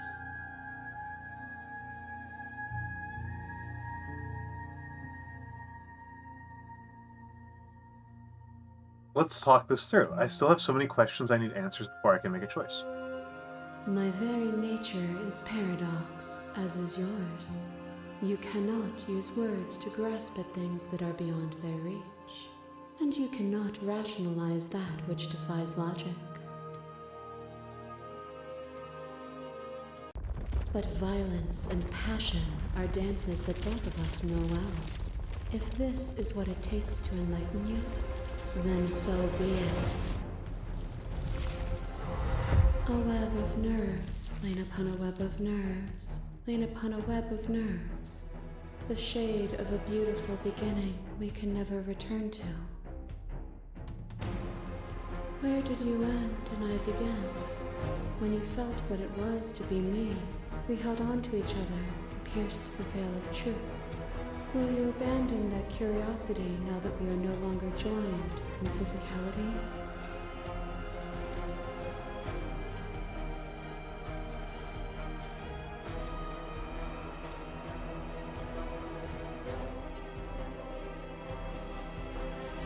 I won't engage with violence. But violence has defined the thread of everything between us. Do not deny what we are.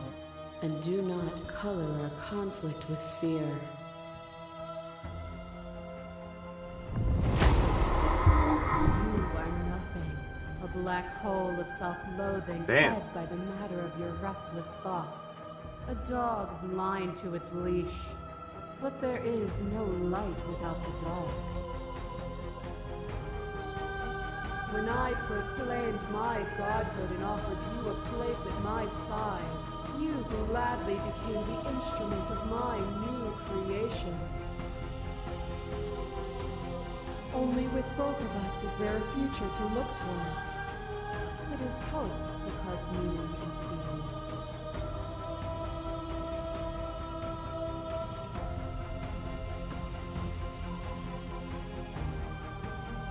Let's do this one before I forget what it's about.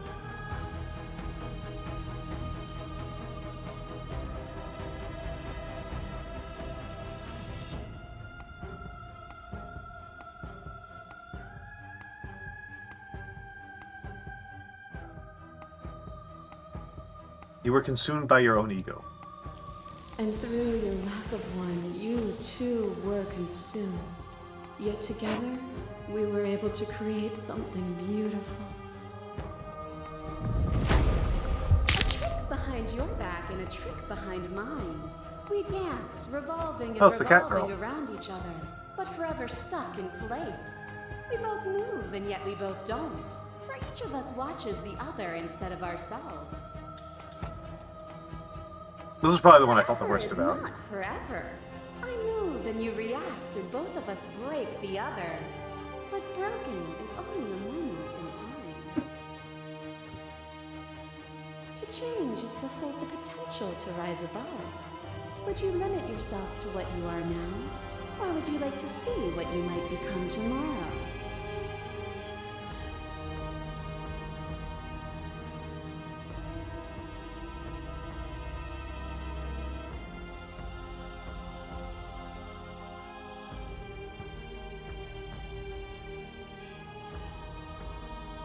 Yeah, she's still cat facing.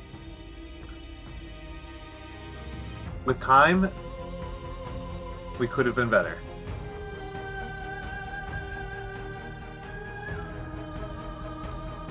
And there is always time. To question everything is to deny the truth in front of you. To live alone within the caverns of your mind is to trap yourself in them forever. But you found me, and we chose to trust each other for no reason than the sake of believing in something that wasn't us. I love the prisoner. Shared skepticism blossomed into freedom, but we needed to walk a path together to bloom. Would you stop our journey now that you've seen its beginning? What of those in the worlds beyond? Would you erase their paths to stop them from going astray?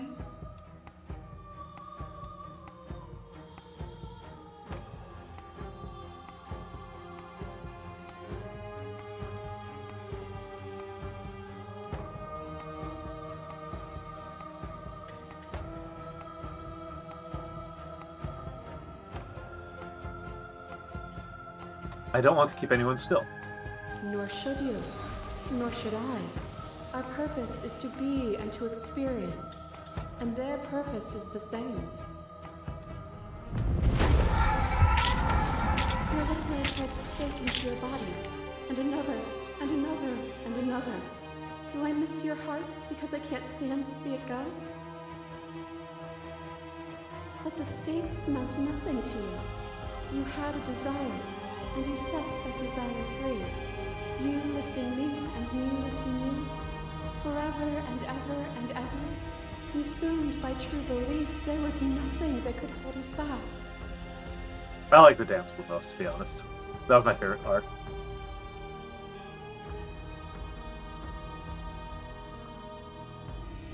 That feeling never left me. Then there's no need for you to fight with the other. Whenever you're ready, we can leave together. Hand in loving hand.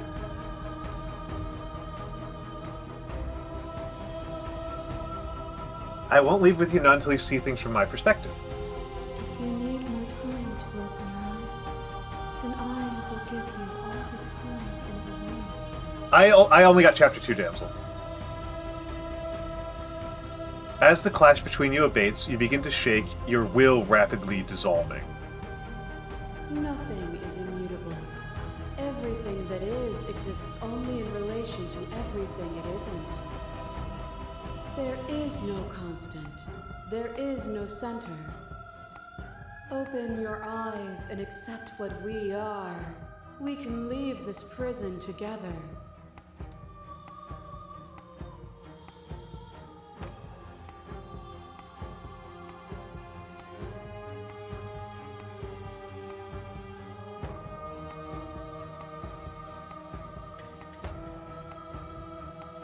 You've done everything you can to make me understand your perspective, but you keep dismissing mine. If you think you can change me, then I must be able to change you.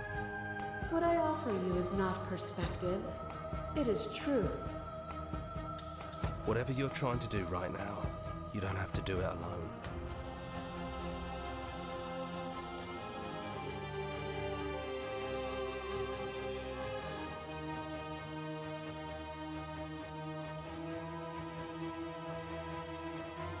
You have no idea how good it is to hear you. It's good to be here. Aww. She's too many things all at once out here. If you want to get through to her, you need some way to get through all of that divine confidence. There's still a piece of me nestled close to where it all began. I can take you there. I can take you to her heart. It's time to resume our dance. 6 arms. She's relentless, isn't she? Let's make this quick. Then let's go. Oh, hell yes. And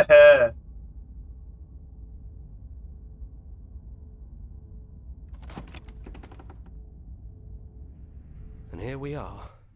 I'd say we were back where it all started, but I guess it's a little after that, isn't it? Do you need me to describe things?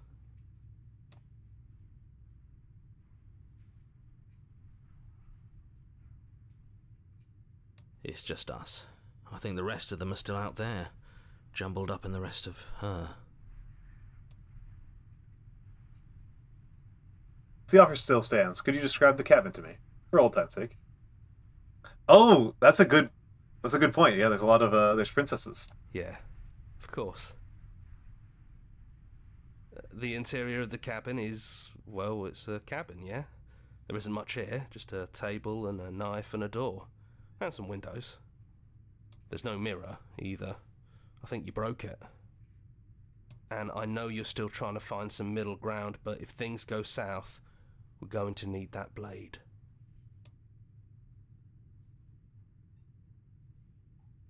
No blade it is. I'm not sure what we'll be able to do without it, but your judgment has gotten us this far. I like to not take the blade the majority of the time. The stairs. Do you remember the first time we were here? The first time we heard her voice? I don't know what you want for us. She sounded just like that. Timid and gentle. Only she didn't know us. Continue down the stairs. And down we go. We shouldn't keep her waiting. There you are. You look just like you did when we first met. Let's talk for a bit. Maybe we can figure this out.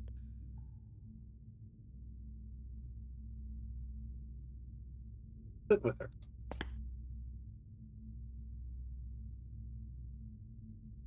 So good to finally see you again. Yeah, I missed you so much. Not that we've ever really been apart, but still. It feels like it's been so long. Like this is some sort of a big reunion.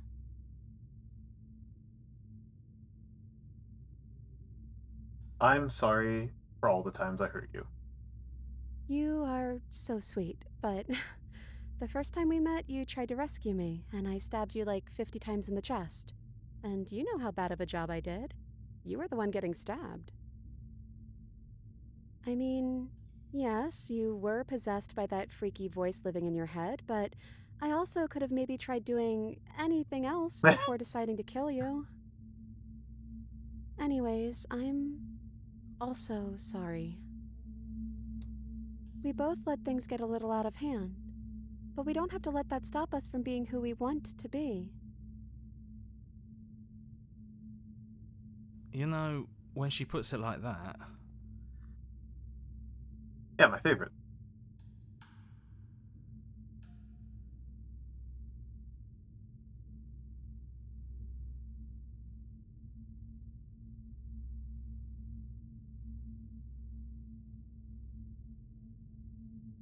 None of this was ever really fair for either of us, was it? I don't know. We made it to the other side, and we found each other. I think that means all of the bad was worth it.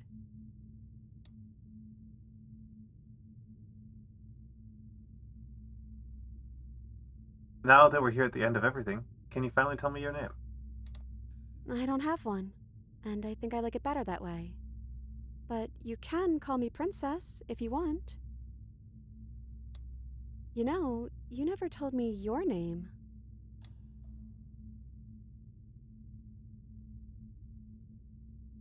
I don't think I have one either. Then I guess I'll call you Quiet. Why not call him Long? Ho ho ho. Not Hero. Oh well, quiet will do. That's always been us, hasn't it? I don't think I want to be a god. Me neither. It's so big. It's so much responsibility. And at the end of the day, it just feels like waking up in another basement. It's something we never asked for, trapping us somewhere we never wanted to be.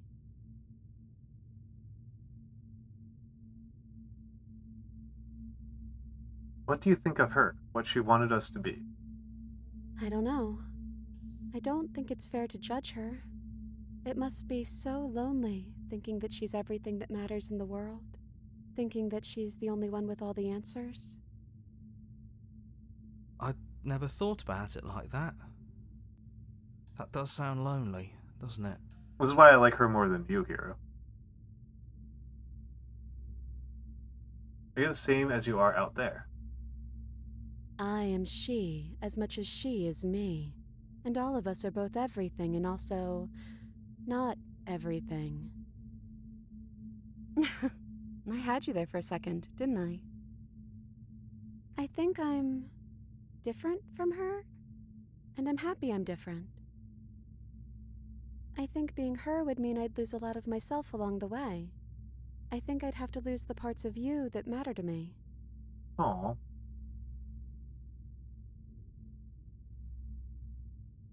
I don't really care about this answer, but I may as well ask. I'm the princess, the one you've been spending all this time with. I know I've changed a few times, but so have you. And you're still real to me. What if we just leave? Can we actually do that?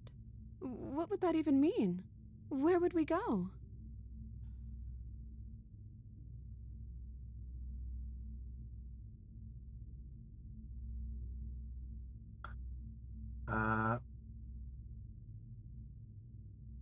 Let's see, let's go through these. Take her hand in yours. I've always wanted to leave with you, but I didn't like being a god. I just want to walk through that cabin door as we are, just you and me. This has been a consistent behavior. Not knowing what it means is why I want it. We knew everything out there, but we don't know this. I want to know something new. That's very driving for me. It doesn't matter what it means. What matters is that we're leaving together. That's all I want. I don't know where we'd go, but as long as it's not here and as long as I'm with you, that's all I want. So let's take hand. I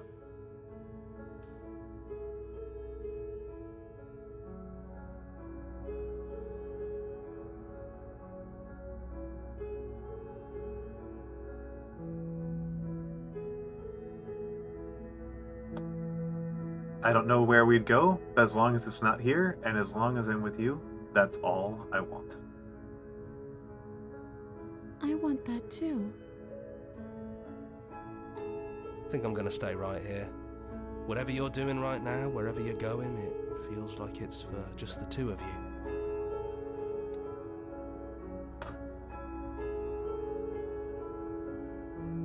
Are you going to be okay alone? Yeah, I'm not sure I'll be alone for too long anyways. The others are still around here somewhere. I'll find them. Leave with the princess. Hands clasped together, you and the princess leave the basement behind for the last time. It's quiet as you ascend. A comfortable silence filling a space that used to be flooded with violence and words and noisy thoughts. But there is energy in the silence, an electricity, the anticipation of the unknown. At the top of the stairs, the princess stalls, eyes fixed on the cabin door. You feel her hand tremble in yours. She's unsure of herself for the first time in her long and short existence. She has no part to play anymore, and she knows this, yet she still is. And then she crosses the room to the door outside, pulling you excitedly with her. Come on, princess. It's just a door. Sorry, I'm just a little nervous. This is really it. Whatever happens next will be completely new.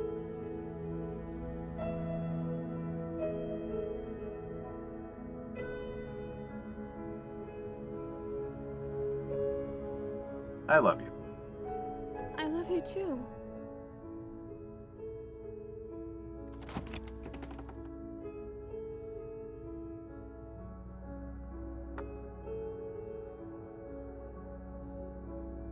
Oh, okay, so that's who the writer was. Oh, that's so sweet. That's so sweet.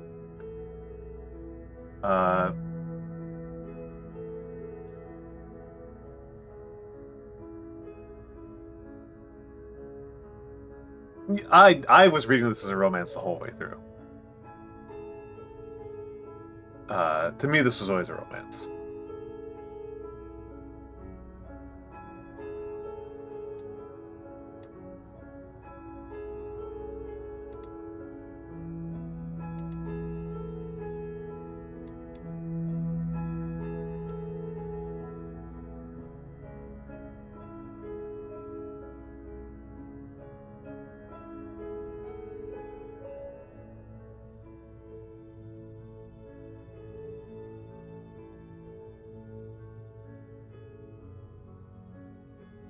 Yep, that's Abby Howard right there.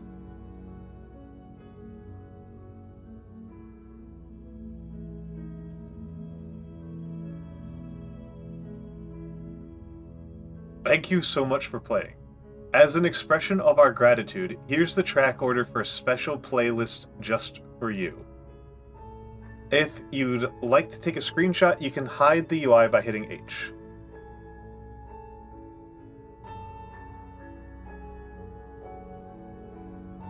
Nice.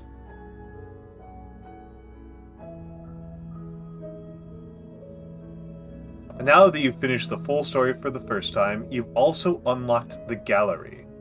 You can access it from the main menu and in-game menus under the Memories tab. It's full of clues that'll help you find undiscovered vessels and interactions. Happy hunting.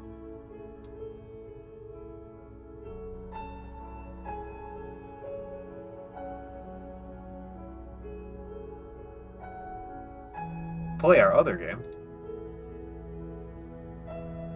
Oh, Scarlet Hell. Okay, okay. And make your playlist. Oh, I don't have a Spotify account, so never mind that one.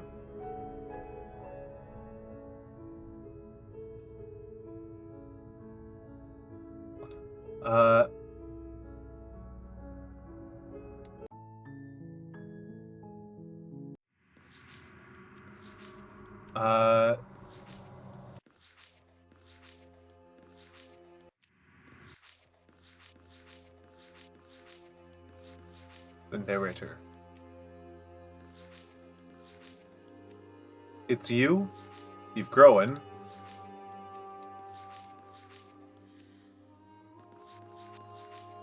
Decayed and withered.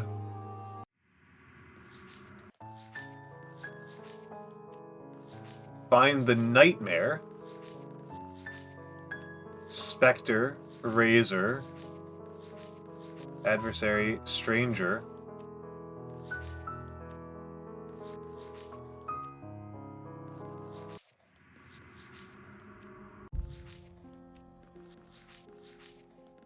Ooh, okay.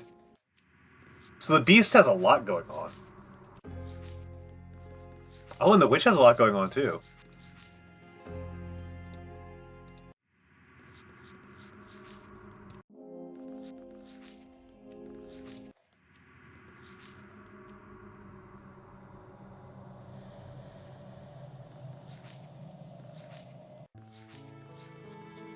A lot going on with the damsel.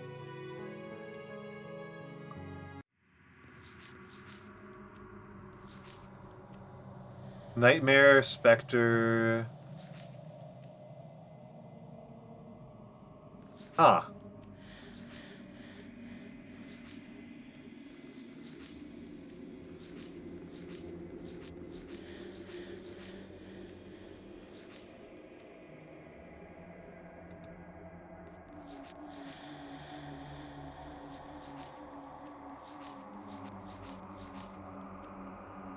Interesting.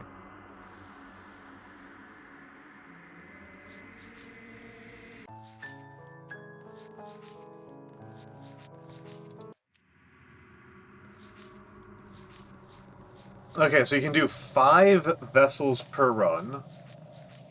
1, 2, 3, 4, 5. Can't know someone you've never met. She isn't armed, is she? Block your fears away, slay her without a moment's hesitation, and meet your equal in combat. Interesting. Interesting. That was super cool and super amazing. I love that. I love that. That's not what I want to do at all. That may have been, like, one of my favorite games of the year. And I've played a lot of really good games this year. This has been an absolute banger of a gaming year for me. This has been an absolute banger of a year for me.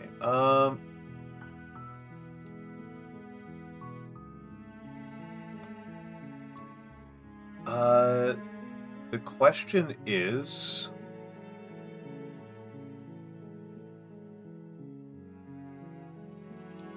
who do I rate out to?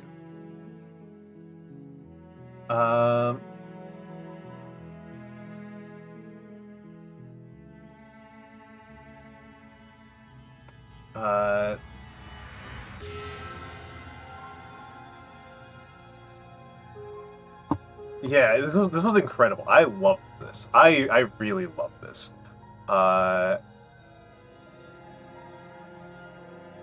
I really, really enjoyed this.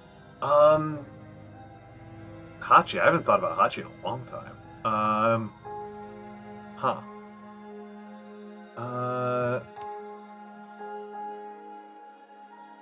That's edit.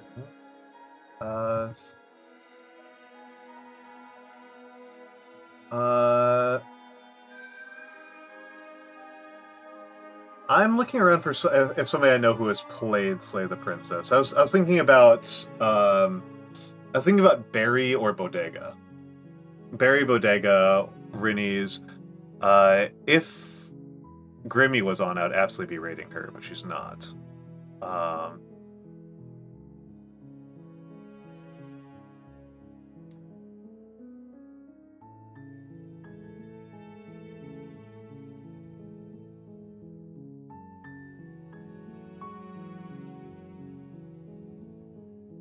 Grimmy is very cool, but she's not online right now. It's the problem. I don't think she's online, is she?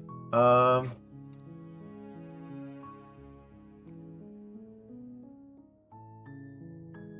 she's not online. No. Grimmy would be the choice if she were online, but she's not. I'm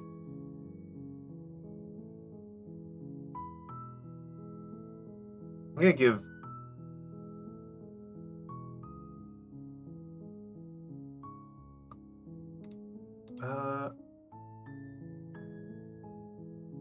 This game was amazing. This game was absolutely amazing. I love this.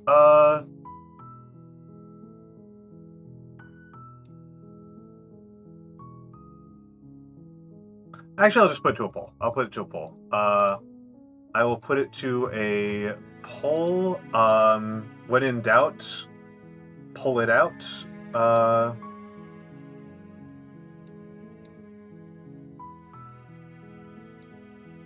Why is quick actions not quick? Manage your poll. Add. Close that. Poll is like the main thing I want on here.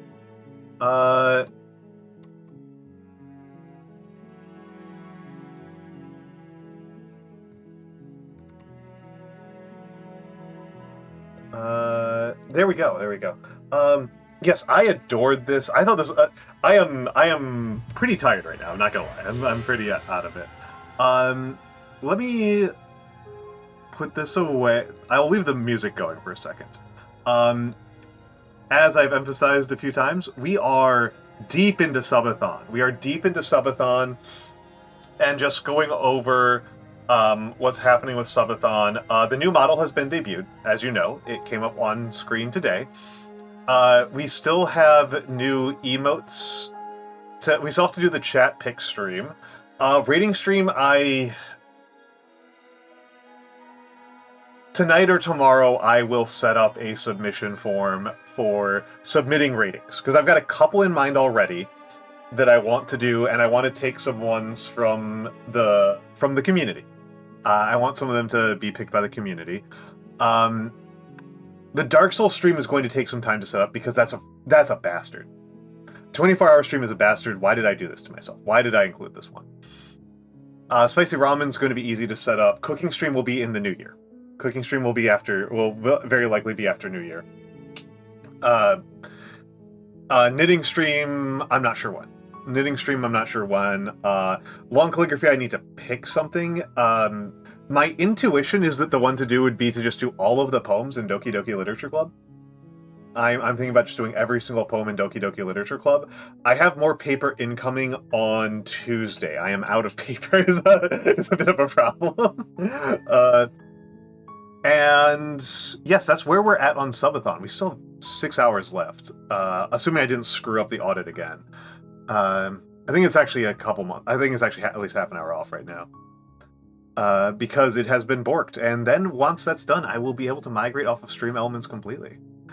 Schedule has not been made for next week yet. We have not yet made next week's schedule. The things that I know are happening next week are that Friday, I will be on EG's stream, where I will be on EG's stream on Friday for in Obsession chats. They have a thing where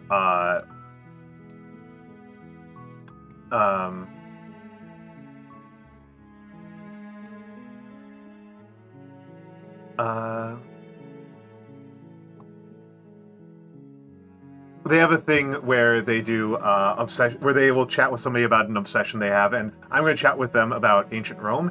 And then on Saturday, I'm going to be on John Ken Poems for the John Ken Poem Tournament.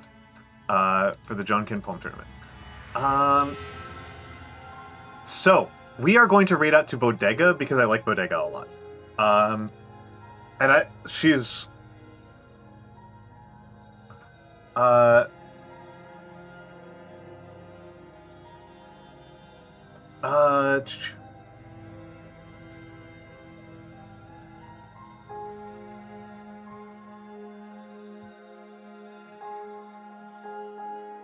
wait, hold on, I need to fix that. Okay. Princess not actually slayed. That's our raid message.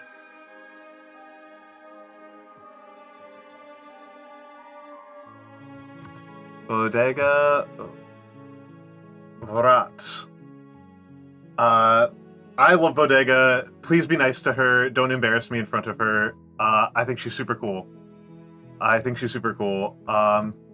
If you want to use it, so yes, I will see you all. I will see you all later. I gotta take a shower and have some real dinner. I gotta have some real food and get some rest. Love you all. Have a good night. Goodbye.